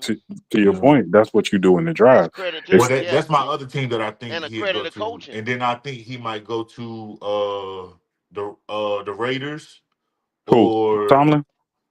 no Aaron Rodgers. You know the original Oh, quarterback. Roger. Yeah. I just The don't know who he's Raiders. gonna throw to. He got a tight end, and I'm cool with that, like Bowers. But like, who are your receivers? Are you gonna drive? I mean, Like they it can just draft a receiver. yeah, I know, but you just can't drive a receiver. It got to be the receiver. Like, who are you gonna Hmm. go get? Yeah, Yeah, you just sitting I duck. doubt that the Raiders get Aaron Rodgers because Yeah, they they just ain't sold traded him. old boy to the Jets for basically for Aaron Rodgers. So This is I what I doubt, think. I doubt think that. I think Aaron Rodgers, in my opinion, I think he would be better in a place where he has weapons that he actually likes. If you go back No, and that's you not look true. at, He did. He just brought all the niggas to the Jets. I got that. So what I'm saying is, the people that saying he's not washed, I'm saying you had Garrett Wilson, Brees Hall, Devontae Adams. You brought what's his name, Lazard from, Yep, and Alan And that's it a Lazard. still don't work. that And before motherfucker's a that, drop. what's That that nigga's So a son he got drop to Lavar? go somewhere machine. where the Machine. coaching is firm and it's already a strong That coaching. motherfucker be So he dropping can't come water in and bottles. So dictate I shit. know he can't catch a fucking football. But if you take, For sure. if you take those guys and you say, what else do you need? You had Conklin as a tight end. You had um the young dude, and which I really like. I don't know who, I forgot his name. He's number 0 for the for Oh, the Jets. Brandon Allen, something like Bro, that. that dude is a Yeah. beast, bro. I wonder what happened to Brees Hall he last year. young. He ain't do He's shit the about it. youngest. He's the youngest player I believe in the league. I think he only like 20. Didn't Yeah. Brees Hall get injured? Yeah, he did, but I'm just saying, like you, He like got injured the whole season. to Steve's point, he basically saying like, bro, you had everything. Where do you need to go? What more do you need? But I this is don't my know. thing. This is I my don't know what thing the too. hell else he need. Y'all, Just y'all, y'all talking like somebody. A lot of motherfuckers is not fucking with Aaron Rodgers. Yeah, but we that's Yeah, what know I'm saying. why He got to though. go We know to a why. team that a coach is on a hot seat. That's why. Yeah. See, He can't go to y'all no be hot saying seat like coach say team, bro. he He can't. can't. Nah, he Because not they're gonna going. be He willing not to going do there. whatever he His say. shit is. But no, they're Steve, not, this bro. Stevie. That's why No, he they just got not. up out of the This shit is Jets. They like just a let lot him of this go. stuff They is was like, bro, limited. you You gotta know what I'm go. saying? You got a lot of these teams right now saying, "Look, man, we getting ready to build through the draft. You just I think Reggie alluded to it. You got Barrow, you got Mahomes, you got it. I already know I'm not beating those guys right there. I'm not beating the Eagles is getting ready to retool a little bit and they're gonna be right back there. You know what I'm saying? Yeah. You got San Francisco that's probably gonna be right back around. They had a down year this year, The but they're gonna Rams be too. right back The up. You're gonna have Rams. the Rams gonna be right back. If I had a team right now, I'd be like, yo, I'm not in the place to do battle with these boys right here. let me go right here. Let me go lay down for about 2 years, 3 years. Let me go You lay know what I'm down. saying? Yeah, yeah. And he And goes, when I get back up, I'm gonna be ready. what I the need to fuck? rest and get right now. You know what I'm saying? You can't go toe to toe with these guys Nah, on nah, a consistent basis, not with the Brian. teams, not with the teams being Not with the team. constructed the way that they are Yeah, right now. you And can't do it. we keep forgetting Aaron Rodgers is 41. Like we acting like Yeah, he, you know, can't do it. like he got like five. He ain't LeBron, dog. he ain't got No. he ain't got that Where's type he of time going? left in him. Where's he going that's ready right now? Insert a The quarterback. Browns. Boom. Nah, No, mm-mm, no. They don't nah. no, they ain't no. Hell Chubb, no. you got to remember, you got Chubb coming off of another knee I injury. bet Chubb will want to stay if Aaron Rodgers come. You said what? I bet Garrett will want to stay if Aaron Rodgers come. No, bro, you talking about Garrett Wilson? I mean Garrett, No, he talking about Garrett. Miles You talking Garrett. about Miles? Miles Garrett, yeah. Yeah. Miles Garrett. Yeah, I would say he would because he would look at it as an opportunity to kind of do. Bro, I'm not even disagreeing with you. What I'm saying is, it's a lot of times where you can wear your welcome out, and people are like, they Yeah. are They tired y'all of know that this nigga. from just like every profession that any one of y'all have ever been in. What they say. Yeah. Gotta go. Yeah, Yeah. they tired of that nigga. They tired of Aaron Rodgers. A Yeah. lot of motherfuckers is Everybody, tired of that nigga. he's running his mouth on the podcast. What was the name of that Right. joint? Bro, listen, look, Pat you McAfee. Pac McAfee. remember when Tiger Woods got into all his shit, and nigga done crashed the car, you over here texting, oh, here's Tiger, his own Tiger, and Mm-hmm. all that bullshit, you hearing all the voicemails and all that.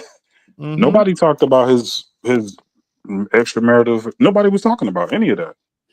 I Yeah. mean, shit, But that as nigga soon go as to the he stopped Browns. being good, Motherfuckers gonna be worried. huh? All that came out. Yeah, I'm just saying it all came out because now, oh, okay, you got a little chink, you got some chinks in your armor. Let's talk about it. Let's talk about it. It's the same thing with Okay. Aaron. It's the same thing with But Aaron Rodgers, bro. You not I that, think that would bro. be the Go best look, thing Think for of, Cleveland dog. for Go you sure. look got at If the they got to last, think Rodgers, about that'd it. be the best thing for their bro. Think Go about franchise. it look at though, the Reggie. last You 4 years got of Aaron him being in Rodgers. Green Bay. He was Yeah. he did nothing in the playoffs. He did nothing in any of those games, and And I was like, bro, what the hell? We still paying you 40, why 50 you million still dollars a talking? year Yeah. for? We And gotta why let you why go, why is dog. we still talking about this dude as a because he won a Super Bowl back when? You know what I I'm mean, he saying? got Why you hella They still do the talking about same this MVP shit dude about like the he rings. Cowboys. exactly? It was just same thing as Aaron Rodgers. Same thing with Kirk Cousins. Oh, Kirk Cousins, but he'll win you a bunch of games. But give him a chance. You know, he's never did anything in the postseason. What the fuck? Not after the We was Super even, Bowl, no. and then see a bunch of Panthers fans now sit there and say, "Yeah, see, I told you." But I remember I did multiple podcasts where they was talking about, "Oh, we need to trade for Kirk Cousins." Yeah, okay. But everybody's tend to forget about that now because oh yeah, I'm glad we didn't do that. Now they saying they glad we didn't do that. You know what I'm saying? Because it didn't work out for the Falcons. No. Hey, But go. Let me motherfuckers tell over you here now. wanted him.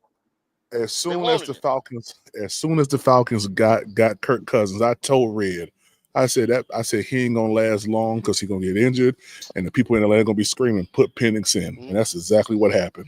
It did. But Daryl sure did. Prime before the injury, before he even got injured in Minnesota, you remember they was talking about coming off of him.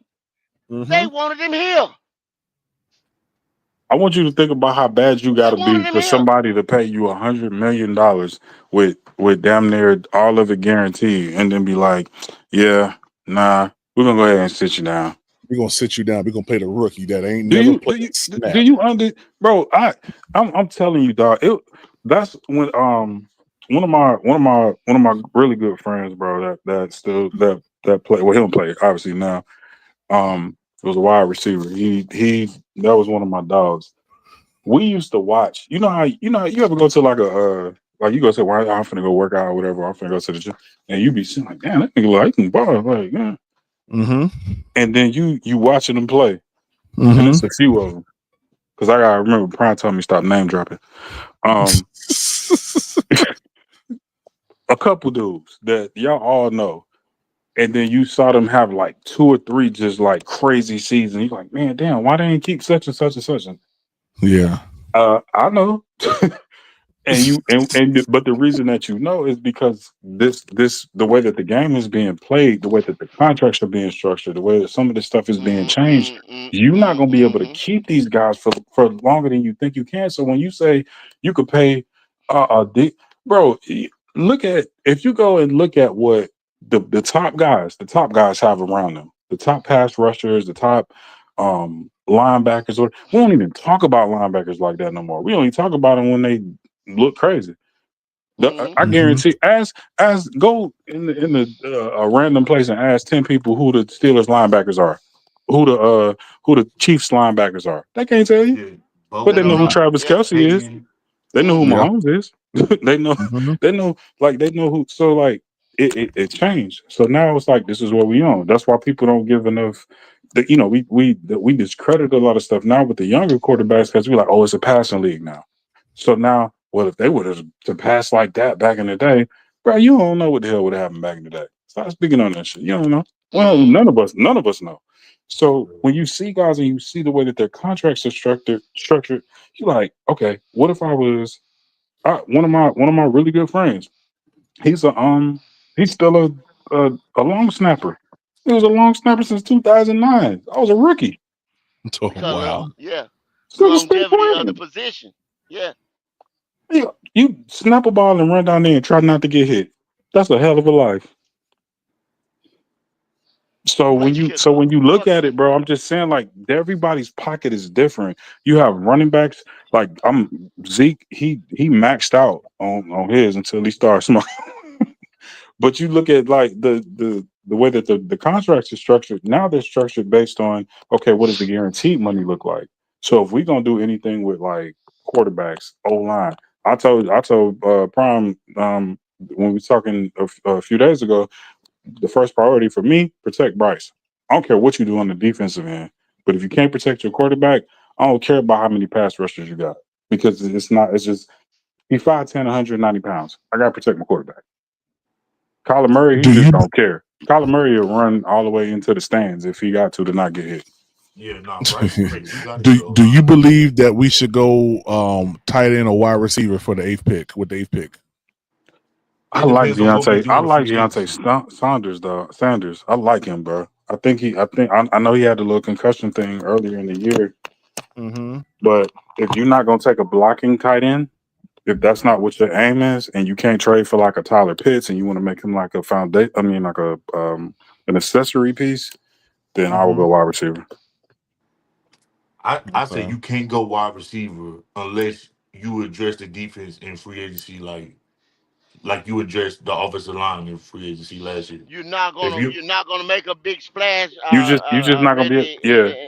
Yeah, you're not gonna make a big splash in free agency. You just don't have the money. You No, just don't have the you funds to see, you do I it. you didn't think not. we was But gonna if be you able go to sign him look at too last somebody like year. a Cal Van Noy. He done bro. He a veteran. He done been there, done that. Like you can go get him and say, "Hey, Kyle, I need you to give me," But then do you say, "Well, I can go get uh, Walker from Georgia, and he gonna give me 8? Is that what I need?" I'm just saying, Bryce is in is about to. He's not even entering his prime yet. He's still young. And so it's like, do you want to protect him or do you just want to get all these defensive pieces and then not pay, the offense or not pay? Because I would like somebody like a what's his name from Arizona State, Scatterboo. I would like somebody like him. Oh yeah, Bring I him like in on Scatterboo. passing downs. Let him block, save Chuba. You know what I'm saying? So And you and, think and we let need him be more because they're both offensive they're line both help? third down backs. Like they both could do either one of them. It don't really matter. But I'm saying get Hey, you Reggie, somebody else that could take But see, the Reggie. this is the thing. This is the thing I'm looking at. You just addressed the offense last season. Now you can't keep neglecting this defense or keep putting band-aids on it You're in right. free agency. You're right. You're right. So at You're right. some point in time, you have to dress. So and we're not talking about eating an elephant in one sitting. You know what I'm saying? So it's gonna be a long term thing. See that's why a lot of Panthers Bro, you're right. fans, No, you us 100, talking, bro. You yeah, 100%. You 100% right. But I'm saying you gotta have a plan though. Like you got Exactly. if you don't know Show what the me a plan. plan is, Show me a but motherfucking that's plan. what I'm saying. That's If all we don't I ask know every if day. we don't know what the plan is, we just drafting players just to draft them, and then we're Mm, gonna improperly no, use them. no, no. Show me a plan. Let's get a plan together, Yeah, and I'm let's with you, say, bro. I'm with look you. here. I'm with you. And I'm with you 100%. I'm after I with you do this right 100% on here, and that. all these guys start to grow, when they come to fruition, boom, and come together, then you know what I'm saying, we got something. Okay, if you saying Bryce, let's just say, okay, I'm gonna just go out on a limb. I'm saying, which I know it ain't. Say Bryce Young is our quarterback. You know, the quarterback. You know, and shit, I don't even want to say it. You know, I can't even say Hey, it. y'all, I'm about to But clip that. Yeah, I'm about to. no, you don't. Don't you use that? I will Nah, copyright you your ass. clip. I'm gonna sue you. You clip, dog. It's over, bro. I'm about to put this all over everything, bro. Goat said that Like I Bryce said, Young I is the don't. quarterback going forward. He's his I, quarterback. I don't even want to say that. You know what I'm saying? But Hey, but you a so Panther fan, so therefore, you gotta hold it, bro.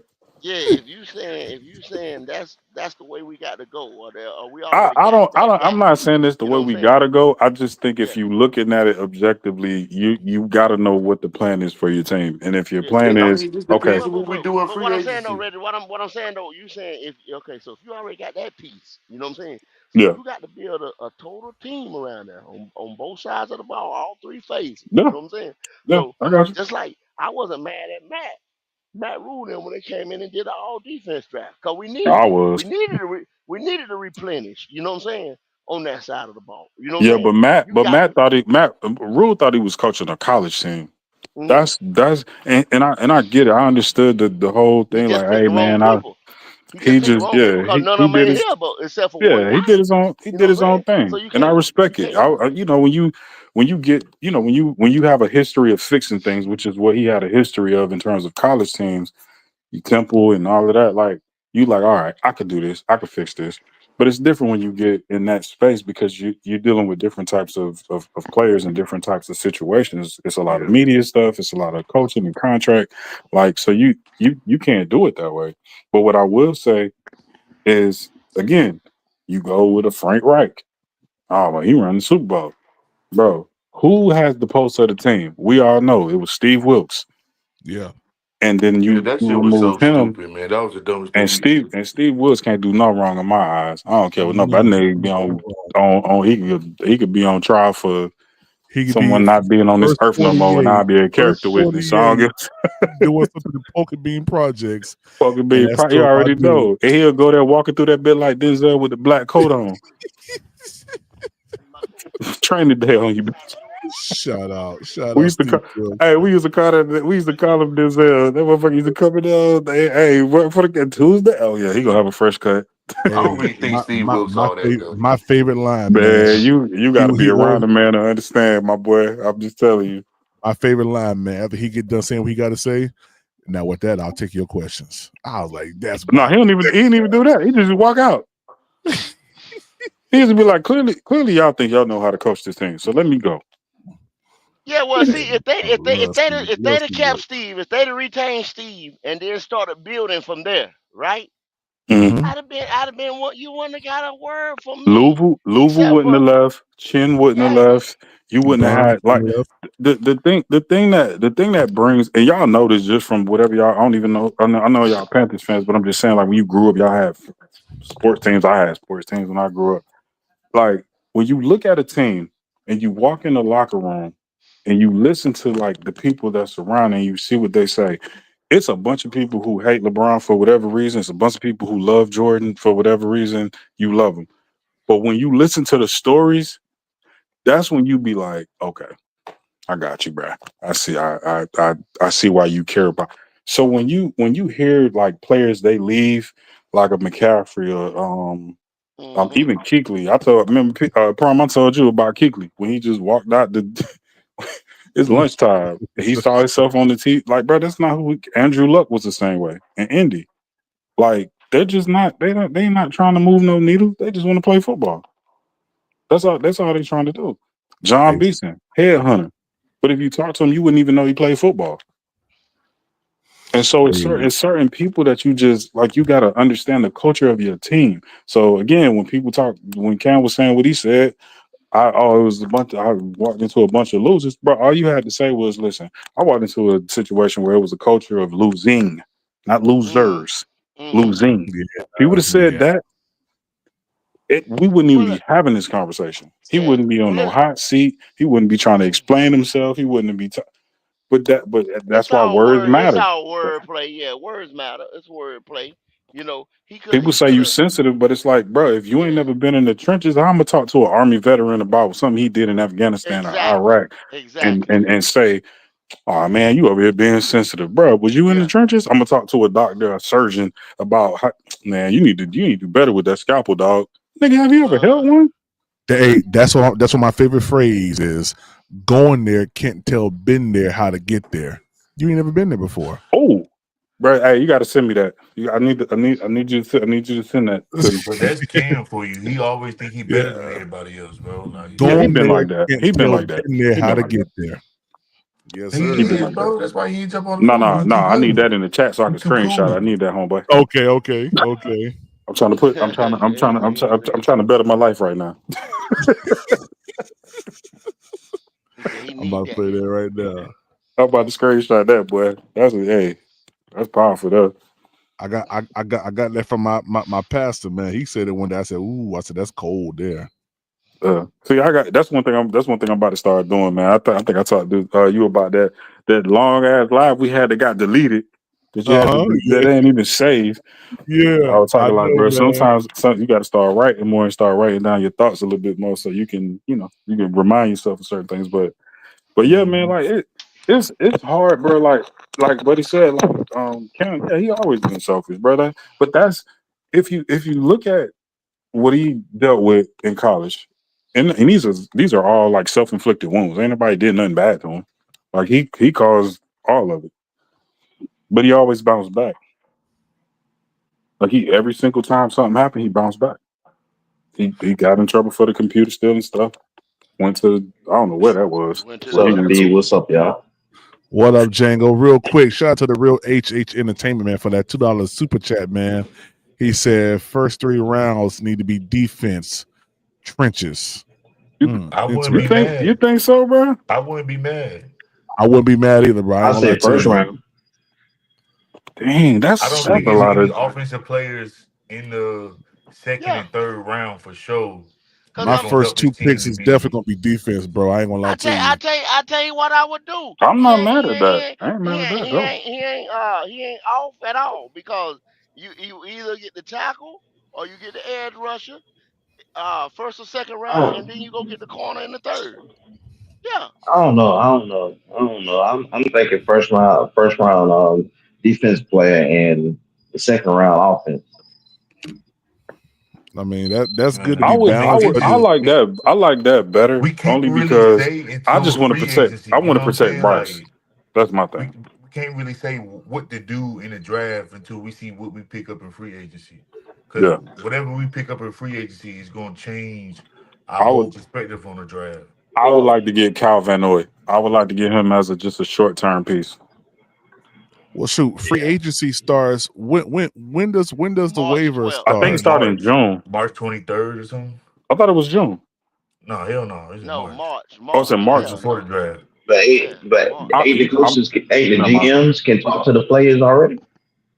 I think it's like around the combine, ain't it? Or right March before the 12th. combine? March 12th. The combine is March My the bad. I'm looking at Aaron uh Rodgers shit. the combine is like a week or two afterwards. What about the Okay, yeah. waiver wire stuff? When does that start? Waiver Isn't that wire. That's I like isn't that think like around the July? same time of the waiver wire. that's when the training camp and shit start. When you start Yeah, something like adding that. Yeah. bodies to your rosters Yeah, and you shit. doing that after the draft. You waiving Yeah. Yeah. niggas and stuff like They that after change. the Yeah. They draft. change. They You changing getting that too. UDFs They and stuff changing like that that. too, and I'm glad that they're doing it because if you've been with a team for, I think it's, I don't know if it's 4. I know after 4 you vested, but I think they're doing it after 4. You don't have to if you get cut or if you get waived, you don't have to like go through a waiver wire. You can just be like a free agent at that point. I'm glad they're doing that now, so guys Mm, can just kind of go where they want to go. I just wonder yeah. how many defensive ends gonna go in the first round. Defensive ends? Yeah. I don't know. Depends on who there. I'll say this. In the first round, I'll say probably pick plus best player available that we need. Right. But we can't do that if we don't pick up some good shit in free agency. Hey, goat. Hey, goat. Nah, Yeah. Hey, let me ask you this question. It's the draft night, and the Panthers select Mike Green. Are you mad? At 8, hell yeah. Oh, What? You tripping, dog. Absolutely, man. Said, Hey, but they said I heard I somebody ain't say mad. Mike Green was have what is it like problems with Oh, it was a reason why he left Virginia and went hold to on. Marshall. Oh, I don't want to hear none of that. I don't want to hear none of that stuff. I don't Oh, care. you didn't hear no, that's real, bro, bro. you That's gotta, you real. gotta, you gotta go through it, dog. I don't You want to hear none of that didn't stuff, hear about that man. PPP? No, I don't want to hear about it either. I don't. Nope. Nope. Because he was at Virginia first, or Virginia Listen, Tech, something like he that. don't want to hear it.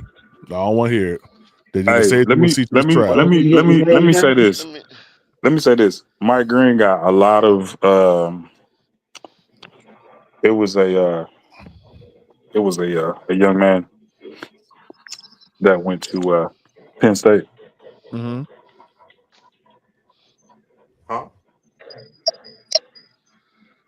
Wait, I'm trying. Hold on. I'm trying to catch it. It's late.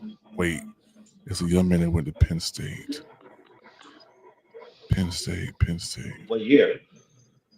Gosh, I'm trying to catch it. You said it what we was who talking that went to Michael, Penn State? what you talking Michael Parsons? What You trying to position y'all call him talking about? Michael Parsons? Did we lose Reggie? Hey, Prime, let me. I'm gonna Can switch y'all to can y'all another hear me? device. Nah. Wait. Yeah, I can hear you. Okay, goat. All right. My bad. I'm gonna Yeah. get my mic real quick. Nah, we ain't hear nothing you said. Oh, Oh, you hear nothing I said? no. He said Yeah. something about somebody at Penn State. Yeah, only thing we heard was Penn State. It was a Yeah, we thought you it trying was to a do a lot. riddle. It was a linebacker. It was a linebacker. I think he played.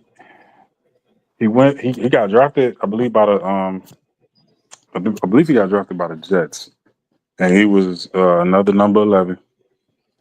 And I think he might have played. Let me pause and get his name for you real quick. Okay. It's right here on my little on I my know the number thing. 11 we drafted in Give me one Carolina. second. Okay. That nigga was boo boo. Mike Green's that dude, yo. Yeah, I think he is too. Yeah, I seen what he was doing in practice in the Senior Bowl from the clips I've seen. I'm like, Hey, okay, not even that, bro. If we get, man, let me tell you, Mike Green or even David Walker, man. Yeah, I did. Hey, but I did not know I was old. I was older than Clowney though. Mm-hmm. Yeah, you old man. 48. Nah, I don't feel like it. No, I don't feel like it. Dude.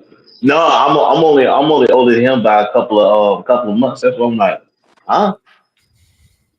Damn, Yeah, look a bit old. Clowney look like he about 48, 13 kids. That's how he look. Hey, I'm back. Yes, sir. It was a bad comparison. It was Aaron Aaron Maybin. Aaron Mebin. Maybin. Maybin. From Penn. Or Maybin. Yeah, from Penn State. Okay. They thought he was gonna be the second coming. He had a great college career. And that's what I always fear about these guys when they come fresh out. Not the interior linemen. Like the interior linemen seem to kind of pan out. It's the edge rushers that I'll be kind of like on the fence about. Mm-hmm. Man, but Mike Green, man, he gonna come in and he gonna do it. Aaron maybe was from size wise was like a tight end. So he was like six He was five, like he might 6. have been 6'1" or he might have been 6'2" or 6'3", like 230. He ran 4'4" or 4'3" or something like that. And he was like he would probably compare, at least in my opinion, more to a Von Miller, because Von Miller was always light, but he never had that type of talent. You know what, guys? I think we failed to realize. I know we got Dan Chisena on the team. That dude is good. Yeah, bro. Yeah. Who was that? Underrated. What you mean? Who was that? That's the guy. He was on the Arizona Cardinals Underrated. team. Yeah, bro. Like The What dude position he can play? play. Wide receiver, I believe. I believe it's wide receiver, tight end, one of the two. Oh, you talking about the little Spanish dude? In a minute. Spanish. No, Okay. he All white. I thought he right. was a white dude. Okay. Hey, Brian. So your scenario is you picking Mike Green at 8, Well, right? I wanna move back. My goal is to move. So okay, say say for instance this happens. Say for instance the draft hits and Abdul Carter starts to fall. If Abdul Carter is there, I'm grabbing Abdul at Yeah, 8. I Now, would too, You trying because to get he more got a draft lot of Michael capital? Parsons in him for sure. right. But if Abdul gets So taken up, I'm gonna try to drag. I'm gonna try to move back.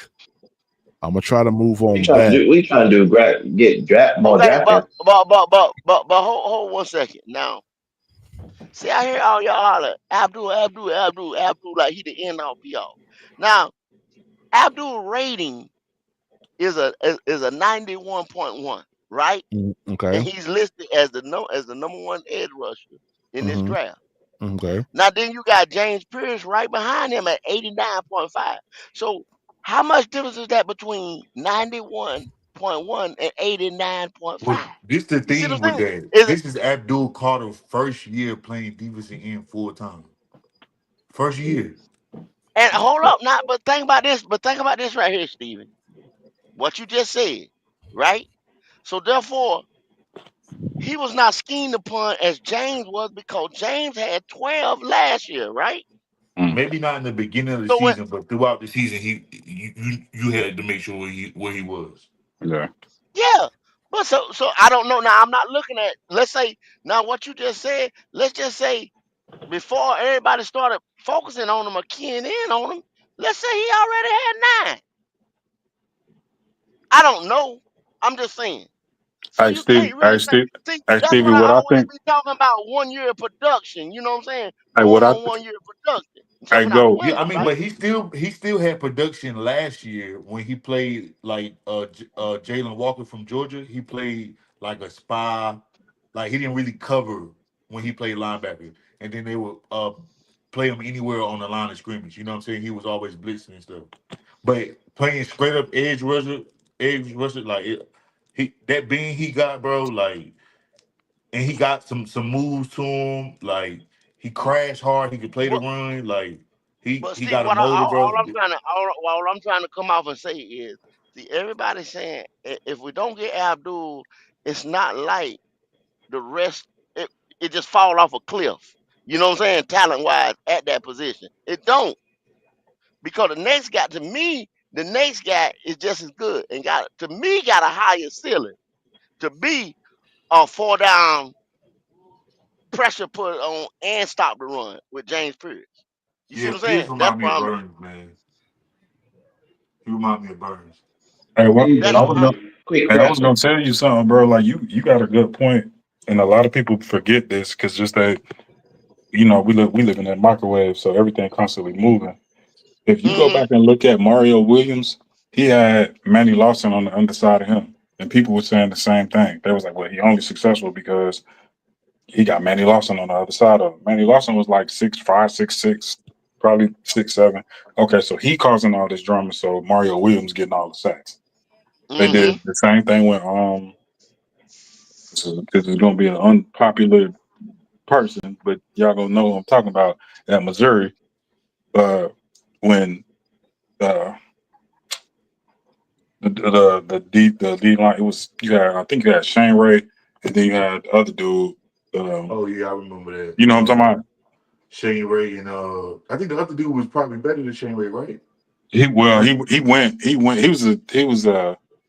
was a I don't know how to say it on this channel. I ain't trying to mess it up on the thing, but he won SEC Player of the Year. He ended up getting drafted by the Titans, and then ended up with the Rams, and ended up with the Cowboys. Just the Yeah. end. He was he liked other men, and So who you comparing them to? You comparing them to somebody out the draft? no, what I'm saying is I understand what the GOAT saying is saying, like, you can always have a person on the other side of you that is very good as well, but the attention gets focused on this person And That so person, now you think that that whoever person is gets better than they anything. actually are, and then when you have them in a Yeah, one-on-one setting, they don't they're not as good as what we thought they were because they had help on the other side. Everybody got help, but not like that. yeah. Right. So Because the chips is Hey, but you best believe the when now James Pierce come through last year, and like I said, I'm high on Pierce, but like we can go either way because if Mason Graham fall, I think he's the most disruptive. You know what I'm saying on the defense, and then putting him aside Brown, I think we can do a lot difference with our line sets. You know what I'm saying? If we had those two tackles up front getting pressure, from the middle, but we still need to get pressure from the outside as well. But collapsing that pocket and stopping the run is my thing because we got ran on too much, and Yeah, everybody was y'all don't able to think stick. Walter Nolan is good at 8? Oh yeah, who? oh yeah. Well, maybe not at 8, not at 8. That's when I start to trade down. I don't know, but If that nigga all really three of them, nice. if all three of them guys is off the board, I'm taking the trade. that's why I said place best player available at that point, maybe. I'm Because trading down. it's just like with Luke and them boys when we had KK and what you call it up front. If you got a good defensive tackle, you know what I'm saying? Two, now we're gonna have two. Our linebackers gonna play way better. Our linebackers Yeah. gonna play way better. Our run defense is gonna be way better. You know what I'm saying? Yeah, That's gonna make that's what it. That's gonna make that's it. why I agree with you. That's why I agree But with you earlier. I was saying that's why I said some of the contracts are based on that because it's like, okay, well, do we go get this? Do we go pay a enormous amount of money for an edge rusher when we know our interior is bad? Because all I got to do is just throw two people at you and you done. I don't got to worry about the other side. I don't got to worry about my left or right edge rusher. I just got to commit a running back or a tight end and a right or left tackle onto you. And I don't got to worry I about you no think the more. Panthers' plan is Well, run the ball and stop the run. And Yeah, we made the running the better ball can do that. last year, and this year should be about stopping the run. And stopping yeah, the run I got you. I should got you. be Yeah, well, we the better smartest can I'm do thing that. to do to me, honestly, is to get a defensive tackle first. And since the edges is well deep, you know what I'm saying? no, Get cause an y'all edge in the gotta second you gotta round. look at it like this right here. You gotta look at it like this right here. You got to put a point of emphasis on those two positions, defensive end, defensive tackle. Yeah, For the Carolina Panthers, you do because we historically got ran on. Okay, so let's say you put a Hmm. three tech right there. Say you put a hellified three tech right there. You put Mason Graham right there, right? Guess what they're gonna do now? Now you're not getting the pressure. You know what I'm saying? Yeah. Coming off the edge because you didn't go get the edge, right? So guess I what? know, Guess what? but Some go look at our if Prime bring it up, bring up the schedule. Now we play some quarterbacks this year that can carve our ass up. but see If that's we're not getting no pressure, coaching though. But that's coaching. That's where coaching comes into play. But You got to play to I your think strengths that too. defensive but he just tackle showed gonna us. make still us something. stronger. I'm gonna put up one thing on y'all again for y'all to think about. Think about it. Look at the Super Bowl. Everro's scheme is they don't him Fangio them boy they don't blitz like that. The strength of that scheme is that defensive line and getting pressure up the middle and off the Mhm. edge. That's what Yeah, the Eagles just did it. They just Yeah, showed they he only just need showed shit. you They only with need the 4 players talent to do it. how yeah, that scheme yeah. works. They don't blitz. Yeah. That's why But everybody I was, mean, well, why don't he blitz? They had Why don't he to. blitz? He don't the They had scheme to. the I would scheme that rather they stop call the for, run they first. don't blitz. I would rather stop the run first. I feel like So if we think could about stop that. the run, then we would Hey, put teams in passing down situations. You know what I'm saying? but guess So what? now we depend But on guess what? speed The stuff. You problem know is what I'm with saying? that. Guess what the Huh? problem is with that? We just saw the Kansas City Chiefs stop the run. Saquon had 25 rushes for 50 some yards. It didn't matter. Yeah, It but didn't everybody, matter, but that's because Patrick Mahomes had a yeah, horrible game. Yeah, yeah. everybody, Mahomes did have it. No. everybody, Mahomes games was horrendous. That nigga played like a Yeah. but That's everybody because Yeah. knew that. Everybody knew they were gonna come. That was their game plan but that's all why I week said long. I coaching know they matters know that was because their game plan that's all why week. coaching matters because if I'm gonna shut down the run and you know I'm gonna do that and they still running the ball 25 times and you Yeah. still get beat by 20 and the score wasn't even indicative of how close how far the game was apart. Like it was Man. 40 to 6 at one point. We We don't even need to have that conversation. But what I'm saying is, they literally saying like, bruh, we know y'all did 2.5 weeks to stop him.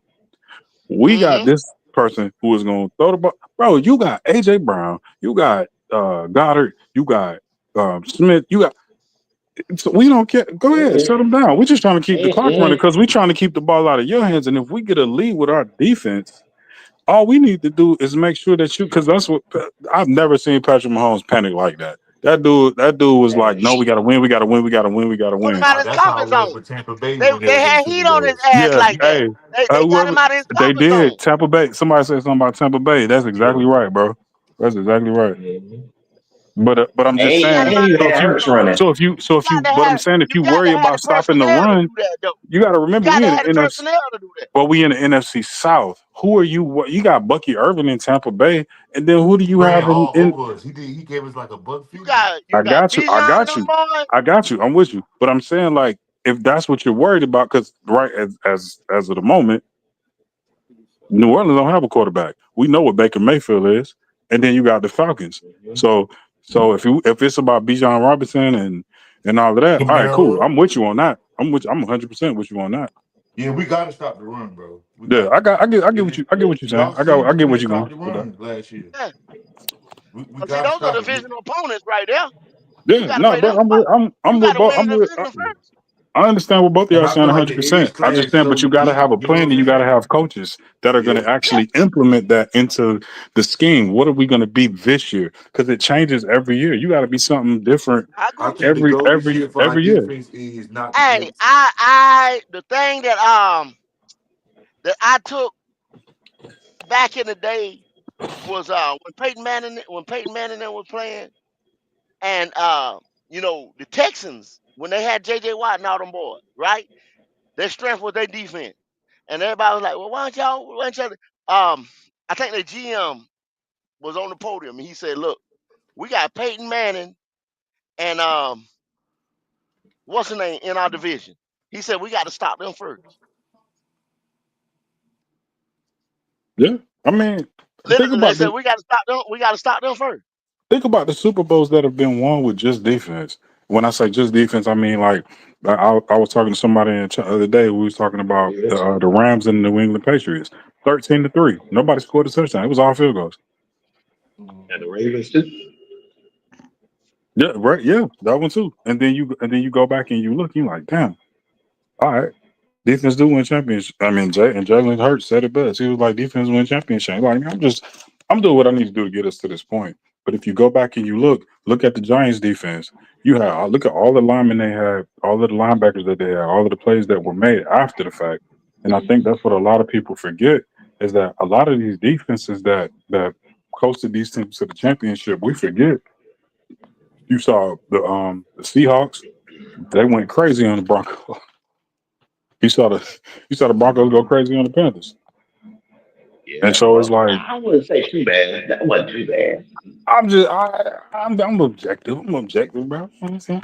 But I get what you're saying. Like I just look at the people. Like if you go back to the Jake Delhomme Super Bowl team, you had Rucker, you had Mentor, you had Brinson Buckner, you had like all of these dogs that was just they was their whole objective was to make the quarterback uncomfortable. And so if you're talking about stopping the run, my thing is we got to look at it a little different because of now the Falcons they probably have moved off of Kirk Cousins. They're gonna take that dead cap hit and all of that, and you're gonna have Penix. And it's like, man, you got Bijan Robinson. And then if you go to the Saints, yeah, you got Kamara, but he's not, you know what I mean? He's not your typical running back. And then you Yeah. got Bucky Yeah. Urban. So all three running backs in the division in NFC South, they're not your typical every 3 down running backs. They're more like they're cerebral backs. They could do it all. They can run, they can catch, they don't really block much, but Scat back. it's like a scat back, like a probably like kind of how Austin Eckler was in his prime and kind of how a few other Yep. guys were in Yep. their prime. But it's different now. So it's like, if are we stopping the run or are we scheming to stop the team? That's why they get paid the money they get paid. And why we talking about it right now? Yo, No, what's I up, think that the Quantum? main What's going priority on, is the Quantum? running, bro. Hey, Because but if you you know can something stop the though? I got run, a question. you don't need Go ahead, my brother. extraordinary DBs. You know what I'm Yeah. saying? No, Because no, we're gonna be in a good position on third down. You know what I'm saying? bro. What would you do? What would you do if Carolina gave? Hold on, hold on. Okay, yeah, you said all that. You face Matt Stafford this year. You face Geno Smith. You face Josh Allen. You got Tua, Dak, um, who you got Love. You gonna face. You gonna see um Trevor Lawrence. What a boy name it? Brock Purdy, It's Michael a lot of Penix quarterbacks twice. I can get out of the You pocket. see what I'm saying? You just talking about niggas that just threw hell. Gino threw for 4,200 this year or something like that. 4,000. Bro, Matt Stafford threw for you But changing my most of the 4,000. mind, time, when bro. these You quarterbacks changing my players, mind, they don't dog. even Josh have Allen is the like goddamn crazy MVP. statistics passing the ball. Hold on, They be Hey, because they just running on us. come The on, way bro. to beat the What Panthers are is you just run talking the about? ball. What are we talking about? So what I'm saying is like the way to beat the Panthers is to run the ball. Historically, we was the worst team at stopping the run, giving up yards and shit.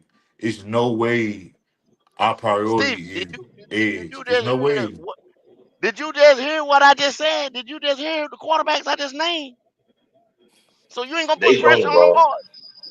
Them boys gonna carve. Matt Stafford himself will carve your ass up if you don't put no pressure on him. And he can't move. His back fucked up. But he'll carve your ass up. Hey, but my Yeah, question I is, feel you my on that. I question, feel you on that. yeah, my But question is, do you end up getting more depth on linebacker core because you never know if they're gonna get hurt up or not. You already see with Shaq's situation. Joseph Jewell might not stay healthy. And then you still got a rookie that's played this year, but he still got a lot to learn. Do you bring in a veteran, a good veteran, or do you still draft a linebacker for depth for more depth? I don't think it's no linebackers that's gonna start day one. That's a true linebacker. You know what I'm saying in the draft.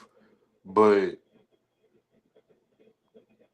I feel like with Trevor Wallace, bro, he's small. You know what I'm saying? He's still learning. But you get a But that's defensive what I'm talking tackle up about. there with Derek Brown, they gonna be he gonna be free to run, and he already sideline to sideline. Now he gonna be flying through gaps and shit because goddamn Mason Graham or Walter Nolan and goddamn Robinson and Derek Brown clogging shit up. You feel me? You know what I'm saying? Getting double teams and shit like that. Yeah, Now he but man, now he but can my thing play is fast. at the same time with Clowney, Huh? for whatever reason last year, he cannot seal that edge. He sometimes you see him over pursuing, and it's like, bro, what are you doing? Do you Yeah, get he somebody had to them replace stats him? last year. Okay, first of all, Jadeveon Clowney is not the answer. He's 11 going on 12-year vet. So we I know he's not after an this answer, year, even if he going this year, I mean, we shouldn't even be worrying about him. We got to draft those two positions. So that should be your first and second round picks off the ripper. Shouldn't even be no. but that's what I'm saying It's to a replace him. no-brainer, So you saying it's a That's what I'm defensive saying to end in the replace him. draft? If Mason huh? Graham is there at 8, you telling me it's a defensive end Stop that's better than Mason Graham at 8? stop looking at Mason Graham. Not gonna be there. I'm gonna tell y'all that I'm Mason saying Graham going if to the he is though. Jaguars. Or the, Okay, Walter Nolan at 8. What defensive end you picking over Walter Uh, Nolan? I pick James Pierce. If James is there, Abdul off the board. James, point blank. Then think about your second round tackle that's sitting there. But the second Preferably round a tackles 3 tech versus or a the second Norfolk. round edges, it's not the same, bro. It's not the same. hey, That's but not no how second many round teams? edge. What are you talking about? I know, but What what are I'm you talking saying is you be better off getting the tackle first and then getting the edge second because it's the edge class is way better than the tackle class. You see what I'm saying? But Stevie, you just said if Mason Graham is gone, what you want is a three tech. You just don't want any tackle. You want a three tech. You want a three tech to put beside Derek I'm Brown. so Derrick Brown How plays many what? He played teams? like the 3 to 4 in the 3-4. Well, to me, Derek got to play 0 to 3. Nah, that's him. He can't do. I mean, you can move him around, but what I'm saying is he gonna play Yeah, he gonna from play. like He's he's your most talented and heaviest guy. You're gonna ask him to play 0 to 3. Even if I tell Derek Brown to gain some weight, you know what I'm saying? yeah. That's if your body can sustain that though. Shout out Well, he's Candy six. Man. What's up, I y'all? mean, he's six My five. bad, bro. He's six I got five. kicked out some kind of way. Oh no, you good. Yeah, he's 6'5", 320 right now. I mean, if he can get up to what? So Let's say PvP, three would you thirty take a five. defensive tackle first or a defensive end first? Yeah, I'm I'm talking going. I'm going for me. If you got a defensive, if you got a nose tackle or a D tackle there that we can use that can play the nose, I'm taking him. But if he ain't there, I'm taking whatchamacallit. But I'm PvP, taking the egg. how Yeah, many how many teams actually need either a D line or an edge that's drafting before us? every single team. there you go. Because I'm about to say, if it's not if those teams don't need one right off the bat, like first pick, like say if they drafting a quarterback first or whatever the case may be, that it might fall to us at number 8, or is number 8, right? Yeah, yeah. Number 8. Yeah, they might fall to number 8 if they need a quarterback first. But I don't know. Well, I mean, when you watch the draft, I mean the draft simulator, they've been having Mason Graham go to like the Patriots and stuff like that because the Patriots Man, the don't need Patriots a quarterback. taking Will Campbell, bro. There's no way they don't take Will Campbell. Okay, I'm just saying it's been some variations where they have, Yeah. but yeah, I mean, who's to say that just because PFF says it that they actually gonna do that? That's just a draft simulator, bro. No, That's all Yeah. that is. last year, it was all over the place. I ain't gonna lie. Yeah, All the mock drafts was wrong. yeah. They always listen. Yeah, I just like PFF for the stats. Mock drafts are just like what we use when we talk about the weather. They say all weather models are wrong, but some of them are useful. Some mock drafts are I know, useful, but they I all know that. wrong. 100%. And my Yeah, weather you don't. predictions 100% Like now. you just said that weather thing. You don't know that band, them spaghetti lines until it get closer. When it get Yeah, closer, they can read it a little bit more accurately. You know what I'm saying? exactly, So after free exactly. agency, you're gonna be able to read it more accurately. Hmm. Mm-hmm. But we're not gonna make no Yeah, splash in free agency. We don't have the yeah. money. That's like that's I that. think the confidence is about making sure that the division is secure. Because if you look at the whole division, um, like bro said earlier, we got all scat backs in that division. Chuba Hubbard is the only true like real running back in the whole NFC South. Everybody else is Mm. kind of just like a And I the still, they don't have that. They don't I block. They still, don't. You said what? I still say we should have kept old buddy that went to the Bears Oh, you talking about along with Foreman? Hubbard. Oh, Foreman. Yes, Yeah, we bro. should have kept him with him. Listen. Let me Man, tell you something. It's very difficult to see guys like that you know can play just get like shipped around the league like year after year after year. Because like you Yeah, know he's good, but you just don't want to invest the capital yeah. to keep but him. he wasn't asking for that much though. No, he wasn't. He really Compared wasn't. compared to everybody else. Nigga got Hey, in he got in his feelings though. He got in his feelings when we went and got Sanders. No, hey. Let me. actually he didn't. What he said was, "How do I fit in, and, and how can I get equal compensation?" Because clearly, you know, you with a team that's not going to the Super Bowl, they're not contending no time soon. So at least let me Yeah, get my bread, dog. Like, But you but know what, that's the thing. He Reggie? wasn't asking for This that is much. this is this this is what I told everybody. If they would have kept Foreman, we would have had the cheapest backfield that was productive. That's a fact. That's a fact, dog. Because people got to look at it from a capital standpoint. What's on the books and what's owed. Right. Mm-hmm. It's two different things. Because like that's why we was talking earlier about the contracts. I'm like, bro, if I sign if me and Prime we both sign the same contract, he might have more guaranteed money in his contract than mine. Mm-hmm. So what's on the books? Is it 5 million or is it 2 million? Because if it's 2 million, that means that your contract is laced with a whole bunch of incentives. Right. But if it's 5 million, that means the majority of mine is guaranteed money, and I ain't gotta hit those incentives. And so that's Yeah. why he was talking about. He was like, "What?" Yeah, he Cause was we like, ain't "What's had no money guaranteed?" last year. We dropped 100. We dropped a lot of money on free agents. We got Clowney. Not with the running backs though. We got Clowney, the other defensive end, the linebacker, the two Yeah, guards. Shit, Yeah, we but don't you got. spend But that see, much if you up gonna front draft, last but the year. production was there. if you gonna prioritize the running backs, then somebody got to block for him. But they didn't prioritize that. What they did was say, we're gonna use these two guys, and we're gonna make this the backfield. That's why I said, like, bro, I Tepper is one of those guys that he got to be the loudest person in the room. The only reason why he even wanted to own the team was because they told him he shouldn't or couldn't. And he was like, "Oh, okay, let me throw my weight around here and tell you how much money I got. I can own whatever I want to own." And then he did it. And then people started. The owners of the Denver got more money than him.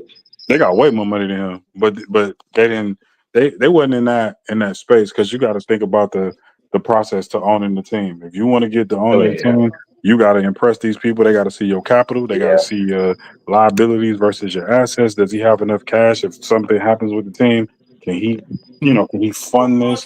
Yeah. Like it's different, Yes. bro. Like, and I think anybody that understands business and has either owned a business or worked for a big company or whatever, whether it was your own, you understand. Like when you get to a certain point, you gotta be able to make those. You got to make people believe in what you're selling so that they can like kind of get behind you. And if you're talking to somebody that's worth 20, 30 million or $30 billion, you're like, you know what? Yeah, I could get behind that. I can get my 20, 30 billion. Like, I'm cool with that. Like, so you don't look at the risk reward the way that you would as if it was just opening a ice cream store. You know what I'm saying, or a little fast food restaurant. This is a whole franchise. You representing South and North Carolina. It's not the same. And so when you see something like that happen, you have to look at it from a different lens. And I ain't get all of that. I'm looking at it like, bro, you got the money, you can do what you want to do. Jerry Jones is one of those dudes. He looked at it and he said, "Man, I don't care if we." He want to win now because of the different space that he's in life. But all he wanted to But do he was don't just know how make to the get most out the money. way. He He don't want, know how to get out the way. but he wanted to make the most money, and he did. I think. Hey, Prime, tell me if I'm wrong. Ain't the Cowboys the most? But they got the most capital as far as like for like the Yankees. Like they bigger than all of those Yeah, franchises. yeah, No, no, yeah. no, no, no, no, no, they ain't. What's the No, they what's the ain't. No, biggest what's the biggest one? Is Chiefs. it the Red No, no, Sox? it's no. What you talking about? Far as As far as sports? like what they're worth, the net Franchise, worth. Oh, oh, for franchise. the NFL franchise, I think it's the Well, well, professional sports. Yeah, you I was talking just saying like professional sports or I just was the just saying NFL? overall. And It got to either be the Yankees or it's either the Yankees or Cowboys. the Cowboys, but I'm just saying he's I gotta build it up, I gotta build it up, I gotta build it up. Now I want to win. And it's like you could do both of those, but you never laid a foundation for it. You wanted to make the most money. So That's the whole thing. Tepper, I forgot where he That's came from. You go look at the Clippers. Steve Ballmer, he the richest owner in the he league. came from And they can't Pittsburgh. even get out the second round. So if you ain't got good personnel, bro, you not gonna. I don't care who you got. People keep like drive this person, do this, trade for this, bro. If you're not signing a check, you ain't no decision maker. But see, my thing is with Jared. I have never heard in my lifetime of a owner that's playing GM. I have never heard that. We don't even know who. Most people don't even know what Howie. What's his name? Howie Rosen. But we don't even know what most people don't even know what he looked like because he puts his money and he puts his decision making behind people who he believes that knows more than he does. But Jerry that's won't not do that. He supposed want to to leave it be. down to the family. He want to give it to Steven. He want to give it to all the little nephews in the booth that look just like him. I get it. Like Man, when you got that type of money, you do what you want to do. You just said it best. You do what you want when you pop it. That's my dog. I get it. I guarantee you. I guarantee you. After a while, the fans is gonna turn on. But he ain't got that kind of time though. And see, and you remember he got into the incident. He done been in a few incidents. I'm pretty sure y'all done all seen it. He went to the restaurant because they had fire pepper or whatever they were saying about him on they in front of it. He Oh goes yeah, into the yeah, yeah, yeah, restaurant yeah. talking crazy to the I was people. on Then it. he threw the drink on the dude. It's like, bro, like, do you want to win or not? Like, let me know. Yeah, it is. It is. Dallas is. They valued at the most at 10.32 billion. Yeah, they Point up They thirty there, got the two. bro. most. Ten point But thirty two they billion. got a lot of fans around. They got a lot of fans. And then They got a lot the of next fans. is the L.A. Rams is 7 point something is number The And 12. Rams, where the Broncos at? Because they just got the shit, Walmart. they probably kind of like down there a little bit. Well, they bought. I know they bought it. I forgot how much they bought it for. I know it was like 4 or 5 billion or something close to that. But Probably Jerry built, five. Probably five. Jerry built the whole empire, dog. So like you can't take away from that. You can't discredit that. You can't. Yeah, You know what I mean? I mean he a good businessman, but when it comes down to football, I don't see it. I don't see it. I'm like, you. The matter of fact, the Romo situation, I still didn't understand it. I remember. I still didn't understand. I'm like, That what?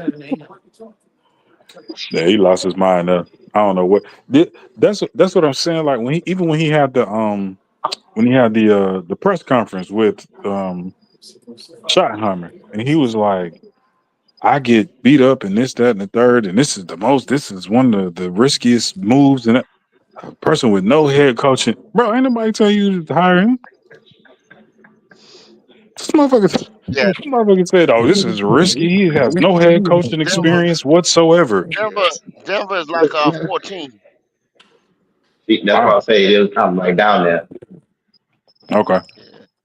But I'm just See, saying, like But when you look at the franchises and you look at the owners, you could go back and you could look at all of their business moves and all of the things that they've done before they jumped into ownership. What you also have to look at is the fact that just because you're very good in tech, just because you're very good at aviation, just because you might be good in oil and all of this other stuff, it don't mean you good at evaluating players and people well, that you're hiring to coach those players. it's like owning a fucking Maserati, owning a, you know what I'm saying, a Rolls Royce or something like that. You know what I'm saying, or some You gonna type take of that bitch car in Jiffy nobody can. Lube? Yeah, some type of car somebody can't get. It's like, so you can say, so you can go sit up in the owner's box and like, yeah, because there ain't but 32 of them. You know what I'm saying? In the Yeah, whole that's a world, fact. That's a you can fact. say Yep. like, yo, I own a fucking football franchise. So That's what. it's That's why when people. it's a That's why clout when thing. people talk about harm. You remember how we Yeah, all got excited years back when we had what was it? I don't know if I think it was Usher. Then it was Nelly. Then it was Jay-Z. Oh man, they just bought a part of the Brooklyn Nets and the Charlotte Hornets. And bitch, you got floor seats. yeah, You got courtside seats. that's You all. don't own Yeah, shit. You that's all don't it got was. no Yeah, decision making in yo, your goddamn. You can't do a you motherfucking don't get thing. on the board, bro. You own like 3%. not without other people. Not even 3%. You don't even own that. You got the right to floor seats and free drinks and Mm. food. Well, see, when those boys like when it was Jay Z and all them, they was saying that too Mhm. because it looked good in the news as well. You know what Of I'm saying? course, To have bro. somebody like that If I on the, you know, if I was on this panel with y'all right now, and I swear to God, either anybody that's on here right now, they'll say the same thing. Well, you know, I got a little minority stake in the Charlotte Hornets, bro. You gonna feel good about that, bro. You know what I mean? You gonna feel good about Well, see, having. when it's somebody like that, that's publicity. Like when it's somebody with a name, a Jay Z, if it was whoever, Yeah, whatever, they let them yeah. go around and say, Let's see, say that's it. Jordan. Jordan. Get your But little you're not a buzz. decision. But you're You ain't not a gonna treat, decision yeah, maker. you ain't You gonna, can't. not a, You no, can't not get at all. But nobody I'm to. saying, You ain't. You no, ain't signing no contracts. You're not paying no, nobody. You're nothing, not in the room when the draft is going on. None of that. nothing, nothing. I don't Not even with think Jordan was the decision maker at that time either. You said what? I said I don't even think Jordan, when he on the team, was the decision maker no. at He the was time. the decision Not maker. No, fully. no. Not. What It took. the It took a Bobcat? while. It took a while for him to get to that point because he had to do what everybody else did. He had to buy a little piece of it. All right, cool. This is my stake, and then now I'm a full. I'm a full owner. So now I'm controlling With the like who's Bobcat? getting drafted. You said what? What's up? Yeah, When he had a Bobcat? Yeah, yeah, yeah. not initially. Like Or when the you Horn? put a I mean, stake in. The Hornet. With the Hornets? Well, at the time when he bought it, it was the Bobcats, but now it's the Hornets now. Yeah. But he didn't. But he didn't buy it officially. Like it's like Bill Gates No, with Yeah, Apple, he had, and he had. See, they wouldn't let Jordan in there. You know what I'm saying? At first, so Bob Johnson, you remember him and Bob Johnson was homeboy. yeah, yeah, Yeah, exactly, Bob exactly, Johnson to go in exactly. there and buy the motherfucker. Bob Yeah. Johnson bought it and sold it to Jordan. When Bob Johnson sold his piece to Jordan, Jordan owned that motherfucker outright then. No, he didn't. But No, he didn't. He didn't own it outright. He owned because you got to remember you got stakeholders, so you never own anything yeah, 100% yeah. he was like fully. controlling interest. He was controlling He had interest when he majority of the got Bob. share. Yeah, Yeah, when he got he Bob, owned his he had share. He owned controlling his share. interest. It's just like Elon Musk and Tesla. Elon didn't create Tesla, but we see him as when we see Tesla, we think Elon. Tim, Chairman of the board. Yeah, he yeah, had like controlling George. interest. Yeah, Bill Gates didn't own or create Microsoft, but when we see Microsoft, we think Bill Gates. Same thing with Zuckerberg. He didn't create Meta, but he because it was Facebook and all of this other stuff. Like a lot of these people don't own it. The only person Bezos does because he started and created his own company. But a lot of these people they don't own it. They just put enough. They make enough capital and they put enough capital gains in it to have a stake and a share in it where they're the majority decision maker. So if I'm the majority decision maker in something, yeah, I do kind of pull it, but we ain't never seen Usher in Cleveland at no negotiation table. We ain't never seen Nelly with the I ain't Bobcats never in no seen that. negotiation room on draft night. Like you don't Jay-Z with the Nets. We didn't you know what I'm saying? Like y'all don't they don't own that. Yeah. But you know what amazes me though the most is that I don't know how many other franchises like this, but with Green Bay situation, they owned by the city, The state, yeah. Yep. and I'm like, how in the world does that work? I'm gonna tell you how it worked. So I'm gonna give you a short old man story. So when I lived in Green Bay, so what they do is like it's like a tax that they cut out. Like you can if let's say me, you, let's say Prime and go we all had houses lined up all 1, 2, 3, 4 next to each other. During the football season, we can charge people to park there and they gotta pay us. Like they have to. And you can line people up, you can like do whatever you want to do. And they during those seasons, they literally like it's a tax that you don't have to pay for living in Green Bay or at Schwabenau, which is where I was at in that time. I ain't Like gonna they don't lie, have it to ain't too pay. bad. That don't You said sound too bad. other than the cold and doggone all Oh the yeah, snow. yeah, But yeah. but yeah, like they don't. There's no stakeholder in that. It's the and I hope it stay like that forever, bro. Like I know probably some trillionaire that probably 30 years from now they're gonna run through there and be like, you know what, I'm just gonna go ahead and buy this thing outright. I'm gonna pay y'all this amount of money, y'all I get don't up even, off of here, we're gonna build some parking lots and all. It's probably I don't it, even it think the always city gonna happens. let them. I don't think the city I gonna let I them do knew that I though. knew as soon as You we don't got think to so? talking about stocks and everything like that, Quantum's gonna pull up. What up, Quantum? What up, big Stakeholder baby? stuff and stuff. What up, yo? How you doing, What's man? good, man? Good evening. Good evening, panel. What's happening? What's up, Goat? What's What's up, Django?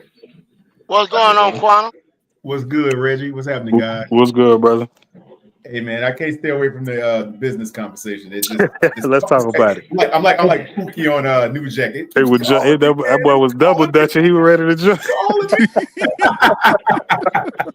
Yeah, he was. calling me, man. It keep calling me. The streets is calling. What's happening, guys? What y'all talking about? Business? Y'all talking about No, he was Yeah, talking about he was bringing up. He was talking about the Green Bay Packers. Yeah, Green Bay ownership Oh went yeah, for it. they publicly own it now. yeah. That's what I'm saying. It's always somebody that's gonna jump in and dip their toe in it, and then make it like where people can't profit off of it. I'll tell y'all a crazy story about Robert Johnson if y'all want to hear it. About that Michael Jordan thing. Shit, we all Hey, ears. we here. I'm all ears, baby. Yeah. So one of my business partners actually linked that deal together because they did that deal it actually started when Bob Johnson, of course, wanted to, when they chose the flight for the name, he didn't like that. And he wanted Bobcats because obviously it's his namesake. So he chose that instead. And he pissed a lot of people off because everybody wanted the flight. They wanted Charlotte Flight. That was going to be the new name. And then he went and sold Jordan a minority stake. So Jordan was good with that. And then what happened was, as that went on, when he actually sold, they actually tried to cut him. They actually gave this dude a check. They didn't wire him the money. They gave him a check for the money that he sold the team for to Jordan. That's how he put the deal together. It was a check. And you don't supposed to take checks over a certain amount because they'll hold it for that type of money. They'll freeze that check forever, man, to clear it. And it's just not the wisest way to move money when you're doing a deal like that. But that's what he did. He's supposed to take a wire transfer, but he took a check instead, which is crazy because your bank they'll impose all types of holes and stuff against you for that check. So when he did that, they put Michael Jordan in the seat to actually negotiate better for a better rate because he took that check. And when the check didn't clear as fast as he wanted it to, he said, all right, man, I just want out. Because he got tired of waiting. He just wanted out so bad. He gave him a pretty good offer just to get out. He just wanted his hands free of the Bobcats. Because he, again, like you just said, my brother, he's not the best. He wasn't the best owner. He didn't understand basketball. I think he had his son on the executive staff or something. But he just wasn't really good at it. Talking trash about it. Yeah.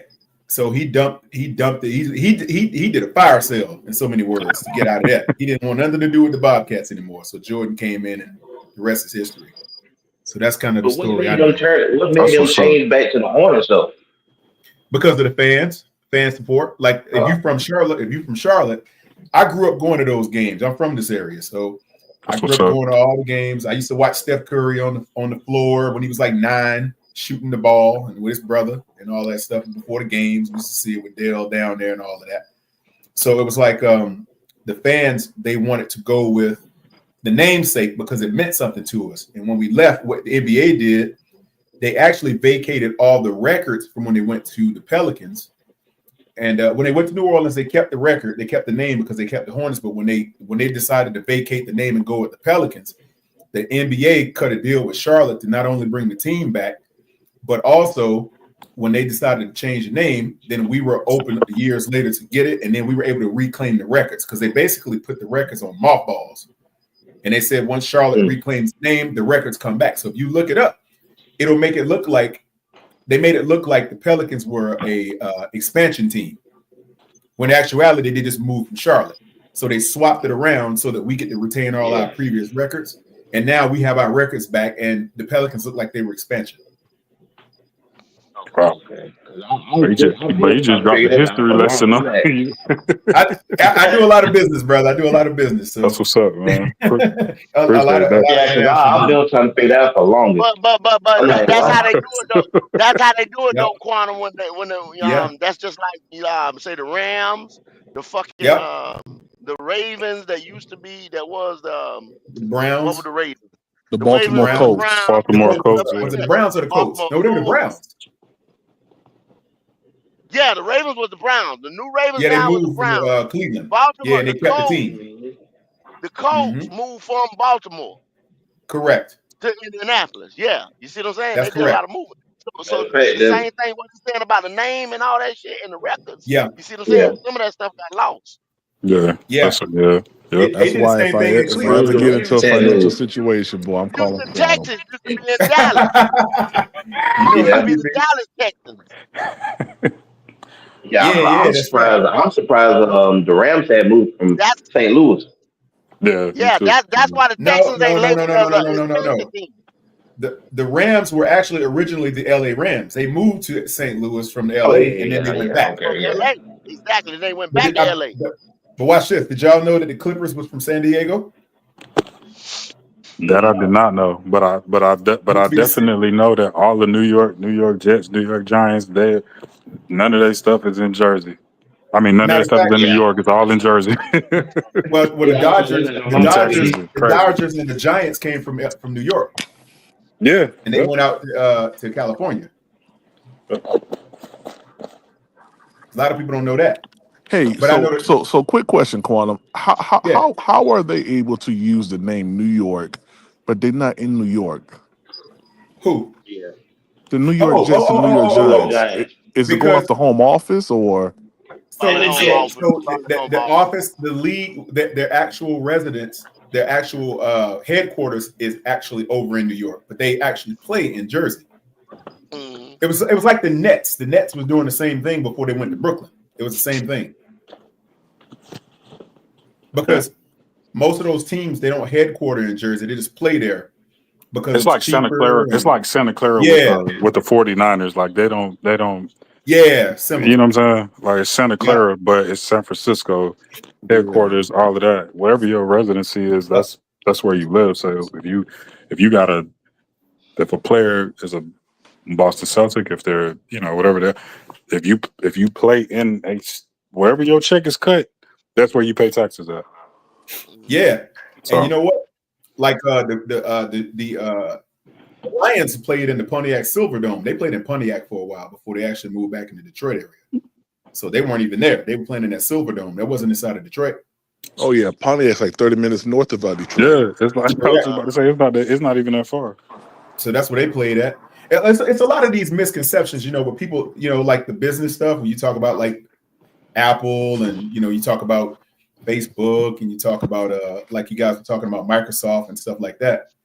A lot of those owners, man, they owned a lot of those guys used to be partners and then they split up to form their own companies. That's what I think. That was me. That's probably me. You heard because I was talking. Yeah, I about, heard you. I was talking about like Bill Gates and Elon and Zuckerberg. Like they didn't start those companies. They just were partners in a company, but they just took it to a different level, and that's why we see I'm them as. surprised. I'm no, still no. surprised What happened Zuckerberg was, got Facebook. Zuckerberg, he did, and you could tell Zuckerberg, me, yeah, you could tell me this more than I can sharpen it up for you. yeah, I was gonna say sharpen it up for me because I remember he came to an agreement, a financial agreement with business partners for however much, I forgot how much it was, but that was something that they all did together, and then he Who? just took it, the majority of it, and then he did what he's doing now. But they Which one? got their fair share if I'm not mistaken. Which company are you talking about? Which one are you referring to? Well, Facebook. Facebook, but Meta. Oh, Like, no. Facebook started as a campus collective. It was something they yeah, it started was like a on the date. It was campus. supposed to be a dating site.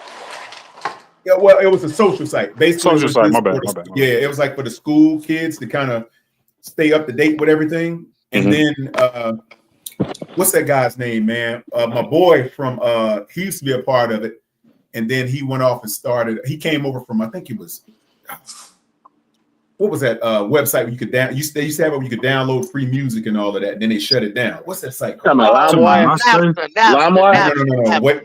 Napster. Yeah, Oh, Napster Napster. dude. Oh, Yeah, Napster. the Napster Okay. dude was part of Facebook too in the beginning. Yeah. And then when you talk about like Steve Jobs and then Bill Gates and Steve Jobs were really good friends for a long time. And they actually Steve Jobs, your boy Bill Gates used to be part of Apple in the beginning, but he left to create Microsoft. Okay. That's what happened. So they both started the companies out of garages. They didn't have a whole lot of money. And Steve Jobs was he was really possessive and stuff like that. Him and Bill Gates just couldn't get along. So he bounced. And then he created him and Steve Wozniak. Yeah. So Yeah, that's what what Bill happened. Gates did? Bill Gates said, "Well, I'm gonna write all the software, All the and you software. still Yep. got to, and what you got to, you still got to come to me to run your Right. program because this is Yeah. running Oh your yeah. Yeah. program. Correct. You know what Yep. I'm saying? Correct. For Because he your started. machine, Yeah. your machine can't He's do right. shit without my programming. No, because he created what is called MOS DOS. Remember that? Uh huh. Yep. I remember that. And that right there was the computer program that Because Ghost talking about. actually, see, Apple and And that- what was it? Was it Xerox or was it Xerox or one of them? They was actually leading the computer drive or and then when yeah, this it innovative was. stuff come from Microsoft and Apple, you know what I'm saying? They just knocked Xerox and all that stuff out the market. What's Yeah, up? it was a whole bunch of those companies out of Dallas because the tech boom happened in Dallas at first with computers is where it was. Exactly. And then it went Exactly. out to then it went to California from Then Dallas. it went Is down what at happened. Silicon Valley. CompuServe, Yep. Compaq, Tandy, a Oh, whole bunch of those I computers. remember Tandy. I do Tandy, remember yep. that. All those companies from Dallas.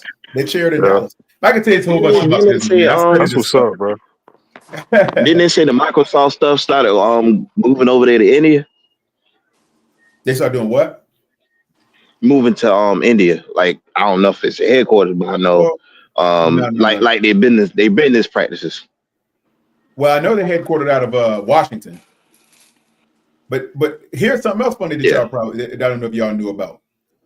The owners and the founders and the owners of it was two German brothers that had a company under their dad, and they created running shoes. I can't remember the name of the company. Don't let me lie to you, get the name, but it was a German shoe company, right? One of the guys' name was Adolf, and the other guy's name was something else. They were two brothers. They could. I'm not lying. This is a true story. Hey, they couldn't get along, right? They kept fighting over the dad's wishes or whatever, and they decided to split up and form their own shoe companies. Y'all know what shoe companies those became? Don't say Asics and doggone Mizuno or nothing Nike. crazy like that. Nope. Adidas. Adidas and Puma. They formed at the same time. Wow. The two brothers owned it. One brother owned Adidas, one owned Puma. Oh, I said I ain't gonna lie. Adidas. I ain't gonna lie. Yeah, I ain't gonna lie. tell you some crazy stuff. Puma made some good soccer shoes. Yeah, they used to run this big company in Germany before they just couldn't get along. They still don't like each other from what I heard. When they died not liking each other. Wow. And they formed Puma and Adidas, the two brothers. Same thing I happened mean, with all that's just like on the business that's just like the business that I'm working at right now, Michelin. They still with their family. Well, not now because the family stepped back a little bit, but they still oversees what's going Right. on. I hear you, man. And there's another one that'll blow your mind too. Trader Joe's and Aldi's, same family. Two entities. Oh yeah. Two companies. Same thing. I haven't been there in a minute. a lot of history. Hey, they got some good fruit though. Yeah, they do. That fruit do be hitting. That fruit be slamming, boy. I ain't gonna lie, dude. Hey, I came over here. I came over here to talk about football. Q giving us a whole history lesson, bro. A whole business tutorial. Hey man, I just study a lot of that stuff. We appreciate you, bro. Hey, but I ain't gonna lie. I love business. Yeah. I ain't gonna lie, man. The business that I work for, they still go by their motto of taking care of their employees. Yeah. They say they will not shut down. They will not shut down for anything just to make sure the employee is good. Oh yeah. And see, that's got to be that's that old business model. You know what I'm saying? Yeah. You wait it is. You wait till that second or that third. You wait till that second or that third generation start running it. I bet you it'll change. Yeah. Unless it's in writing some damn where. It could be in writing. They'll throw it up in flames. How we living now? Yeah. Yeah. Because when that bottom line start, when that new generation come in and that bottom line start to fade, oh buddy, you can forget all that. Can I ask you a question real quick, bro? Like that went out the damn window. Yeah, man. Go ahead. So So when you look at like the business aspect, we was talking about it right before you hopped on, and I was saying I think I mentioned like Nelly and Yeah. Usher, Jay-Z, all of those guys that had like a stake, even Jordan at one point. Mhm. When you're looking at something, because I'm not familiar with any of it at all. I know what I know, but what I don't know, I'm gonna ask. I'm gonna Google my Absolutely. life way. Like when it comes to like certain situations like that, how do you if because I know you were talking about the branding and you said Jordan was trying to get his name off of it, as quick as he could. Bob Johnson, that's why he said Jordan down at the Yep. table and all of Mhm. that, and so he could kind of remove himself from it at that point. Because Jordan, Yeah. we've seen his drafts. We know who he's drafted, and we know that Yeah. none of them have ever worked out. But Right. in terms of like when you look at a majority, because my understanding from it is, yeah, you do have a stake or you do have a little bit of equity in it, but what does Mhm. that get you? Like, you know what I'm saying? Like, Okay. So I'll tell you. I know exactly what you're I know exactly what you're asking. So I met with one of the executives from the Hornets maybe about 2 months ago. mhm, Because I used to have a suite at Bank of America Stadium for a while. I had an actual glass suite up there with the big boys. I used to sit up there with them. that's what's up. My company had a suite. I used to go to all the games and all the food and all. It was dope, right? Mm-hmm. Now, what you come to find out is how they package and market that stuff, because it's all about how the city can get partnerships with the local Fortune 500 companies. That's what it's all about. That's how they make their real money. Okay. It's about, and that's why NFL teams only go to cities that have a major corporate base. Mm-hmm. Charlotte See, that's has why like Tap, 9. and that's why Mhm. Tap wanted to tear all them seats and stuff out. You see what I'm saying? That's That's right. why he took. That's Cause he right. was like, "Well, damn, you just took Wow. what, like 10,000 seats out?" But see, that's Yeah. corporate seating. You That's see, corporate seats. That's right. Yeah, they Yeah. Hey, one of those seats costs just as much as 10 of them little box seats. You understand what I'm that's saying? correct. That's exactly why they did it. Because what That's they exactly what do, I did. that's why they did it. So what they do, so to answer your question, Reggie, here's what they do. When you actually have so it's something called preferred stock, and then there's common stock. It's just like any company that you form a company with. If you buy Mm-hmm. controlling interest of that, like let's say for instance, if I went to the bank, if I went to any bank in the United States and I said, I want to own this bank. The moment I buy more than 10% of the shares of the bank, I am now classified as an owner of the bank because I bought a chunk of their preferred stock, which means that I have priority in the event that some type of insolvency proceeding of some sort, Chapter 11, 13, 7. I get my money first before any of the new claimants would come on and say, hey, we want to sue the bank. Well, I get mine first because I'm a preferred stockholder. Well, that's kind of similar to what these guys do when they buy ownership stake. You're buying a very big chunk of the preferred stock, because here's the reason why. Now, I had oh my God, y'all gonna make me talk about this right here. So it's like this. You know how people will come to you and say, hey, I want to do a business deal with you. I had a guy, right? And this is an example for y'all. So I'm just going to throw this out there. And this is something that happened to me like today, actually. I had a guy that came to me and said, I'm working on a shipment transaction. I said, look, man, if you want to participate, you bring in this amount of bread. This is the percentage you will receive for this transaction. You know what this sucker told me? He said, what's the profit you're making and all? I said, no. You see, you don't get to participate in the profit of what my company makes. You get a percentage of the return based on the money that you invest. Your invest. Yes. Sound like you went off the rip. It sound like you went off the rip. So this sucker was wanting to come in and take ownership. I said, man, you're not buying ownership. I'm not selling you preferred stock. Okay, I'm giving you an investment return. I'm giving you an ROI, return on investment. That's what you get paid. Mm-hmm. So in essence, when you're talking about what these guys are doing when they go and buy teams, it's the same difference. See, you don't get you get stock. You get preferred stock is what you're going to get. You're not going to get the ownership stuff like if they send bills to the company or to the stadium, you know you ain't gonna get a bill too. So it's like, well, you don't get all of the same perks that the actual guy that signed the checks get, because they're not signing checks. Like Goat said, they're not signing checks.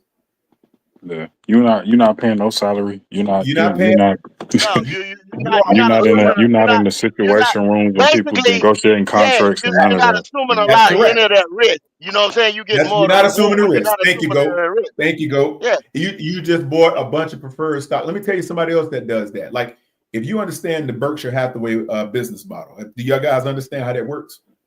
I exactly. got rid Yeah. of all my Berkshire Hathaway stock probably about a month ago because I get how they moving now and that's okay. Okay, gotcha. Go, you probably know. You sound like you Uh-huh. understand what's going on. No, I get they cover so You get it. much, bro. It's like you can't keep up with it if you're not keeping up Can't. with it.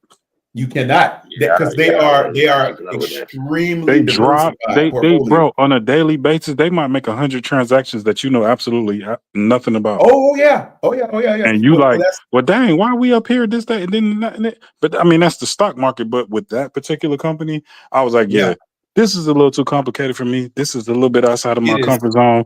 I'm gonna take my little, I'm gonna take my money that I got. I'm gonna go on and park it in my my brokerage Hey, account, and I'm gonna just leave it there. Like I'm not. hey. You know what? You know what, Reggie? It's like you're participating in a diversified portfolio. Is what that is. They diversify. And I had to learn what that meant. Mm. I know now. Yeah, they buy pieces of everything, and if it's Yeah. performing, they buy it. If it stops performing, they dump it. It's just trading. All they do is just trade. But see, They're basically that's why I funds don't like managers. that's why That's what they I are. don't like listening to people who talk about, they say, well, buy and hold. They talk to you about long-term investing. And then in the very next conversation that you'll have with them, and I'm talking about people that I've had like lunch, like long lunches with, well, this is my short-term play. Bro, I don't want to talk to nobody who doing plays. I don't want to talk to nobody who's talking about no short. Okay, so what you're basically doing is you're saying, okay, this short is gonna hit its peak at this point. Right. I'm gonna take that money and I'm gonna use that money to fund my long term investments. Just say that. So that way That's we not called having two dual. that's called It's a duality of conversations, and you basically telling me yeah. you day trading and you gambling. Like Well, just let me know what you got going, bro, because you gambling. hey Reggie, that's called hedging. Is what that's called. I get it. I Exactly. respect it, but don't talk to me about being no investor. You not investing. You gambling. Pretty much. Yeah, I never understood. I never They understood hedging their that. bets. That's exactly what they're doing. I tell y'all something I don't funny, see right? it. I know a guy, one of my closest business associates, he's an older guy. He's probably 70 something years old now. Probably just retired. The dude knows every past, present, and future Titan in Charlotte because of his background and what he did for the city. He knew all the Belks, he knew all the Harrises. Have you ever been in Charlotte and you've traveled on Harris Boulevard before? You guys have seen that? I used to live off of there. Okay, so there was a family. It's called the Harris family. They had a farm they used to own, sat right off the side of that highway, way down on the eastern portion of the city. And basically, they named that road after the Harrises because they own the controlling portion of the land out there. So that's how you end up getting Harris Boulevard. And now Lincoln Harris, which develops everything in Uptown Charlotte, which they developed the Honeywell building across the street from the Panther Stadium. Yep. They developed Yep. the Deloitte Tower right behind that. They developed the Bank of America Tower. I'm in there all the time, so I know about the whole building complex. But that complex was developed by Lincoln Harris. Now, the funny thing about that, the guy that I know, he was instrumental in developing and designing the under the street grid for power because of the light rail system. So without him designing and engineering for it, they couldn't really lay the groundwork for the light rail. So he was part of it. So what he told me was, he said, hey, man, and this is something for y'all to consider because this is what I'm going to do. He said, right now, this is the perfect time to get on those PPP bonds. No pun intended. Hey, just the opposite way, just in reverse. Right. I said, which ones are you talking about? And he said, well, you want to get in on the city PPPs. And I said, well, explain that a little bit more about which ones you're talking about. And he told me Tepper is actually he's developing what is called the entertainment district around where they were going to build a new stadium like 4 or 5 blocks south of where it sits now, down in the the Charlotte Pipe and Foundry. Now, what happened was they sold the Charlotte Pipe and Foundry and they moved out to Stanley County and they built a new facility out there. Gorgeous state-of-the-art facility, by the way. That land is now available for sale. So they hired a company called Trammell Crow. Trammell Crow is one of the country's largest developers, and they're developing something right there in the cusp of where the John Belk Freeway, the Belk family owned all the Belk stores. He was the mayor of Charlotte for a long period of time. Basically at the cusp in the corner of where the Belk Freeway, 277 and I-77 come together, from that little cusp of that corner and the rail yard and all that going back towards the city, that's marketed right now by Trammell Crow, and they're developing what is called the Iron District right there because of the railroad tracks and all that, the iron, Charlotte Pipe and Foundry, et cetera, et cetera. And they're gonna develop that, and it's going to connect adjacent to the new entertainment district, which Tepper has a PPP in on, and he's issuing bonds for that through the city. And a PPP really means, in the city terms, as far as investments, call it a public-private partnership. Is what that is. And what that means is you can actually buy municipal bonds because the city will own them and offer them to the city. And the beautiful thing about owning municipal bonds is that if you buy them for 3% return, there are no tax returns on, tax requirements. So if you buy whatever you make, you don't have to pay taxes on municipal bonds. And that's why it's such a good offering. That's what's up, bro. That's just a little bit of information for y'all to jump on and be interested. Yeah, but then you talking about those people with the iron, they had that land behind that building as well. And somebody told me one time that, that they was holding up because, they didn't want to sell the TEP one time. That's very true.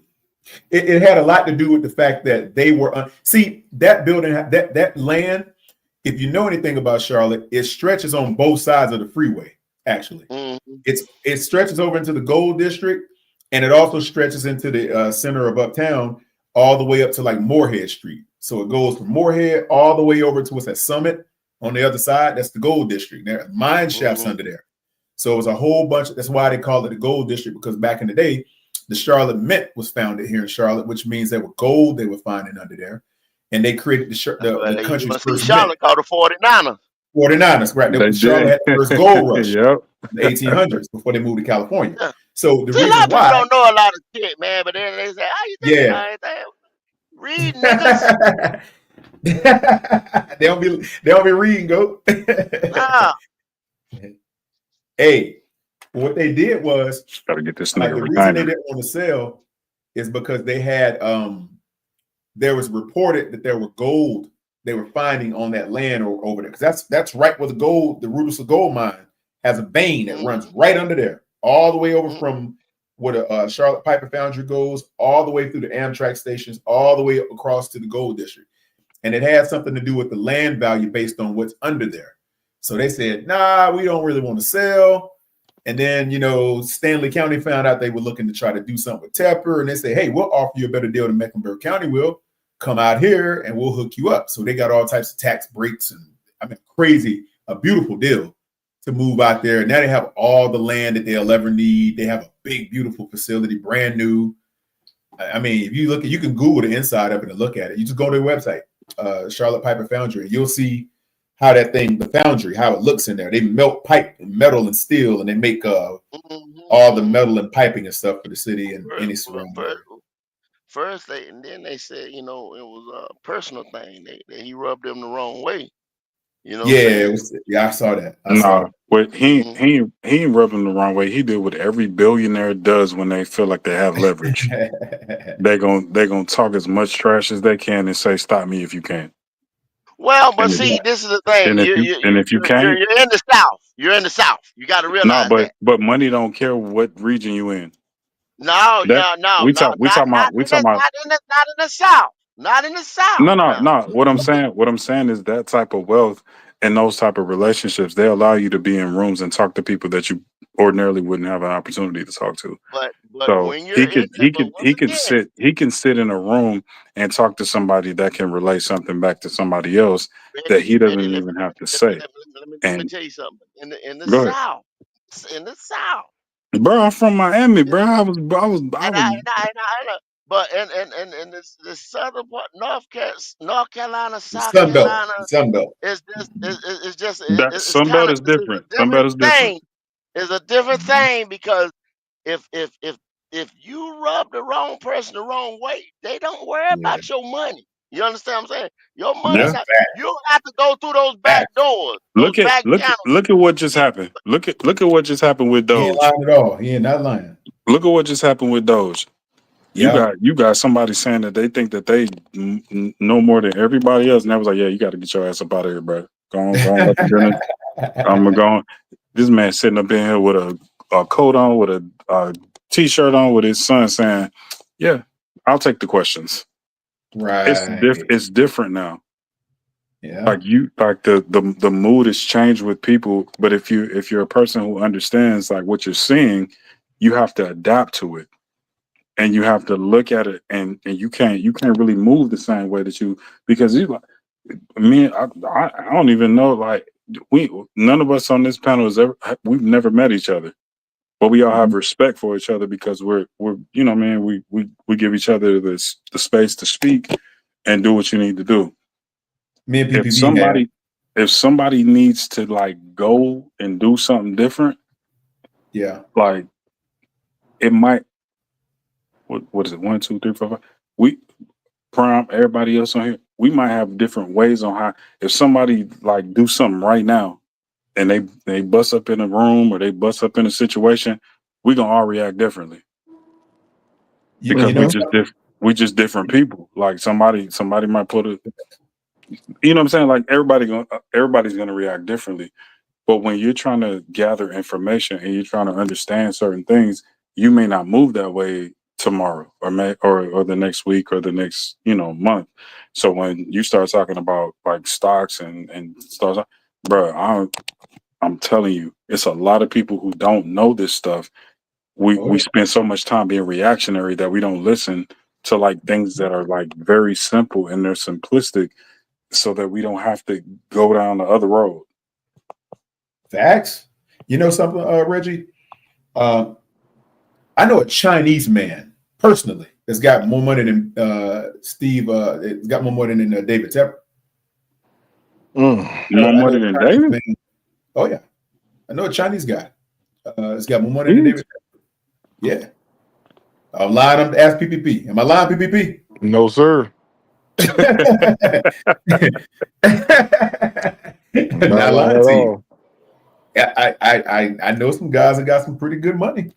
And Yeah. it's like the stuff they play around with, man. It's the mentality, like y'all just said, that billionaire mentality, man. Like now, Goat just said it. If you rub certain people wrong, see, Tepper he's an implant basically. He came here, he wasn't from here, and Yeah. when he got here, a lot of the people in Charlotte, he's got more money than some of the billionaires in Charlotte do. He does. Bro, I Some think don't like his there's business they practices. don't like Some he's it. don't like about a yeah, 20 No, they don't billionaire like it. dude. yeah. But some of 20 them don't something like billion, his yeah. business practices. You They see what I'm don't like his saying? business So it's practice. like, yeah, it's like, yo, He okay, I'm gonna fine. tell you. I'm gonna I tell you what could, really took it I over could the be, top. That doggone Rock Hill situation that took it over the top for him. That Rock come Hill on, that Eastway situation. Prime, let me yeah, ask that's you a just Wall question. Let Street. me ask you a question, bro. Think about having that much money and you haven't done anything yet, for argument's sake. And when I Mm-hmm. say anything, I don't know what you've done in your personal life and what you've Mm-hmm. contributed to people. Yeah. You got access to hotel rooms. You got Mm-hmm. access to midnight diners. You have Mm-hmm. access to all of these different things. You've done nothing. And Nothing. then you say, blame it on this person, that person, this organization, that person. That's fine. Do all of that. But what did you do when all of these things were going crazy? Were you in North Carolina? I know you weren't. You were somewhere else. You were not in North Carolina. Because Yeah. now all of a sudden you want to say that the reason that these things are happening the way that they're happening is because you weren't there. Well, you're a billionaire. Yeah. It's a lot of So times you're not in the same building that you're doing business, with or whatever. that's not his responsibility. I'm not saying he's responsible for any of that because you don't have to be responsible for it. But what I despise is when people. I don't care what your religious or spiritual preference are, what you know what you like in your personal life, whatever, gay, straight, whatever. I don't care about none of that. What do you do in the time when you're needed to do something? Mm-hmm. And when you do absolutely nothing, don't talk to me about no corruption. Don't talk to me about no what somebody should do something. Well, what did you do? Well, I donated some money through this app. Man, dang, I don't want to hear all that. I donated some money through this app. Yeah. No. Hey, When the people the people that rock with you, they rock with you because you provide a platform for a multitude of different conversations. Mm-hmm. We talk about everything, bro. We talk about sports. We talk about spirituality. We talk about religion. We talk about fuckery. We talk Help. about Help. like we talk like you know what I'm saying. Niggas be over here fighting and right fussing behind the and religion. you know what I'm saying? Like we don't hold punches on things that we do because we understand that there's a broad spectrum of things that all men need to be able to talk about, and maybe we can't do it in our own homes. Maybe we can't do it in certain spaces, but we can talk to each other about it, and we all good with it. Mm-hmm. And ain't nobody leaving no type of way. That argument that y'all had earlier or yesterday with I don't even remember they was going at it, and then we started talking about football. We was over it. We was like, all Missed right, that man, this shit over with. Are we straight? Mm-hmm. And we let it Oh, go. and just to let you know, Reggie, when I met Quan the first time, I almost did a roundhouse kick on him because he scared me. Yeah. Hey, he turned around and looked at me like, man, who he sized me up real fast. Like, who is this dude? But You you know get how it is, man. but you get what I'm saying, like, bro. It's not always about like trying to prove a point and being right. Mm-hmm. Yeah. It's about okay, like, bro. If you know more than me and you understand more, like you know how, like, just the short time that, like, bro, like I'm listening. I'm like, hey. Yes, sir. And then if it's something that we can have a conversation about, we could go back and forth about. Okay, cool, let's do that. But some people Mm-hmm. they just want to jump on to argue, bro. They ain't trying to really listen, man. They ain't trying to. Yeah. They're not trying to actually have a back and forth with you from the standpoint of like a record. Like, okay, now we gotta understand it. Nah, I believe in this, so this is what it is. All right, cool. Go that route. See where that gets you. I wish the best for you. I don't hold that on nobody. But Mm-hmm. Facts, Reggie. what I also understand is that it's multiple people in this space that you've created, bro. You got people that would have never had a conversation with each other. Yeah, because ain't nobody was talking to Goat until Go until go got a heavy metal foot. He on the gas pedal like man, Goat said, F nigga, I'm try me if you want to. That bitch gonna hit 100 miles an hour before you get out the bed, nigga. Yo, hey Quano, you miss it, Damn, man. man. What happened? But Q, bro, like, Riz B you dropped a had lot of Goat knowledge, so bro. mad. Oh, for real? Yeah, he said What'd he say? What he he say? got so mad at Riz B. He said, F nigga, I done said it. I ain't said it. No. Oh, snap. Was that tonight? That was tonight, man. Oh, man. I missed that. I'm a clip it. I'm You gonna got to tag clip it that, brother. so y'all can get the Riz B and Goat Ah. argument. That thing was too funny, man. Hey, sometimes we get caught in those little moments, man. Yeah. Hey, what's your boy on Boondock say? A nigga moment. Sometimes we get caught. The nigga tree. Sometimes it happens, man. Hey Q, I told everybody else, like, when you're in a certain space for a certain period of time, you tend to lean on your own understanding, and we probably going that at one point in Jeremiah, but leaning on your own understanding. But Yes, sir. we'll talk about that another day. Yes, But sir. like, Yes, sir. but you get what I'm saying. Like, Mm-hmm. it's I said that in the in the long one, we had, what was it, like 14, 15 hours when everybody was talking. I jumped on and we was on there for hours. And what you realize is that everybody is where they're supposed to be for a certain period of time, because nobody's gonna really get it. I'm gonna miss some stuff. You're gonna miss some stuff. We're all gonna, miss those things. I didn't know anybody before I got on here. I just came on here to talk about football. Oh snap! And now we had, people on here praying. We had people on here talking about, you know what I'm saying, how do we, get to the next. And I'm telling you, if you pay attention to the signs in front of you and stop trying to make it about yourself, you'll get it. And that's why Facts. I said it's the space that you've created and the space that this platform is created. It allows, people who just want to just vent. Sometimes you can just fall back. You ain't got. It's not your show. It's not your channel. It's not your platform. So you can fall back and you can just have your input when you have it. Hey Reggie, what's your background, my brother? As far as what, like work or professional? Yeah, professionally. Yeah, I played ball for a little bit. Man, I was with the Panthers for 3 years. With Okay. Canada for a little bit in the CFL. I got I got out of that.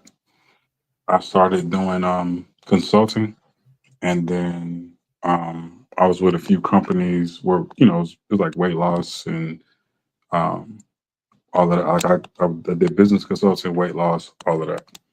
Oh, okay, dope, man. That's cool, brother. So the Good to meet business you, man. development, the aspect of it was just kind of trying to figure out that next chapter after you're done playing. Facts. Yeah. Because most of us don't know. We don't know what we want to do. Yeah. Like because it's easy to go do like the personal training thing, which I did, and I still do. The business development, I still do. The consulting was what kind of kept me connected to everything.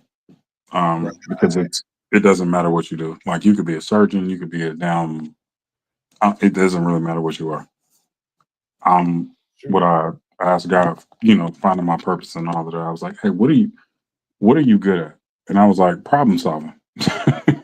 Right. So that's where I've been.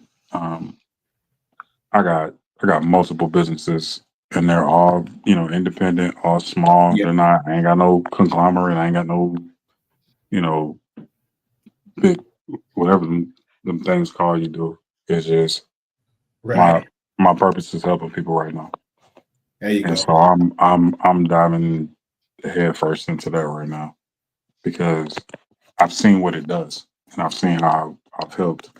But I also know that there's other things you want to do. But right now, I didn't play I ain't go to a big school. I ain't go to no 5-star D1, all of that. Yeah. So I played, I think maybe 8 games of college football. Got to the NFL, got to the CFL, coached a lot, made a lot of relationships, and then once I understood that time frame was over, then I transformed into where I'm at now.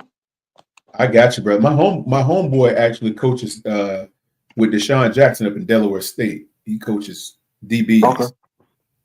Yeah, one of my business partners, one of my homeboys actually. He does that. But that's interesting, man, that you played. I mean, you don't run into a whole lot of guys that played, but it's good to meet guys that did because you get a sideline view of what they know. And I'm gonna get tired of me saying this, but I always say the same thing. I say I had a cup of coffee. You say, hey, my homeboy. Now I got a homeboy that played. He played cornerback for a while. He used to say the same thing. Another guy that I know. Because when if you get on a plane right now, let's for argument's sake, you get on a plane right now, and you got a Carolina Panthers book bag on, or I don't even know where you at, but whatever city you at, what you think the first people gonna ask you? What they gonna say? Well, where I'm at in Charlotte, they ain't gonna say really much if you from the city that you Okay, let's say you got like, let's say you got like big boy like a hoodie on or something, and then you got gloves in your bag on the outskirts, and and you sitting in first class. Oh yeah, I get it. Yeah, they're gonna think you associated with the team.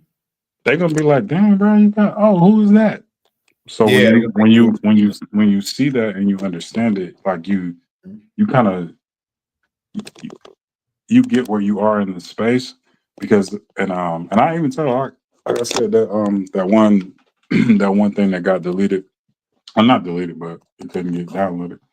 I was telling Prime that I was like, bro, when you get away from that, you have to figure out a new identity, and you have to figure out who you are without the things that made you that happy. Because if you're not, if you're happy with that space, you got to be you got to be understanding of like, okay, well, what do I do now? And so it took a while to get there, but once you see like how you could be successful in anything you really focus on. Because if you only focused on finance, or if I only focused on football, or if somebody only focused on whatever it is that they focus on, bro, you could be successful in anything. But Facts. people, we just success based on the dollar amount. And so if I got this house that I have, and I got this car that I have, and I have these other things that I have, okay, to the person who doesn't know, that's success to them. Now you're looking at a situation where you're like, okay, what if success is just being happy? You can't have those conversations with everyone Facts. because they're not trying to listen to that. They're like, Well, man, see, nigga, where the see, cars you at, bro? Where the that's car? one thing. You don't worry about the next motherfucker beside you, in front of you, this and that. Like that's the main thing you just said. Your success is your happiness. You know what I'm saying? Yeah, Where you want to but be. that's what you just You said. set But you just said it. the rule Your for success yourself. is your happiness. It doesn't matter what your job is. Success is, are you happy? Are you comfortable? If somebody told you you gotta live like this for the rest of your life, are you happy with that? It doesn't mean you Yeah, don't want I to ain't do gonna. more things. It doesn't mean you want to go places and go Yeah, have yeah, I ain't gonna lie that's to what you. success is. Or Yeah, where I ain't you gonna say lie to you. I'm you gauge it. happy. That's where you I'm say you might say yeah. you gauge it at. You know what I'm saying? Where some Yeah, people because might say, it's okay, certain I see, bro. You yeah. go. It's certain rooms you can go in that I can't go in because there's certain people that I don't know. Q is certain You, rooms that you can go in, I can't go. but that Prime don't mean is certain. that don't mean you successful or not successful. I'm That's successful or not exactly my successful. point. I'm Right. saying it's Sure certain don't. people who could go into certain places, and it's like that's that person's level of success. That's for them. That ain't for you. That's for Right. them. Mhm. Exactly. That's for Exactly. them. Exactly. That's correct. Your time will come. You got it, bro. So like, Well, bro, it ain't about your time coming. It's about saying, well, like you say, well, damn, okay, I reached this level right here. You know what I'm saying? I never thought I'd be here. I'm good. Or well, I did want that, or I did, you know what I'm saying, needed to be but here it's by but it's but this it's time different. of, you It's know what I'm saying, different my life. when See, you. It's That's different when my you've been there. yardstick. It's different when you've been there. When certain people haven't gone to certain places, they're not gonna see it the same way that you see it.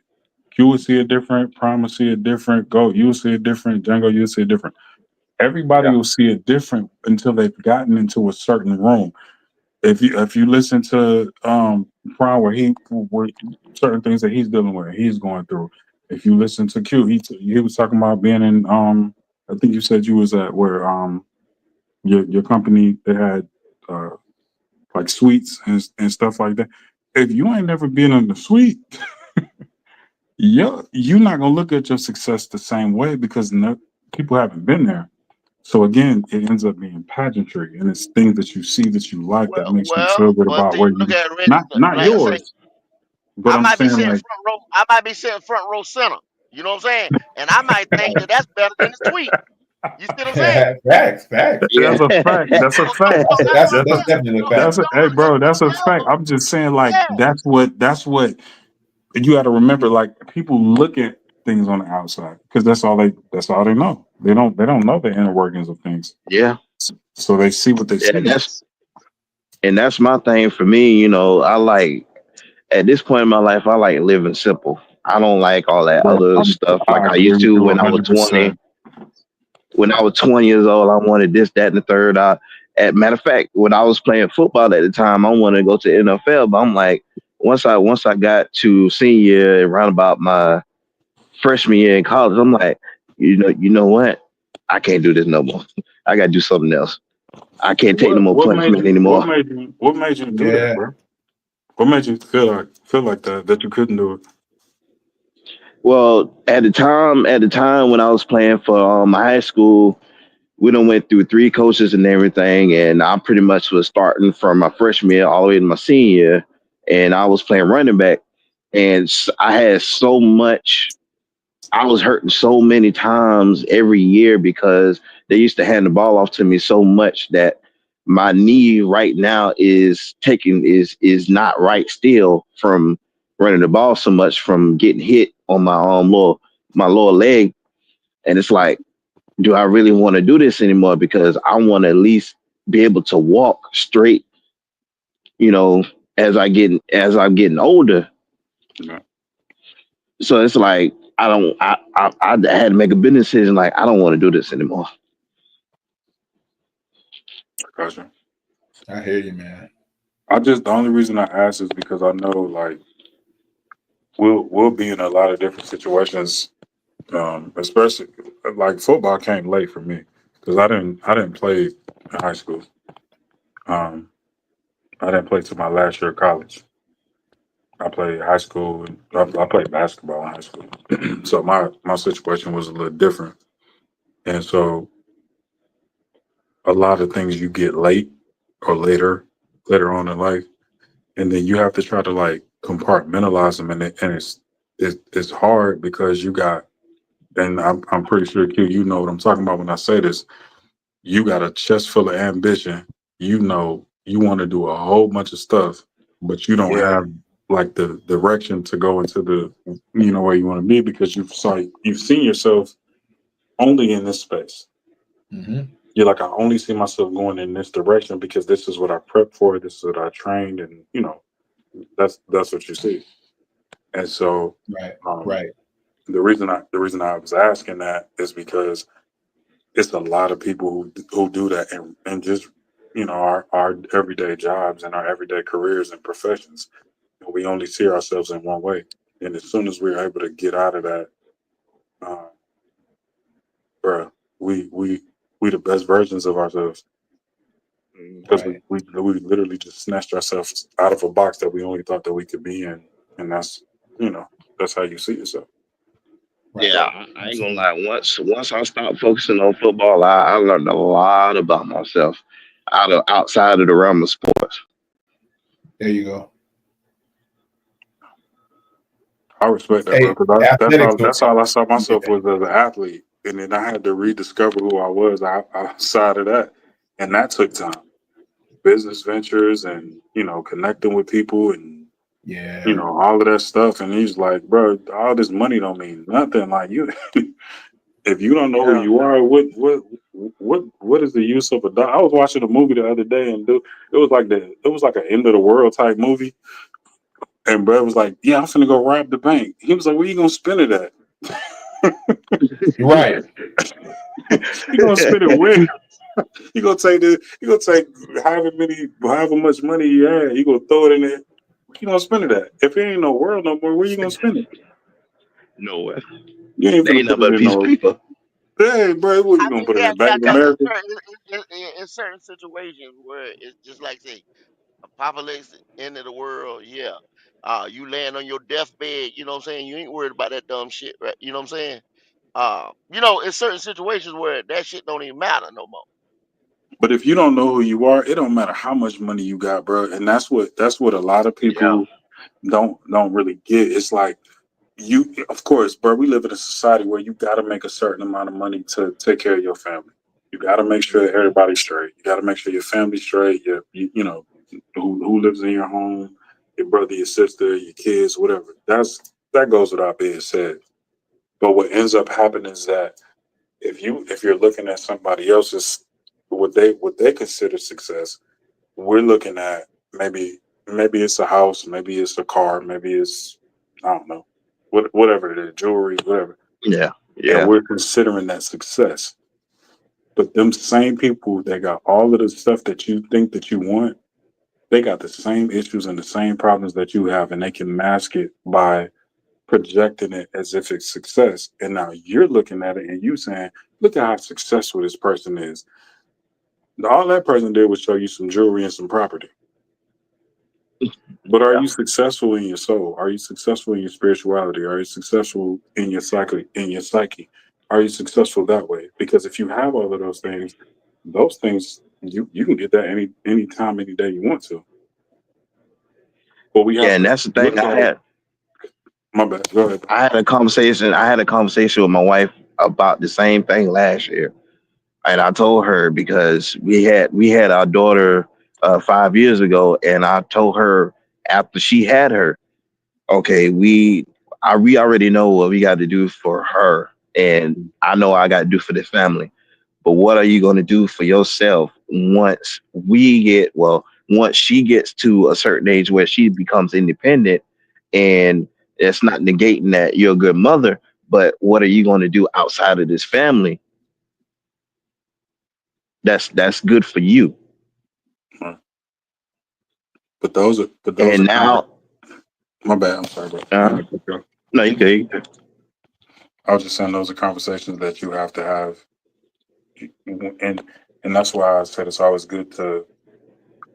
It took me a long time to understand that, to have those conversations that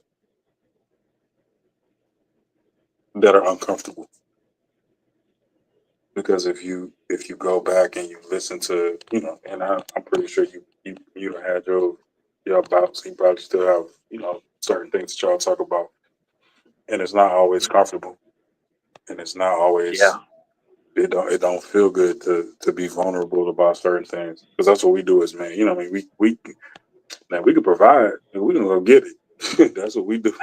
Like that's our yeah, mindset. We're gonna make sure everybody around us and everybody that needs something, they got what they need. yeah. And But that's sometimes, one of the yeah. conversations I had with my wife was one of the uncomfortable things that me and her had to talk about was what do we want to do, you know, like the life insurance stuff. Hmm. If something happens to us today and both of us is gone, who do we want to put in charge of our daughter at the time? Or do you want to go ahead and get something planned out so that way, just in case if something happens to us, she already set, and we already got everything set that we don't have to worry about anything after the fact we gone. Facts. I respect that, because most Got to. most of us don't think longer than this week, Yeah. the end of the week. That is a fact, man. That's it, bro. Yeah, we Yeah, got to because The start fact that you're planning, thinking man. like that, you're not putting yourself in a situation where it's not feasible. Like you thinking about long term things, because you have to set that foundation for your children and for your future. Hey, funny It you might say be. that. Funny you say that, Reggie, because I talk to people all the time about structuring trusts, and a lot of Yeah. people don't really take advantage of that because I build Right. those people all around the world. So what I do when I put those, I have the conversation with people. They never really think about it until the moment's upon them where they actually need it, and then they go scrambling for, oh, what am I going to do? They're going to do this. They're going to do that. I said, well, remember when I talked to you 6 months ago, 8 months ago, about having this in place for your business Yeah. or for your family or for however, whatever you do to protect and safeguard those assets and that money. And all of a sudden they get that funny letter in the mail that say, hey, show up here in courtroom 35 or 3. yeah, yeah, yeah. You know what You know I'm what, Quantum? I ain't gonna lie. I ain't gonna lie to you, man. saying? I had the conversation with my grandma and my grandfather before they had passed away with the probate before about their Uh-huh. will, and apparently Yep. apparently it didn't went through to their heads at the time, and I think one of my aunts wanted to talk to them about it too, but you know now here we are. Obviously, it's about to be done with the probate court, but we had to go through hoops in order to get certain stuff done. Yeah. Well, the reason why Django is because, like Roadmaster saying in the chat, like he said he want to put himself in a will. See, that's the old version of what people have always heard. But upon further study, you find out that that's not the best method of safeguarding one said assets, because you will get a letter in the mail that says, come down here, your great grandmother passed away or your grandma passed away, and we're going to have a reading, a will reading or whatever have you. And then, like, I've seen more families get destroyed because of wills and stuff like that, man. Look at it. It's insane. One corner, man. I'm telling you, man. Oh man. Can I Django. ask you a question real quick, bro? Yeah, go ahead, bro. And it might tie into what Django was talking about. Yeah.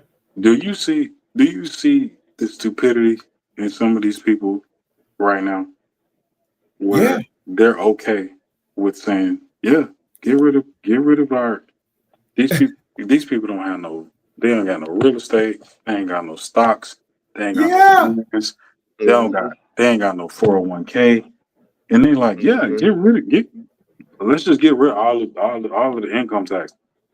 Bro, do you realize how stupid you sound saying this and not understanding what that means to your 60, 70-year-old self or your family? Or your brother. You say yourself a failure. They don't understand, man. They don't get it, brother. Bro, I see it, and I'm just like, you know what? Like, this one thing I will say. My girl, she'd be talking to me, she'd be like, press backspace, delete. Because I be ready to go to war with because I'm like, y'all not even paying attention. I see all of these people, and I don't care about no political stuff. Who you vote for? Who cares? I'm over that. But I'm like, you won't even go do the research yourself to see exactly what you're talking about, and not knowing that if you are okay with this, you think it's a good thing. But then you don't have. Bro, I've never seen anybody in like factory jobs and all of this stuff, and you saying, yeah, just get rid of it. Okay, so then you do realize what income tax is. They don't. You do realize they don't. It's us. They don't. Clearly they don't. They have no idea. But it's people. It's us. We're like, bro, we paying your taxes, and so that's how you can live. It's a lot of people that only rely on income taxes. And these people running around. I'm looking right at my own. Man, I'm looking right at my paycheck stub. I'm looking at my paycheck stub, and it's saying, obviously you take out a certain percentage for Social Security, for medical. What else that other was? I can't remember that third one. 40%. Yeah. So you're literally working to pay somebody else's way of life, but they've put the time in before you. And so now you said, yeah, I'm cool with that being gone. Okay, but what if that's your mom? What if you had a father that was a USPS worker for 30, 40 years? You cool with that? You sure you're cool with that? Effectively, Reggie, that's Social Security. That's really what that is. But that's my point. So when you try to take all of those things away, I'm like, what are you doing? How are y'all cool with this? Hey man, you're gonna be robbing from Peter to pay Paul. They're not thinking ahead. They're not thinking ahead. Man, because see, most people can't see the forest through the trees. In reality, they see what they see in front of them, but they can't project further than that because the reality hadn't slapped them in the mouth yet. And then when the reality slaps you in the mouth and you wake up and like, man, I have no options, then it gets real. What you think that slap you in the mouth is going to be when that said person is 60 years old and the people that are 30 years younger than them, they ain't got no income tax and they're not paying into their 401k? That's what I think. They're gonna be complaining. They're gonna be complaining. Like, oh, I don't understand how the government is doing this like that. Hey, you better look at the people that you put in office, bro. You better look at that. And none of it's going to roll over to you because they're not paying into the structure. That's why you have to have assets. You have to have, if you can, you got to have your real estate. You got to have your stocks and all of those things. You have to have those things because if you don't, what are you falling back on? If you wanted to just get up right now and go out the country, what do you have? Yeah, you really can't. And so I That's the look at thing. stuff, bro. I don't start. I'm gonna talk to Q on another level, but it's certain things, bro. Like you gotta just get rid of so that you can feel like, okay, if I gotta get up right now and I gotta go, I'm good. Yeah. But everybody don't have that, and I'm like, I Yeah. ain't trying Oh to be no man. 70-year-old, 76-year-old motherfucker working at Walmart or being a damn Look, grader. Welcome to Walmart. How can I, look. bro? Hell nah. That shit ain't When gonna when the happen. pandemic happened, and I'm looking like after officially quota it was done.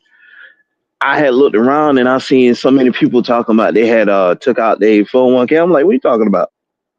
You did what? Yeah. I'm like, oh my God. Yeah, because and then they got to pay that crazy penalty too for even touching that. And then you wouldn't Man, believe it, corner, man.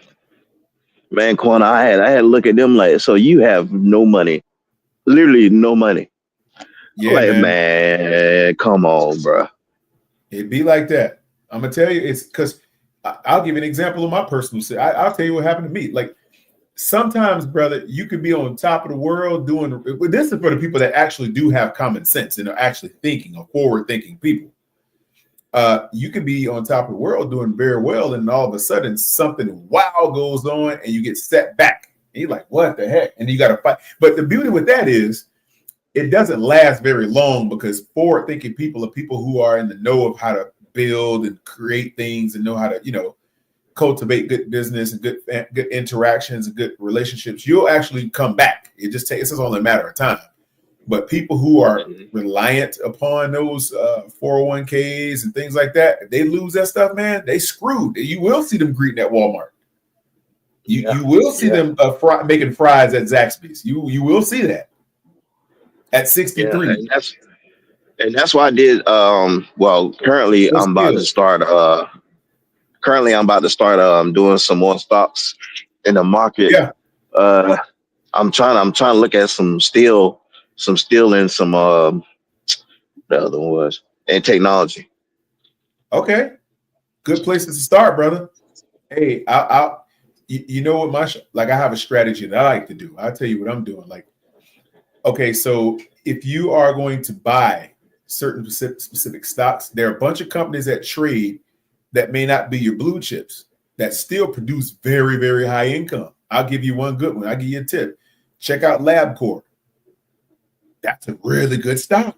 And it's heard about that. always produced. LABCORP, LabCorp. Look that up. Yeah, You'll see they only produce. I haven't seen them dip in the red one time in 30 years. 25, 30.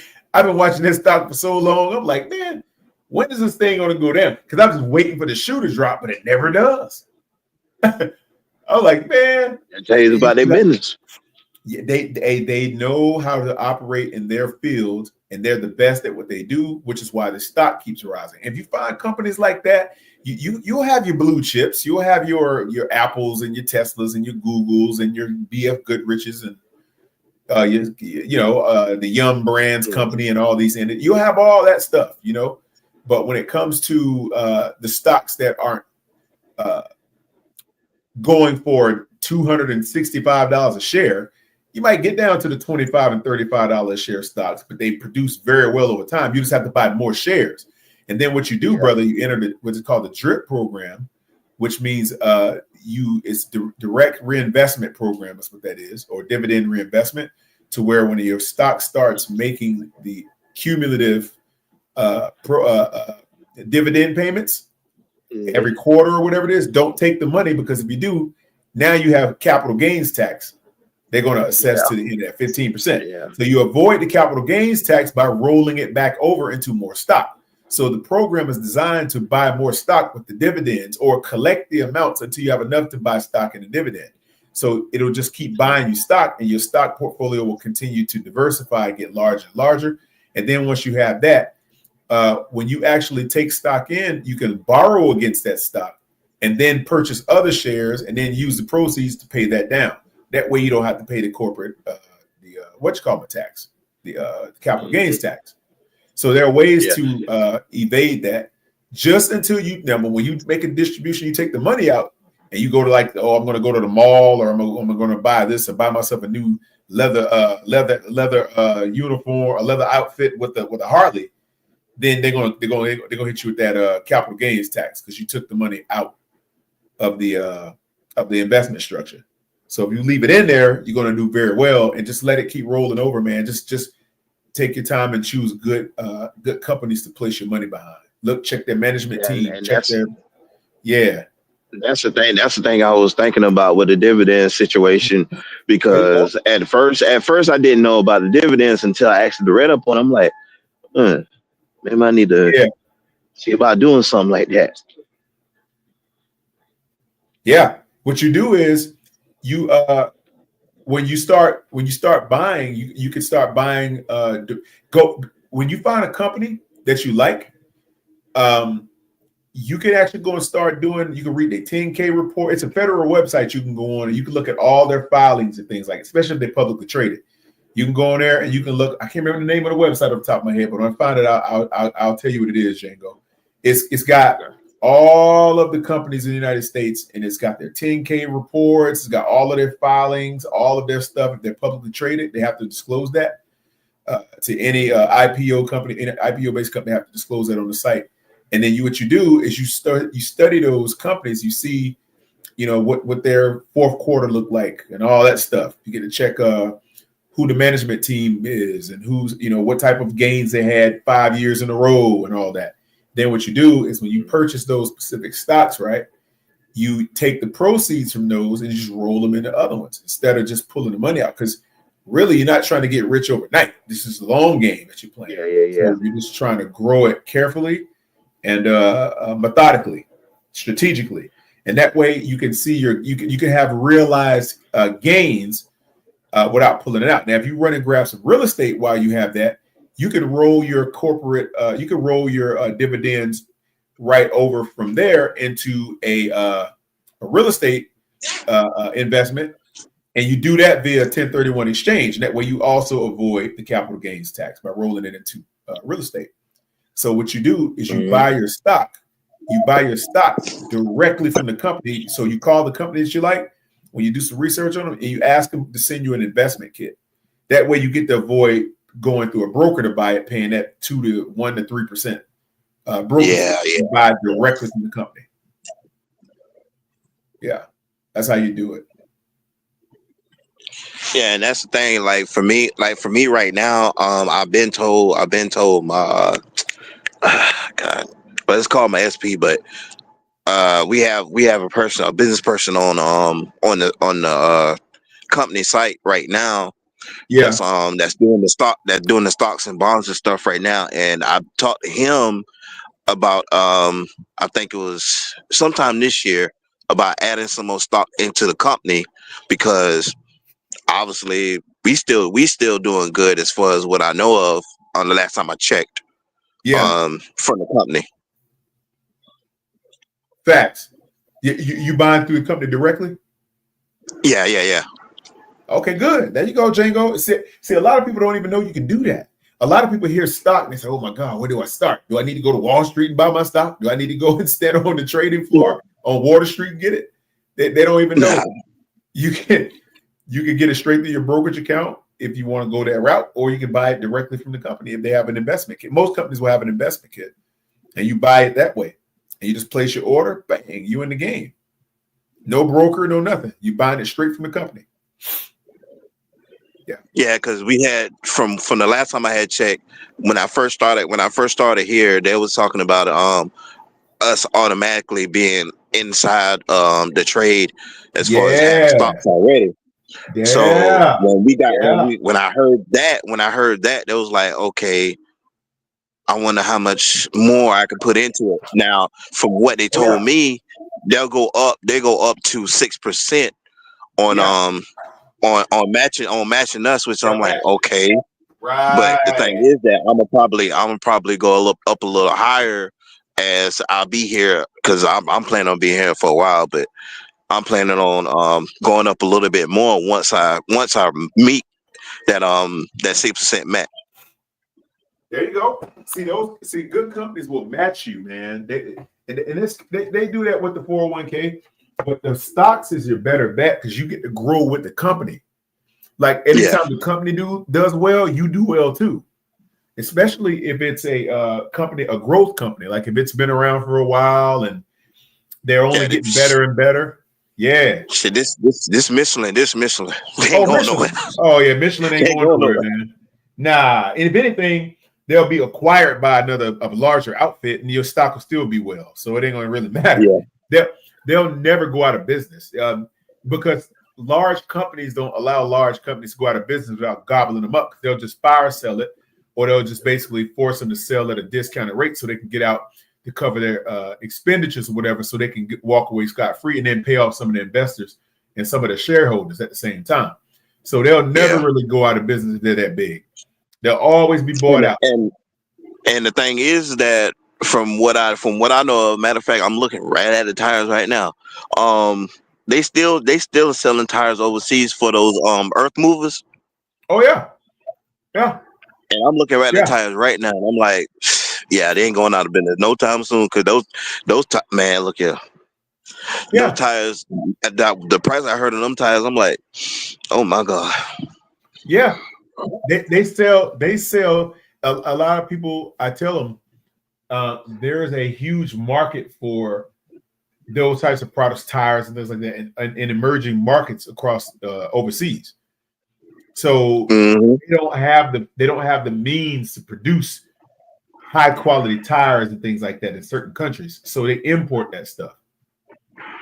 So that's why if their sales go down in the United States, they're not going to go down globally. They're going to be selling in Turkey and Istanbul and Buenos Aires or wherever else they're going to drive. They're going to be selling tires all over the place, and they're going to import those tires because a lot of the tires that we get are, some of them are Japanese and stuff like that. I see it when you go buy new ones. They'll tell you, oh, we got this Japanese brand and all this stuff. You already know what I'm talking about. Yeah, and then on top of that, we still sell those third market tires where BF Goodrich tires. Yeah, the BF Goodrich, right? Hey, example, like if you go to, so if you buy, and this is crazy, if you buy a BMW, right? Depends on which one you buy, is going to determine where it was made at. Like if you buy a car, chances are it was assembled and manufactured in Germany and then shipped to the United States. But if you buy the SUVs, right? The SUVs are the engine is assembled in Germany and it's shipped to the States, and the car, the body of the car is assembled down in where Greenville or whatever that is. It's where they actually build the SUVs at. And they do that because the cost to ship those big old SUVs was so much money, they decided to build a plant. So it's easier for them to cut costs by doing that. Matter of fact, Quantum, I don't know if you heard lately that Greenville's supposed to get another manufacturing company here in South Carolina. Oh yeah, car manufacturing company. You say what now? It's, I forgot which one it is. I think it's Volvo or somebody. They're supposed to get another factory. They're supposed to get another factory in South Carolina, in Greenville, matter of fact. Yeah, you know why and how that's happening, right? Tax breaks. Well, yeah, that's one, but they also get incentivized at the same time. See, the taxes are one way. They pay. Those companies get all types of incentives.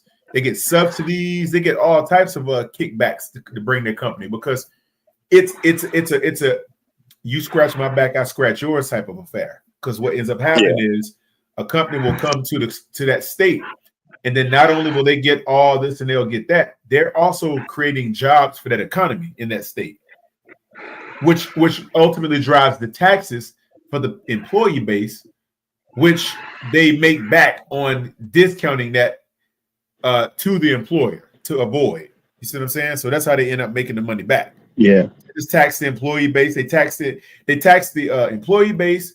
They don't get tax free, but the employer does. See what I mean?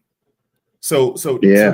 they'll tax employees, but the employer gets a break because they're creating the jobs that allow for them to tax the employees. So they're making that money back, especially if it's a mega company. So they got 10,000 employees, or they get that money back in one fiscal year. They're good to go. Yeah. Yeah. Matter of fact, from what I remember, we got a contract with Tesla right now, making their tires. Oh yeah. Oh yeah. Matter of fact, Honda too. Okay. Yeah. Yeah, man. See, and it's like people like companies are cutting deals all over the place, man. They're like companies everywhere are cutting deals. That's what they're doing. Like big companies are cutting deals with big companies to move here, move your company to this state. Oh, the state's gonna give you X, Y, and Z. Do you remember when we were when PayPal was moving to Charlotte a few years back? Remember that? Didn't heard that part. Okay, so PayPal was they had agreed with the state to move their headquarters to Charlotte. And then what ended up happening was that's when that HB2 bill got passed. Remember that? When it was about that bathroom policy? Yeah, I heard about that. Yeah. Yeah. So that effectively killed that deal because they were talking about, and then the state got into it with them about this and that, and then it just went out the window. So when you go back to look at some of these major companies that come here, they're all coming for the incentives that North Carolina will offer, which is why a lot of them ultimately do move here. Like the Centene Corporation, big insurance company out of St. Louis was coming. They built a huge, 2 million square foot building over in University City? Like literally, I would say, I would say 6 minutes from my house. That's what the place is. And this place is so big. They built a brand new, almost a 2 million square foot building. And it's so beautiful. They built it specifically, designed it. They paid all this money. And you know what ended up happening? The company ended up downsizing. They said, we can't move into this building. We're going to cut this and we're cutting that. They dropped a ton of employees and decided, we can't move into this building after all. So they end up selling it. They sold it to Vanguard, bought it. I think Vanguard bought it, the investment company. So now they have a big brand new building at a fraction of the cost. And they didn't even build it. They just bought it. Hey. Look it up. Google it. Oh, man. The building is gorgeous, man. I'm like, wow. I drive past it all the time. I see it. It's so big. It covers almost a whole block. It's huge. Hey. It's a big sucker, man. A big building. And brand spanking. I mean, it's a campus. It looks like Apple's campus. Well, it doesn't look exactly like Apple's campus, but it's got that type of setup. It's got levels and up and down. And I've never seen a corporate campus built that looks like Microsoft has an East Coast campus in Charlotte as well. So their East Coast headquarters is in Charlotte. A lot of people don't even know that. And they have a big campus here. Wells Fargo's campus is right beside Centene Corporation's campus, and it's 1 million plus square feet. That stuff is big. So these mega companies, man, they're cutting deals, man. If you can get your hands on some of their stock while they're in the process of growth, Django, man, you sit on that stuff for about 5 or 10 years, man, you don't even got to sell it. All you got to do is just take a loan against that stock and then use that money to go buy more. And then you just basically trade off the margin. Yeah, that's what I'm planning on doing after a while because I'm trying to make sure I can understand what I'm doing first before I actually jump into it. And once I actually get a knowledge of what I'm going to end up doing, so that's when I'm probably going to make my move. Yeah, man. Especially on it. Yeah, go ahead, brother. No, I was saying like as far as once I do end up getting that knowledge of what I'm going to end up doing, as far as who I'm going to do business with, that's when I'm going to end up investing and trying to figure out, okay, what's the next move for the future going to be? Yeah, man. Hey, there's a lot of little things you can get your hands on that are very, very profitable if you know what you're doing. Hey, Roadmaster, if you go Harris Boulevard, like you're going towards North Lake Mall, just cross over I-85, and then right when you come up to IBM Drive, make a left, and you'll see the headquarters sitting right off IBM Drive. You can't miss that sucker's big, man. You drive out, it's right on IBM Drive, right over there. You'll see it. Yeah, man. Crazy stuff though, man. You'll learn where to invest at, man. You'll see market trends because you know how they'll do it. You'll start seeing stocks doing some weird stuff. You make your money when you buy it when it's down. You don't see everybody wants to buy stock when it's up. Yeah. And I keep telling people that's not how you buy stock. You don't look at stock when it's pointing up with the green because that's when it's going to be high. And then I learned that a long time ago. You know what I'm saying? I learned that a long time ago.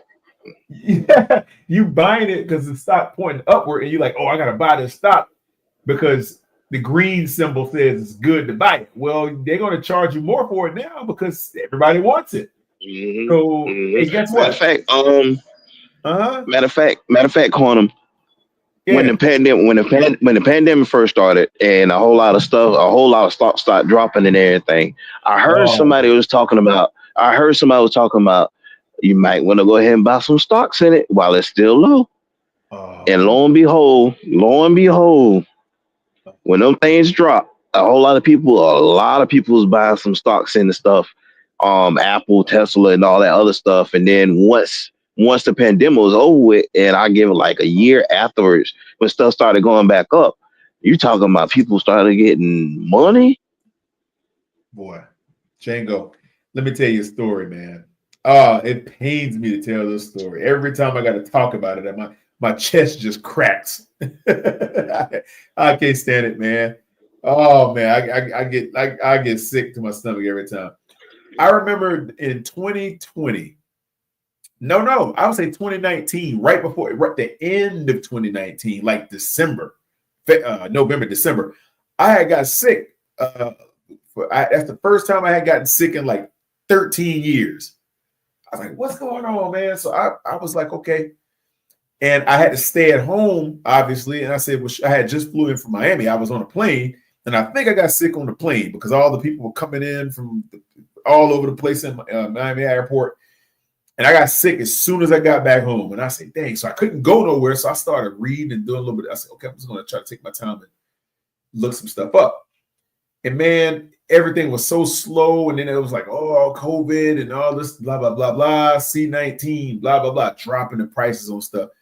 And then I noticed that when they shut things a couple months later, around June or whatever have you, they start shutting everything down in 20. You remember that? When like it was like you couldn't go nowhere. They shut it all down. Like nobody was flying. No one was staying at the hotels. Blah, blah, blah, right? And I said, dang. So I remember spending a nice chunk of money on some gold necklaces. I'll never forget that, man. That was a stupid thing. And I remember looking at the stocks, man. And I remember like American Airlines was like down. Delta was down. It was like literally down to like single digits. like $8, $9 a share type stuff.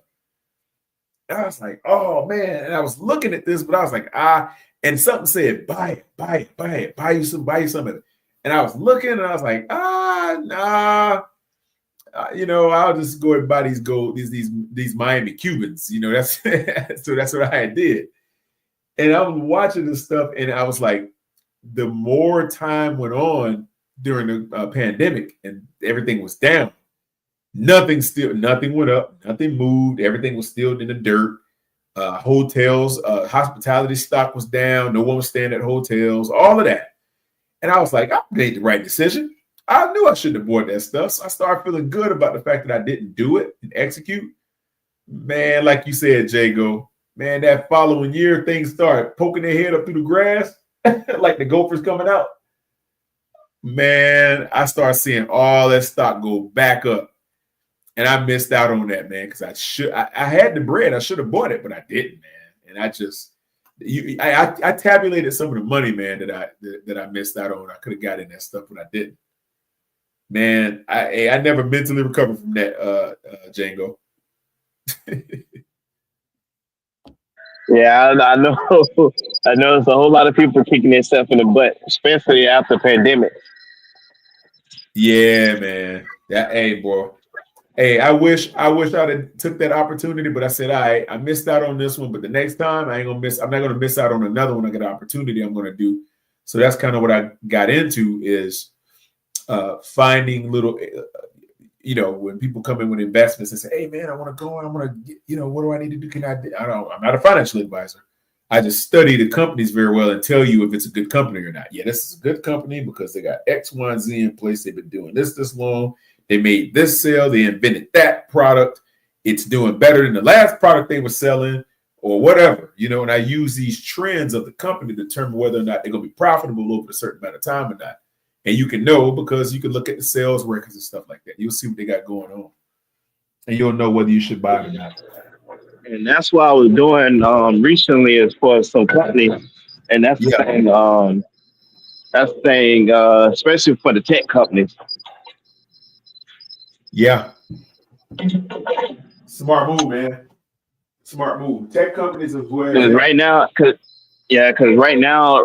from what people have been saying, basically right now, AI is pretty much going to be taking over after a while. So it's better to invest in some of these AI companies in the long run, especially when they first starting up right now. Fact. Yeah. Like NVIDIA is a good one. The processor,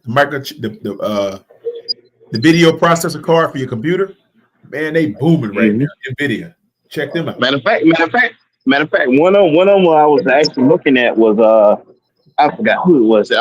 It's a company that made VR stuff for games. Oh yeah. And I already know they're going to end up. And then they was going to end up branching out to other businesses practices. Oh yeah. Yeah, they was going to end up venturing out to other things as far as like military stuff like that. And I'm like, I got to do something. I got to do something about this before it take off. Yeah, man. You got to get your hands on some of that stuff, man, that a lot of people don't realize is part of the way the market is going or the direction the market is going. You got to get your hands on some of that stuff because you're going to look up in about 9 or 10 months from now, 12, 13 months, you're going to say, God, man, that stock was like $22 or $14, and now it's like $75. Exactly. 110, something like that. That's how it be, man. I mean, that's just like when Apple. Well, I wouldn't say when it first started, but I'll say when the smartphone became more popular, and they started selling iPhones and stuff like that, and you see a whole lot of people getting iPhones. It's like, well, they still doing good for this long. Shit, Ben got some stock when they first started becoming more popular. I don't think it was too high back then. I don't think it was too high back then. What year? Like round about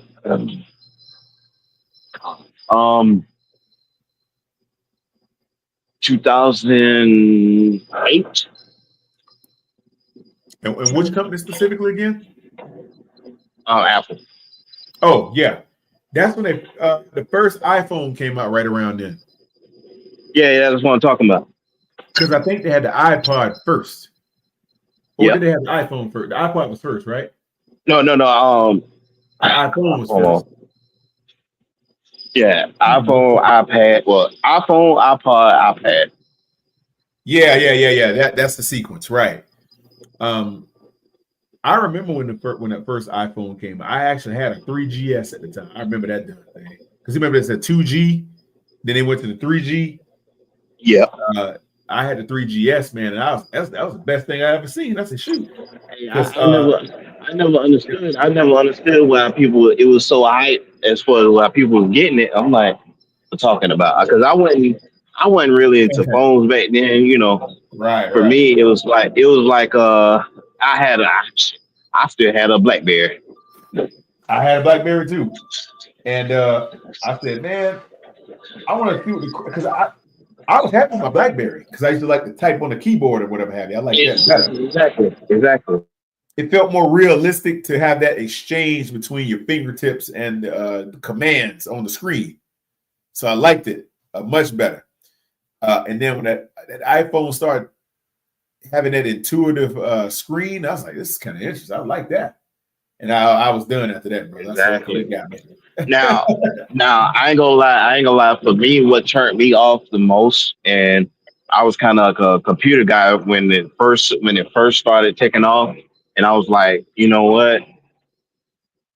I can't deal with the software on the iPhone because I'm more of a computer science type of guy, and I'm like, I can't do certain things on this phone like I should. Because you already know it got certain blockages on it and stuff like that. You can't do it like Android can. Right, it's not open source. Yeah, so it's like for me, it's like, man, I'm going to Android. Did you go to Android? Yeah, I'm still with Android to this day. Shoot, man, I had Android for like 13 years, man. They fooled me into getting an iPhone. So I had it so long. I was on my Note, man. I had a Galaxy Note forever, man. And then I ain't the kind of guy that's gonna get the brand new phone every year. I just don't see. Here's my thing, man. I don't go out and buy the brand new stuff because to me, oh no. You know what I'm saying? You don't get the same as time goes on. They find cheaper ways to make it. Exactly. And yeah, you get a watered down version of something you would actually paid a lot of good money for when it first came out, but now they'll water it down. So I say, no, I'm not going to sit there and buy one of these cheap situations. So I kept my my Galaxy Note, man. That thing worked well for a long time, and all of a sudden, the adhesive started to separate from the back panel because the battery. I've been charging it so many years, and the battery. Yeah, it expanded on you. It expanded and it separated the back plate from the front plate, and the adhesive started popping loose. I said, God, what's going on?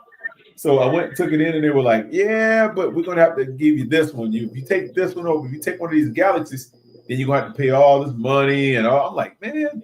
So they gave me that one. Well, you know what though, Quantum? And this is just me. The Galaxies now, I wouldn't say the S series per se, because I already know those are expensive because of what's on them. I'll say the A series. The A series does me just fine, as far as what I can do on it and stuff like that, and stuff I want to put on it and stuff like that. And I don't have to pay no more than, depending on which one I want, I don't have to pay no more than $200 something. $300, yeah. I had the A. I had the first one I had was the A. Oh man, the A9 Pro, I think it was called. I think that was the A9 Pro, if I'm mistaken. I had that one, and then I saw the Note, so I grabbed the Note 9. That's the one I had last, and I must have kept that Note 9 for like 5 or 6 years, man. I kept that thing for a long time. To be honest, like I've been telling my wife, I don't buy phones. I don't buy phones like everybody else. I buy phones probably like every 4 or 5 years. Yeah, me too. Because I'm like, why am I getting something new that's I don't need nothing new. I'm still it still works. I still can do the same thing like the other ones do. It might not have the new features on it. Exactly. But I can deal with it. That's my point, man. That's why I just wouldn't upgrade. I'm like, why? I might get a camera that can shoot another half a megapixel better, but who gives a crap, man? I mean, exactly. I don't take that many pictures anyway. mean, that's what I'm saying. Like, what is it going to give me that I'm not already getting? Like, what's the difference? They say, oh, well, this one has a dynamic island, and that's give a crap about a dynamic island. I live on land. I don't know island, man. I'm good. He's like, well, sir, with this Exactly. one you can do this and you can do that. I say, well, I can do that with this one. Yeah, but it's not going to be the same. Yeah, it is because I have it. It's going to be the same for me. Exactly. You know? I'm doing the same thing. I'm going to do the same thing as I do with the other one. Facts. Yeah, like with I don't use all these features. Nah, you really won't use them all, man. There'll be more apps and stuff on there that you never will download. More features you'll never Exactly. use. Exactly. Yeah. And then what make it so bad is for me, and this is no just to iPhone users, but I don't see no difference except for a camera. That's about all you're gonna find, brother. And matter of fact, the difference is intuitively the Galaxy is it's a lot easier to do to work with. Because And in that's my what I opinion, find. yeah, it's a perfect phone for a business user, no doubt. Yeah. And that's the thing. That's the thing for me. Wait a minute. You talking about iPhone or Samsung? Oh, Well, the Samsung, it's the business user for the Samsung. You're gonna get the best approach oh yeah. Okay. because of the way it's ambidextrous type of phone. You can go in and out of pretty much everything with quickness. That's what I Yeah. like about it. I miss that about that phone because the Apple phone is just like it's basically just you get what you get, and you just got to learn to make it work for you. And there's no changing anything. You gotta go with what you got. But my thing is at this point, they're just selling the name. At this point, with the iPhone, because like, bro, are y'all even keeping up with Samsung anymore? Nah, they're not. They have not really developed any game breaking technology in the last 5 or 6 years. Like okay, there are a couple things I like about it that they added. They added the Face ID, and I think that's pretty cool. Yeah. Then they added the dynamic island is still pretty cool in and of itself, but all the phones obviously don't have that. You got to have a 15 or better to use that. To have that feature. And I think that was the thing about the phone that really got my attention was that when you compare it to a Samsung that doesn't have that feature in its iris on the front camera, it doesn't have that. Now maybe they do now. Maybe they've developed it, but at the time it was just Yeah, it depends on what type of phone you got. Okay. Because they do got it now, but it just depends on which one you got. All of them don't have it. I didn't think so. Because when I thought about it, I said, well, they're going to need to compete with Apple for that market share, and it's going to be something people love the Face ID. Because remember when Samsung came out, they were using that thumbprint on the front of the phone. On the glass, you do your thumbprint, and it would get you that way, or it would get you by, your eye scan. Well, I don't even like using that. What, the thumbprint or the eye scan? No, eye scan. Yeah. It's kind of interesting, but it does work. I tried it. Yeah, I like thumbprint most of all because obviously everybody got a different thumbprint, so ain't nobody can use it unless now I wouldn't suggest anybody doing this unless you touch something and you got a piece of tape, a piece of clear tape, and put it over it. And I wouldn't suggest anybody doing that. Nah. I seen people try crazy stuff with the fingerprint tape thing. I can't say I've ever seen it work, but I remember seeing the narrative that it would out there. Oh yeah, it works. People were saying that. Oh yeah, you can do this and do that. I was like, oh shoot. So I was like wondering, man. I said, well, I want them to develop the software a little bit better. because I think they was using a 2 megapixel front camera to do the eye scan or whatever. When you would, I said, dang, why are they using this old this old Yeah, they camera? do.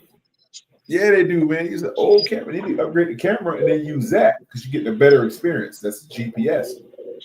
And it's got everything built into it, man. That these phones now they're amazing. Accelerometers, the whole nine. And that's why I put it down. Hold on, Paul.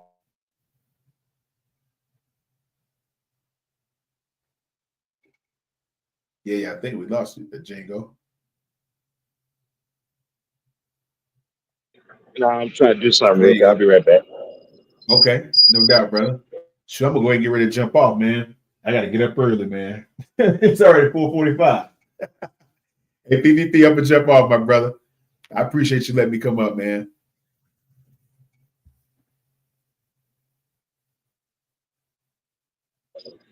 All right, Quan. All right, Django. We'll get up, man. All right. I'm Take it easy, PP. my I gotta brother. go myself.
God dang. Why y'all ain't tell me?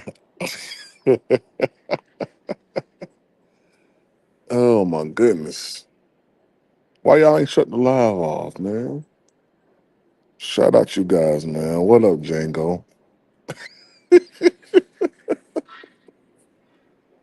Oh my goodness.